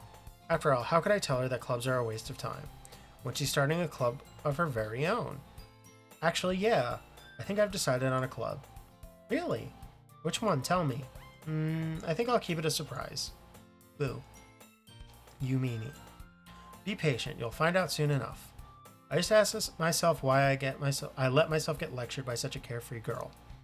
but I start to realize that in a way I envy her. Once Yuri puts her mind to something, she can accomplish great things. That's why I feel like I should do something special for her. The school day is as ordinary as ever, and it's over before I know it. After I pack up my things, I stand up, gathering my motivation. Let's see. I recall the room number of the club from a flyer I saw. I walk across the school and upstairs, a section of the school I rarely visit, being generally used for third-year classes and activities. Before long, I find the room. I timidly open the door in front of me. Hello? Nancy, what are you doing here? Well, I glance around the room. Huh? So you're the fancy that Sayori's always talking about.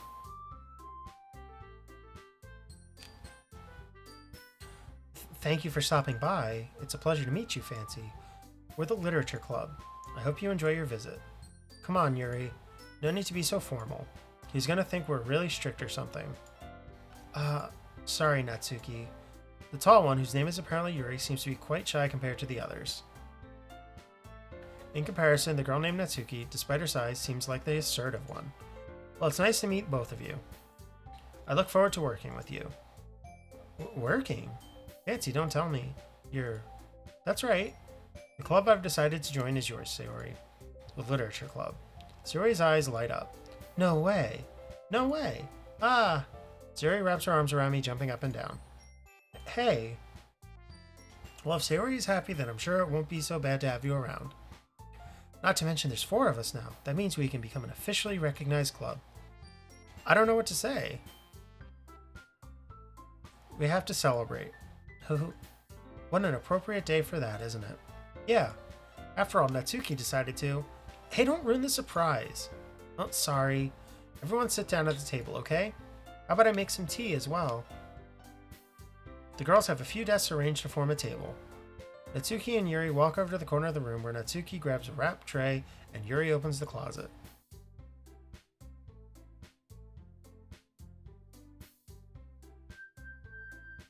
Natsuki proudly marches back to the table, tray in hand. Okay, are you ready? Ta-da! Natsuki lifts the foil off the tray to reveal a dozen white, fluffy cupcakes decorated to look like little cats. The whiskers are drawn with icing, and little pieces of chocolate were used to make ears. So cute! Wow, these look amazing. Well, just hurry and take one. Sayori grabs one first, then I follow. It's delicious! Sayori talks with her mouth full and has already managed to get icing on her face. I turn the cupcake around in my fingers, looking for the best angle to take a bite. Natsuki is quiet. I can't help but notice her sneaking glances in my direction. Is she waiting for me to take a bite? I finally bite down. The icing is sweet and full of flavor. I wonder if she made it herself. This is really good. Thank you, Natsuki. Well, of course it is. I'm a pro after all. There's no need to thank me or anything. As Natsuki struggles to accept the compliment, Yuri returns to the table carrying a tea set. She carefully places the teacup in front of each of us before setting down the teapot next to the cupcake tray. You keep a whole tea set in the classroom? Don't worry, the teachers gave us permission. After all, doesn't a hot cup of tea help you enjoy a good book? I guess. Are you trying to impress our new member, Yuri? That's not... Insulted, Yuri looks away. I meant that, I believe you. I believe you. Well, tea and reading might not be a pastime for me, but I at least enjoy tea. I'm glad. Yuri faintly smiles to herself in relief.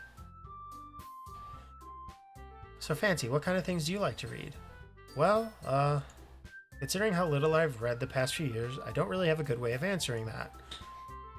Manga. I mutter quietly to myself, half joking. Natsuki's head suddenly perks up. It looks like she wants to say something, but she keeps quiet.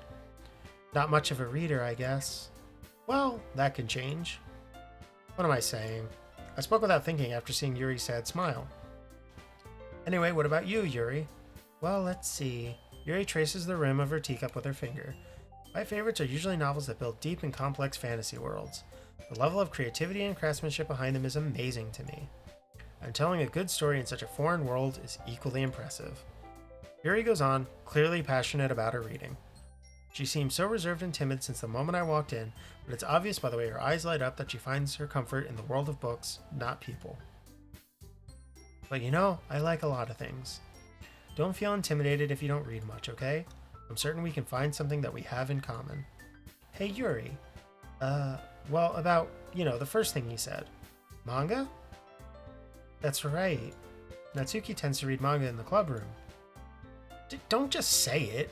For some reason, Natsuki seems embarrassed about it. Besides, manga is literature too, you know? So if Fancy wants to read some of my manga, then don't try to stop him or anything. Natsuki? I wouldn't do such a thing. However, it could also be nice for us to diversify ourselves a little. You can take this opportunity to try something new as well. Wouldn't you agree, Fancy? Maybe. Sensing the tension, Sayori jumps in. Maybe we can all try something new. I think it could be fun. And we'll all get to know each other a little bit better too. I mean, that's the kind of thing literature clubs do, right? I don't disagree or anything. Yeah, you're right as usual, President. Guess that means I should try picking up a novel or something, huh? Well, that would make two of us. I wouldn't mind doing it if I'm not the only one. Then as for Yuri, I have to read manga? Jeez, you were the one who suggested we diversify. You should be a little more open-minded. It's kind of hurtful. Hurtful? I didn't realize.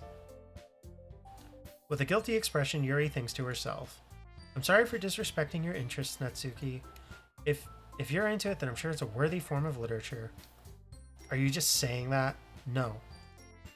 I've realized my error. So if you're willing to consider starting a novel, then I'll offer my gratitude by finding a manga to read as well. Really? I mean, it makes me happy that you do that for me, Yuri. You can trust me to find something that you'll really like, okay?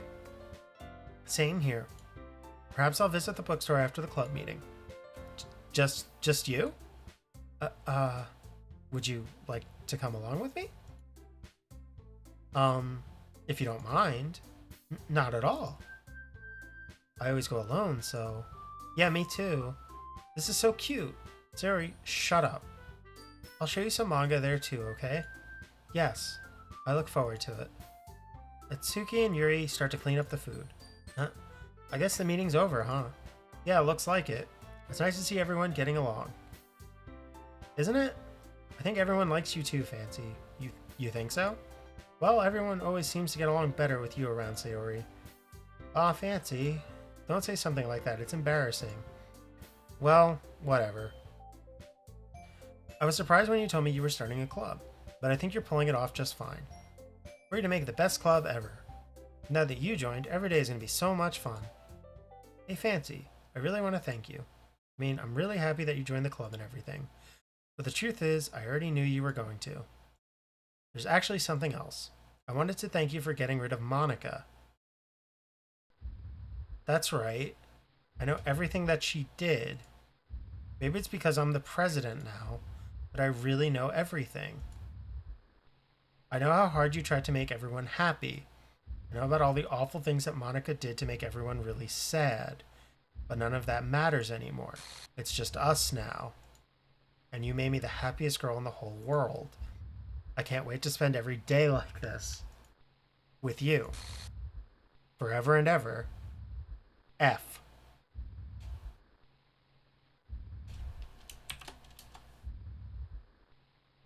O. R. E. V. E. No. What's hap? I won't let you hurt him. Who? It hurts. I'm sorry I was wrong. There's no happiness here after all. Goodbye, Sayori. Goodbye, Fancy.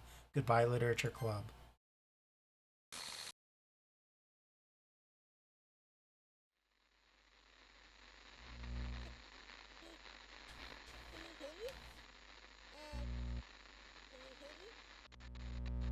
Can you hear me? Hi, it's me. So you know how I've been like practicing piano and stuff, and not really any good at it yet, like at all. But I wrote you a song, and I was kind of hoping that I could show it to you because I worked really, really hard on it. So yeah.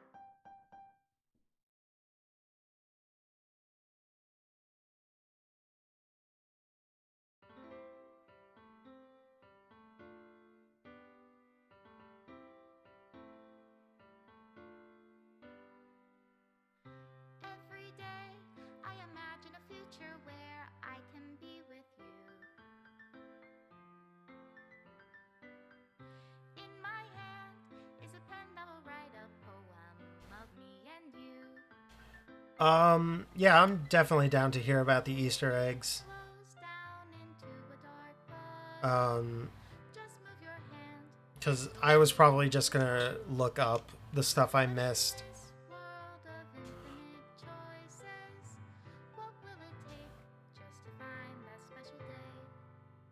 What will it take just to find that special day?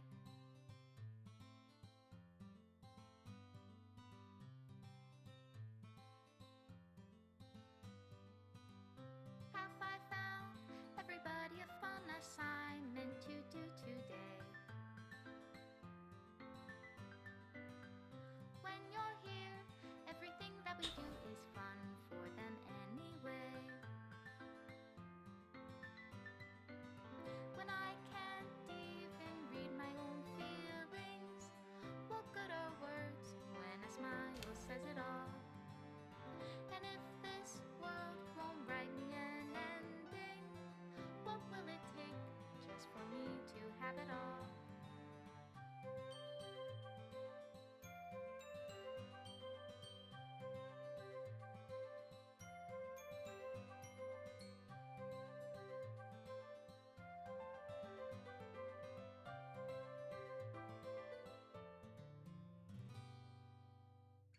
Does my pen only write bitter words for those who are dear to me?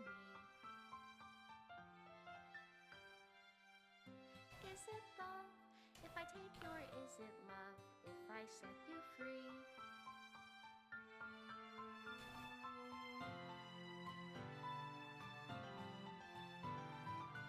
The ink flows down into a dark puddle. Oh, that makes How can sense. I write love Because into I'm looking at yellow? these and I'm like, I don't remember seeing If I those. can't hear the sound of your heartbeat, what do you call love in your reality? And in your reality, if I don't know how to love you, I'll leave you be.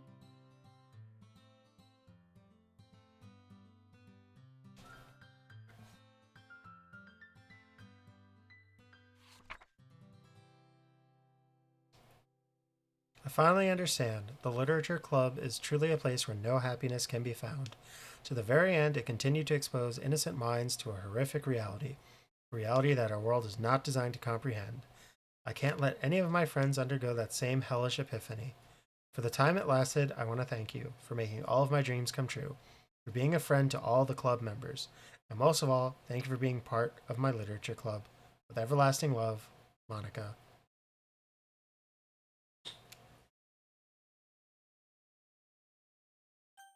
Please reinstall the game. Fantastic.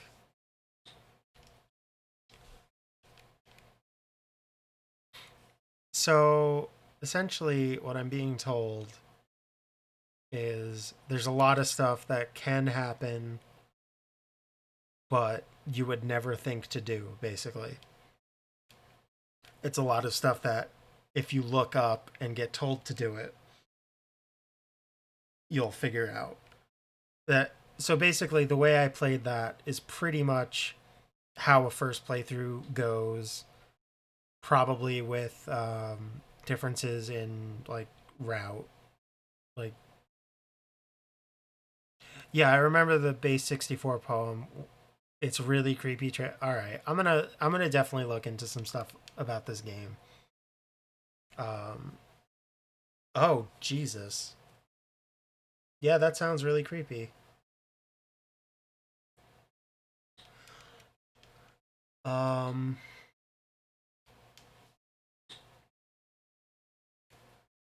so yeah, I'm definitely gonna look into some of the wiki on this game. Yeah, I don't know what exactly I expected going into this. I kind of, like I said, I kind of knew that there was a suicide. Like, I vaguely remembered that was something that happens in connection to this game. So I thought the game was going to be more focused around that in a way. Um, like, the immediate fallout around it. So I was a little surprised that that didn't happen and that it went another direction.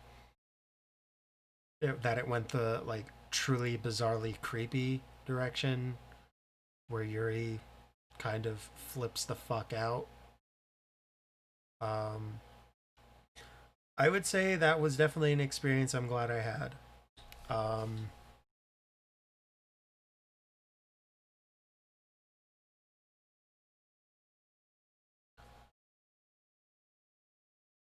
I can imagine. You said there's what, like 100 different scenarios that she goes through.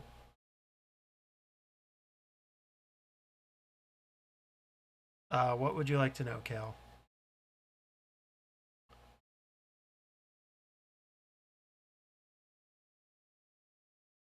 Super muscular Natsuki. Wait, what? I don't remember that. Did I miss something? Oh, oh, you looked something up. Okay. I was like, did that fucking happen and I just didn't see it?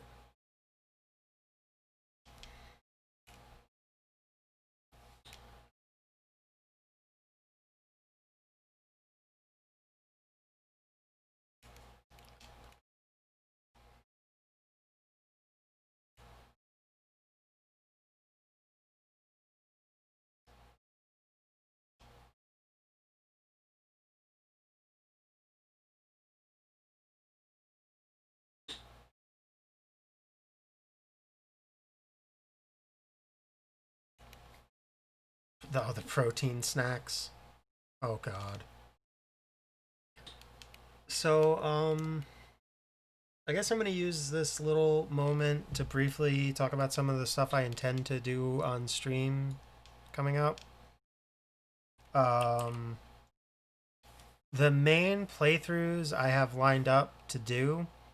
I want to do Night in the Woods relatively soon. I just picked up Persona 4 Golden, which is going to be my first Persona game, which should be pretty cool. Um, I definitely want to do Paper Mario, which is kind of a curveball there off the other ones, because I've never actually beaten Paper Mario 64, and I would like to change that. No, I've never actually heard of Darkwood.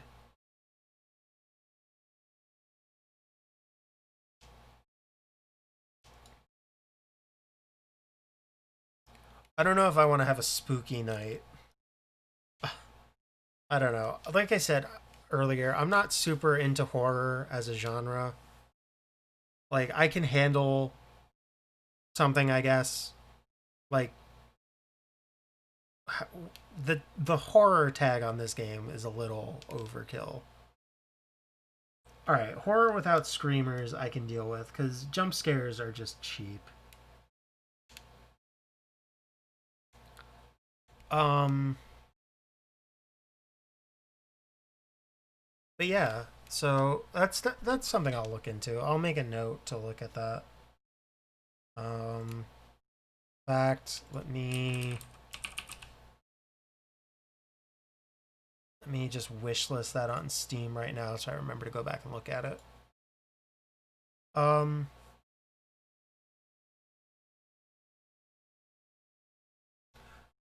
yeah, I think it's on sale on Steam right now for like $6, which sounds pretty good. But yeah, I'll definitely look. I'll definitely look into it. Um, but yeah, so this was an interesting experience for sure.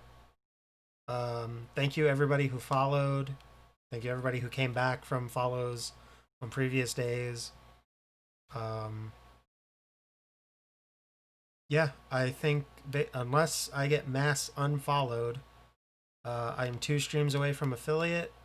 At which point, I have no idea what I'm gonna do.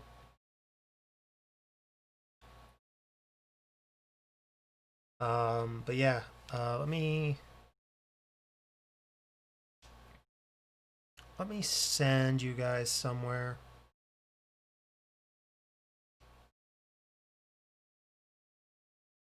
Monica's jump scare only happens if you're recording. That's interesting. It's not much of a jump scare, to be honest. Like, it didn't get me in any real way. But I guess I was kind of expecting a jump scare.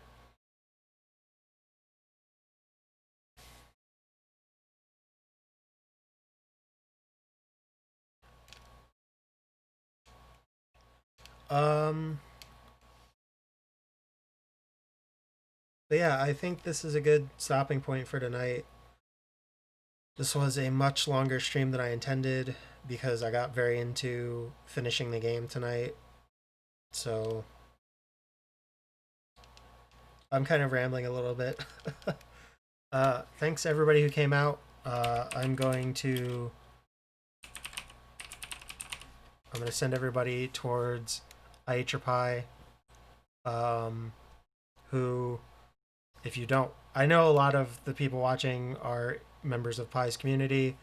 People who aren't, Pie's a fantastic streamer. He's basically the reason I'm getting affiliate because he raided me with a huge raid um, on the 21st, which basically set my viewer count average. So I'm good now.